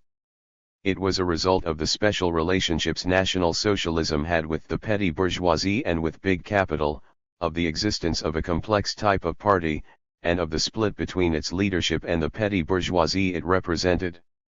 Finally, it was the result of the particular ideological intervention of the National Socialist state. The role of the political police was also accompanied by modifications in the juridical system and the role of the judiciary. 10. Law no longer ruled or defined boundaries of the kind described above. The courts were not supposed to apply laws, but the healthy sentiments of the people, in turn incarnated in the will of the leader. The police was seen as the incarnation of this healthy sentiment and the best expression of the leader's will. Its job was not to protect but to create a new political order. Its interventions were expressly political interventions. As acts of the Führer they were therefore expressly exempted, in a 1936 decree, from legal regulations, and from the judiciary's control in the form of legal proof. There was also an ideological modification in the notion of guilt. Guilt no longer primarily referred to the suspect act, violation of the law, as it generally is in other forms of the bourgeois state. It now referred to the possible enemy.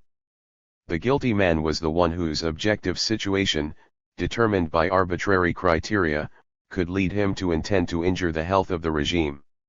For a fascist regime this meant primarily Jews, communists, socialists, Freemasons, liberals, beggars, mad people, homosexuals, syphilitics and various other antisocial elements.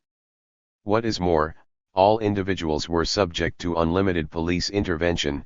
This was expressed in the abolition of all distinction between public and private.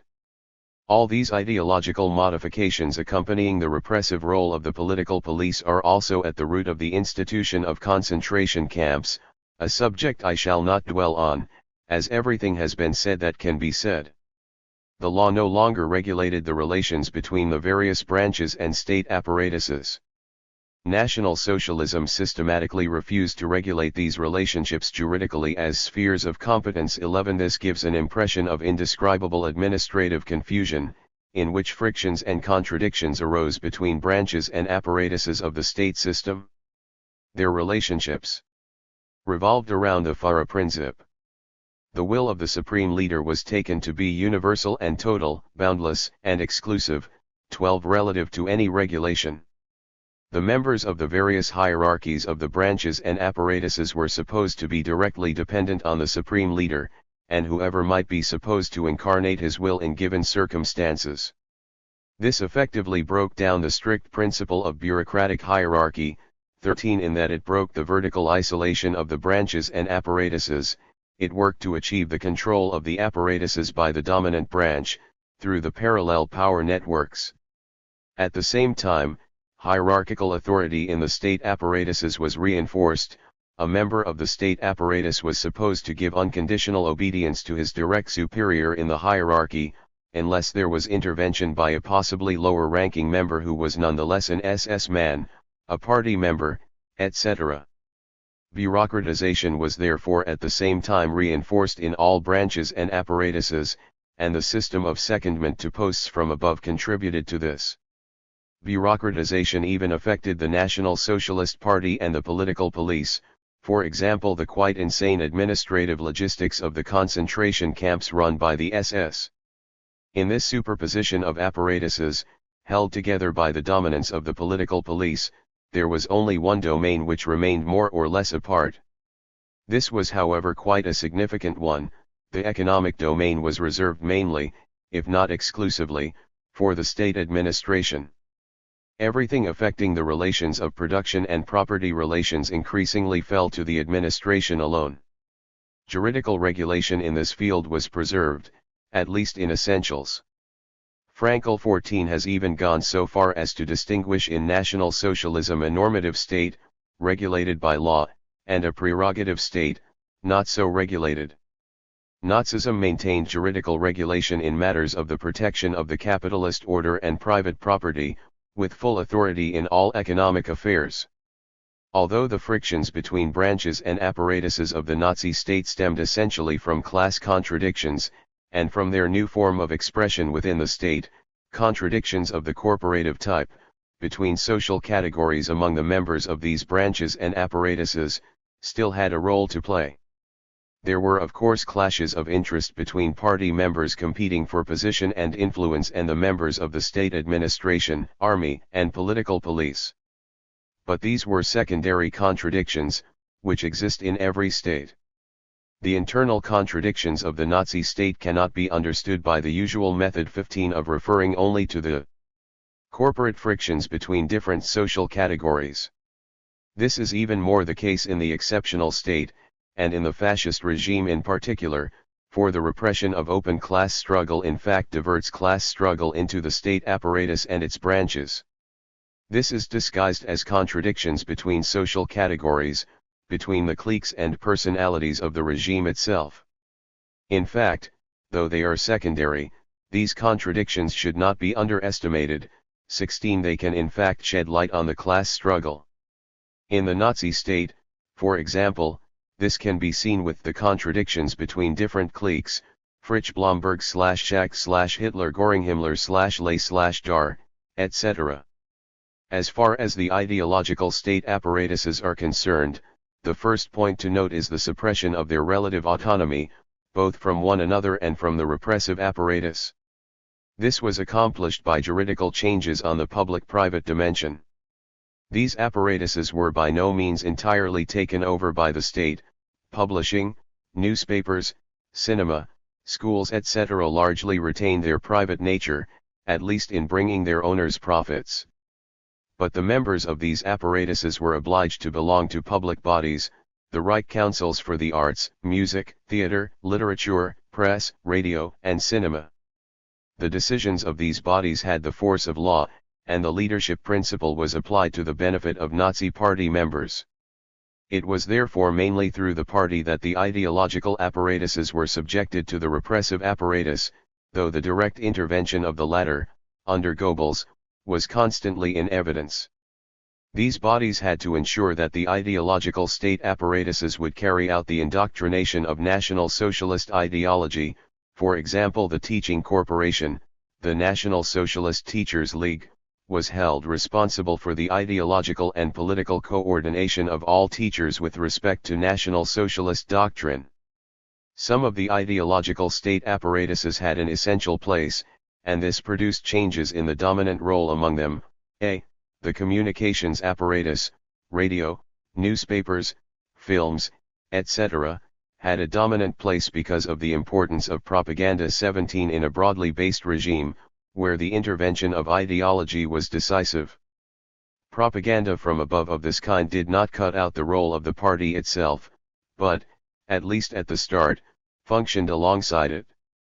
In the second phase of National Socialist rule, the apparatus of propaganda from above, which could reach the people directly, tended to be substituted for the party, which increasingly acted as the link between the repressive apparatus and the ideological apparatuses.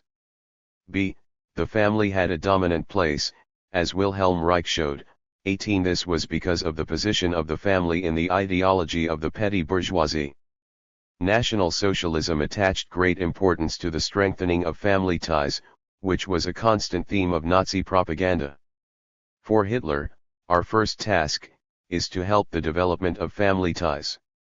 The decline of the family would undoubtedly be the end of any superior form of humanity. The ultimate aim of logical, organic development is the family. It is the smallest, but most important unit in the building of the whole state. Hitler was saying more than he knew. Leaving aside the role of the family in the formation of authoritarian ideology, through the role of the father, National Socialism gave women an important place as the mother. On Mother's Day in 1933, Goebbels affirmed, "Nowhere else does the mother have such importance as in the New Germany." She is the guarantor and guardian of family life of a kind which produces the strength which drives our people on. The German mother alone bears the spirit of the German people.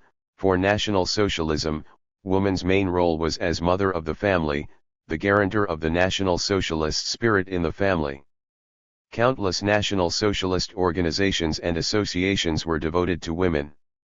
Moreover, the family had enormous importance in other ideological state apparatuses, for example the increasing role of parents in education through parent-teacher associations, in the youth organizations, etc. What then is to be said of the National Socialist Party and its organizations, which apparently broke family ties by instituting informing within the family? The contradiction is only superficial, for these family ties in fact worked mainly as an ideological apparatus. The important point is that one of the essential tasks of the party was to secure a representative within each family. In fact, it can be said that the National Socialist Party's most favored cell was not the factory, the street, or the local community but the family itself. It was no accident that it had this in common with the church and religious movements. C. The ideological apparatuses were multiplied under the control of the National Socialist Party. A variety of associations and organizations locked every individual into a complicated network of apparatuses covering every sector of activity. The multiplicity of youth organizations is a typical case. Certain ideological apparatuses, however, declined in importance. A. The educational apparatus, in the broad sense. 19. Professional training was carried on outside the schools. In labor organizations, degrees lost their importance for social mobility. A lesser role was given to culture, which in this sense is only the form assumed by ideology in the educational system, school. Hours were restricted to give time for other youth organizations. The use of technical criteria in selection diminished. Basically, this was because the myth of the objective, neutral character of culture was removed. Traditional authority in teaching, based on the supposed neutrality of knowledge, disintegrated. The role of the bourgeois educational apparatus largely depends on the operation of the myth of the neutrality and the objective nature of knowledge. This myth is the favored form of ideological indoctrination in this apparatus, disguising its class function. National Socialism tore away the mask by declaring openly its aim of indoctrinating fascist politics and ideology, and by so doing it contributed to the relative decline of the educational system in the ordering of the ideological apparatuses. Indoctrination, previously carried out through the educational system, was replaced in a different form by other apparatuses, youth organizations outside the school, the army, etc. At the same time, the function of social mobility for the petty bourgeoisie, which the educational system had previously provided, now passed to the National Socialist Party and the SS. B. The religious apparatus, the churches. 20. The top levels of the Protestant churches in particular, but also of the Catholic Church, welcomed the advent of National Socialism and contributed to it. But there were certain frictions, which often became important. The Protestant Church, which in Germany was the most reactionary and the most opposed to Weimar, was, contrary to what might be gathered from a superficial reading of Max Weber, closely linked to the big landowners. Protestantism had great influence in Prussia. Together with the army, it was one of the two main seats of the landowners' power.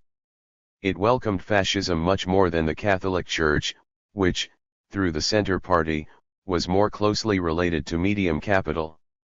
But friction soon developed with National Socialism, according to the steps reached in the contradictions between monopoly capital on the one hand, and the landowners and medium capital on the other.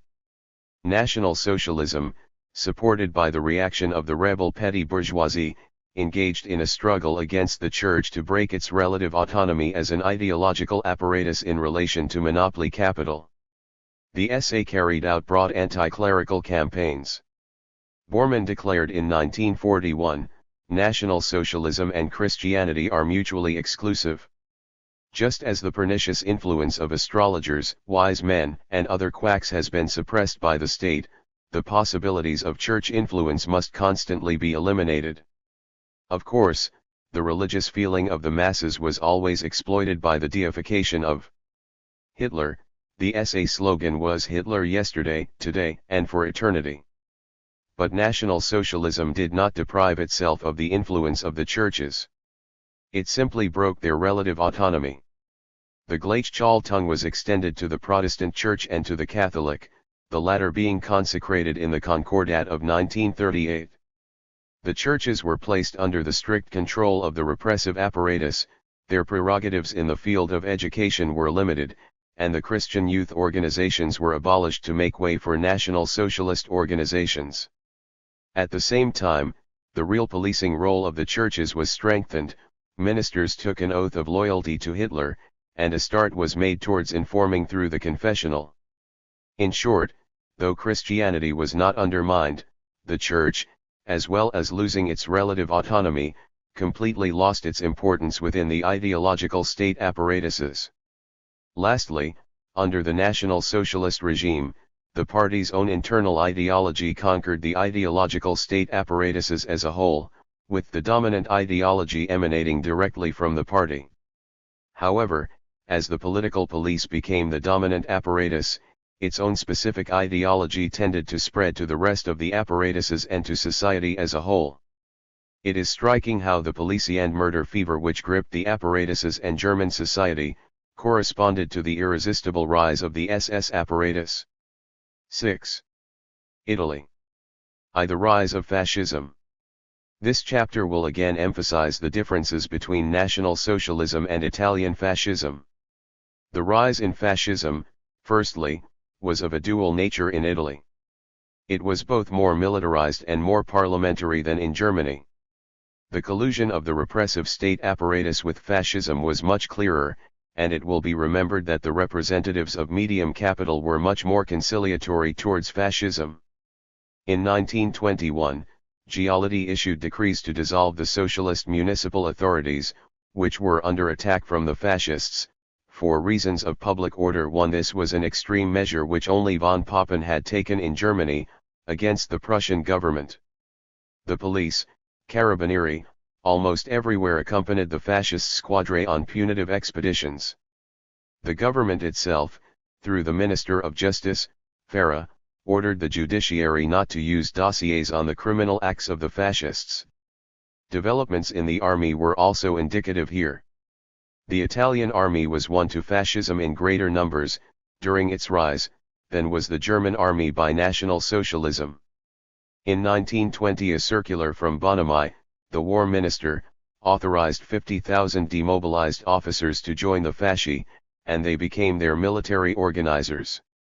The army also often accompanied the fascist militia on punitive expeditions to General Diaz, the army chief of staff, Admiral Théon de Revel, the navy chief of staff, and many generals, Gandolfo, de Bono, etc., openly worked for fascism. 3. As became very evident in the weeks preceding the march on Rome. The Italian army was not, firstly, a professional army as in Germany, but a national army, though after the war it had been purged of its revolutionary elements. It was therefore affected by fascism as much as or even more than the mass of the Italian people. The class origins of the officer corps were in great part the urban middle and petty bourgeoisie, and it was therefore very strongly fascist. The upper ranks of the army, together with the crown to which they were fervently devoted, were traditionally linked, through the unification of the 19th century, to medium capital which, with royal assent, governed Italy throughout the rise of fascism. The especially conciliatory attitude to fascism of the representatives of medium capital had repercussions within the officer corps. In this case too, however, frictions appeared between the upper levels of the army and the fascist party. These were based on the contradictions between big and medium capital, and centered specifically on the question of the monarchy. For General Badoglio and the leading circles of the army declared that they would fight fascism if it endangered the monarchy, which medium capital saw as its safeguard. Fascism, which began with strong republican tendencies, retreated somewhat, and this went together with reassuring guarantees to medium capital and its liberal representatives about the Manchester-type state. The obstacle of the army was therefore overcome. Facta, the last prime minister before Mussolini, tried in vain to provoke the army to move against fascism, using D'Annunzio. On the eve of the march on Rome, the king refused to decree a state of emergency, and by summoning Mussolini to power, acted as the Hindenburg of medium capital. The dismembering of the repressive apparatus in Italy took the form of a split between the central apparatus and the local apparatus. The representatives of medium capital, who were particularly influential on the political scene, virtually controlled the central apparatus through their political staff. The periphery, however, largely escaped their control, and the main power bases of the landowners and of big capital were concentrated here. It was mainly at the periphery that fascism attacked the state apparatus. But again the center was simultaneously infiltrated. The march on Rome was only a demonstration to the established system. Italian fascism, once in power, proceeded to reorganize the state apparatuses on much the same lines as Nazism, but it did not go so far as Nazism, or follow the line right through. In particular, the suppression of the relative autonomy of the state branches and apparatuses was less marked than with Nazism. State intervention in all social activity, including repressive and ideological intervention, was more restricted, and certain institutional forms of the parliamentary democratic state were preserved. The explanation lies in the particular characteristics of the class struggle, the different features of big capital in Italy, the stronger resistance of medium capital and also of the masses, in particular the working class, i.e. the specific characteristics of the ideological and political crisis. During the first period of fascist rule, which was longer than in Germany, there was again a gradual reorganization of the repressive state apparatus under the dominance of the fascist party, whose members invaded all the apparatuses. The party's dominance was stronger and more necessary insofar as parliamentary forms were preserved throughout this period. The gap between real and formal power persisted to some extent, the party acting as the center of real power, despite appearances on the political scene. 1925-6, with the various ultra-fascist laws, was a major turning point in the reorganization of the state system, and the party was increasingly subordinated to the repressive state apparatus. At the same time as power was concentrated in the executive, the dominant role among the branches of the apparatus shifted towards the administration.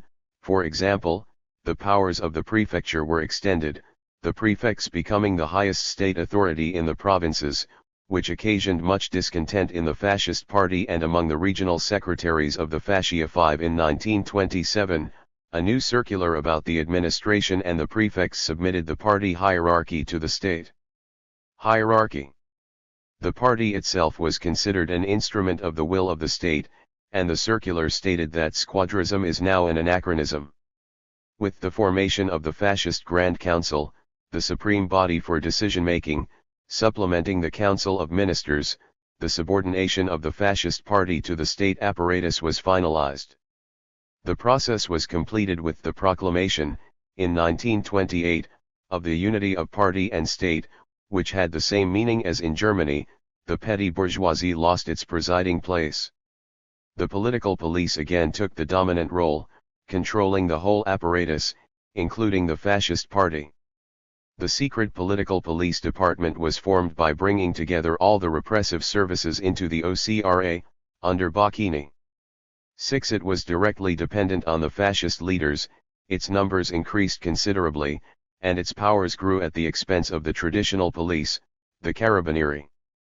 The political police escaped the control of the fascist party, and many frictions resulted between the fascist minister of the interior, Suardo, and the head of the political police. The role of the political police was extended through the militia, voluntary militia for national security, MVSN, which was purged of left-wing elements, and much better controlled by the fascist leadership than the party itself. The action squads, squadre, were brought into the militia, in 1923, only after a severe purge. In 1927, the militia officially became an armed body of the state, depending directly on the Duce. Its members swore loyalty to the Duce, not to the king. As with the SS, the upper ranks of the militia belonged to the bourgeoisie rather than to the petty bourgeoisie. 7 Modifications in law and in the judiciary accompanied the growing dominance of the political police. The police, the administration, and the fascist party formed parallel power networks. There were, however, clear differences from the Nazi state. Both the repressive and the ideological intervention of the state was less important. The fascist militia had only a remote resemblance to Hitler's SS. The branches of the repressive state apparatus were more independent of each other and less closely controlled by the political police. The army, overwhelmingly won over to fascism, escaped the control of the militia and subjected it to its own control in military affairs. The role of the political police as regards the state administration was more or less limited to keeping a check on it, without actually intervening in administrative matters. As regards the judiciary, there was still a distinction between regular courts and emergency courts, indicating that the regular courts continued in their traditional role, even if they were unable to control the intervention of the police. There was less multiplication of apparatuses, compartmentalization of spheres of competence still applied, and the modifications in the juridical system were less drastic than in Germany. 8. This seems to make Italian fascism more like a traditional bureaucratic dictatorship, which it was not. Though the fascist party was subordinated to the state apparatus, it did not fuse with it. Although the party's main role was as the link between the repressive and the ideological state apparatuses, it also held together the different branches of the repressive apparatus. The purging of the party, which was quickly taken care of under Nazism, was here a continual process. Compromises with the petty bourgeois base continued, culminating in the Salo Republic. The petty bourgeois base of Italian fascism was much more pugnacious than in Germany. Writers on totalitarianism freely introduce a false and arbitrary distinction between Nazism and Italian fascism when they say that Nazism was a totalitarian state and fascism was simply authoritarian. I need scarcely comment on their criteria. Arendt, for one, bases her argument on the number of victims of the respective regimes, concluding for Italian fascism that similar non-totalitarian dictatorships appeared in Romania, Poland, the Baltic states, Hungary, Portugal, and Spain. 9. The relevant criteria for distinguishing between forms of exceptional regime show the identical nature of the two cases, though the Italian fascist regime kept up a facade of constitutionality, because of the particular compromises it had to resort to. The king in principle still had the power to dismiss and nominate the prime minister, Mussolini. Parliament was elected on a single slate drawn up by the fascist Grand Council on the nomination of the various corporate bodies, though it had only a decorative function. Alongside it was the Chamber of Fasci and Corporations, nominated by the fascist leadership. The Senate, appointed by the king, continued to exist, as did the State Council and the Court of Appeal. This was clearly only a facade, though it helped give Mussolini real standing in the eyes of some heroes of Western freedom, first among them, of course, being Churchill, the future executioner of Greece. Although the rise of fascism in the ideological state apparatuses was similar to the process in Germany, their relative autonomy was less severely suppressed.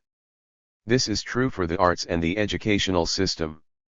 As Salvatorelli observes, the schools were nonetheless not completely fascist, either then 1925 or later. The old structure and the old spirit held firm, less in the primary schools, and more in the secondary schools.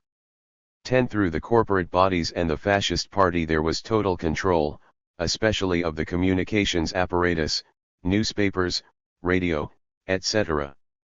The reasons are the particular resistance in Italy of medium capital and the landowners, occupying these apparatuses under the strong pressure of the masses at their center, and the ideological aspect of Italian fascism, which presented itself as the successor of the Garibaldian tradition. Some specific features of Italian fascism are worthy of note. The trade union apparatus, in particular, played a more important part than in Germany, because of the pressure of the working class. Under Gentile's liberal ministry, this was also true for the educational apparatus, the refuge of medium capital. The relationship with the church was still more significant. In Italy, the Catholic Church was the favored stronghold of the landowners. It was opposed to Italian unification, which had been carried out at the landowners' expense. Only under Mussolini did the Pope recognize Rome as the capital of the Italian state, and it was on extremely bad terms with the monarchy, which was allied with Medium Capital, the creators of Italian unity. At the beginning, and also later, Italian fascism had marked anti-clerical tendencies. Mussolini, the former left socialist and editor of Avanti, and the urban petty bourgeoisie with its Garibaldian tradition, came near to adopting the thesis of the opium of the people. Although the Catholic Church openly supported fascism, the attitude of the landowners led to strong frictions, basically stemming from the contradictions between big capital and the landowners, which were especially acute in Italy. Given the resistance of the landowners, and the ideological importance of religion in the countryside, fascism made an effort to resolve its conflict with the Church. With the Lateran Pax, 1929, 11 fascism simply bought the Church out. Such was the aim of the treaty and the financial convention. The Church, as an international financial power with its own interests, in a sense betrayed the interests of the Italian landowners, by making a major contribution to the stabilization of a regime which had to restrict their economic and political power. The friction nonetheless continued. The Lateran Pax included a concordat, which amounted on paper to a considerable compromise with the Church's influence in Italy. Fascism, however, had no intention of allowing the Church to exercise this influence in favor of the landowners. After the Pax, fascism went on limiting the powers of the Church in education, in the various clerical organizations, such as Catholic Action, and in the youth organizations. The Pope did not fail to complain of the ingratitude of the regime, in a really absurd encyclical, Non abbiamo bisogno. Fascism replied by decreeing that membership of the Fascist Party and of Catholic Action was mutually exclusive. In the end, there was a compromise. The Church would be restricted to the religious domain alone, and the Catholic schools, which were forbidden to have any athletic or sporting activity, were taken over by the fascist baililas. The Church salvaged the essentials, the authority of the hierarchy over the lower clergy, and the maintenance of its authority in the family, through church marriage. The Church therefore preserved a measure of relative autonomy within the ideological apparatuses, and had a more important ideological role than in Germany.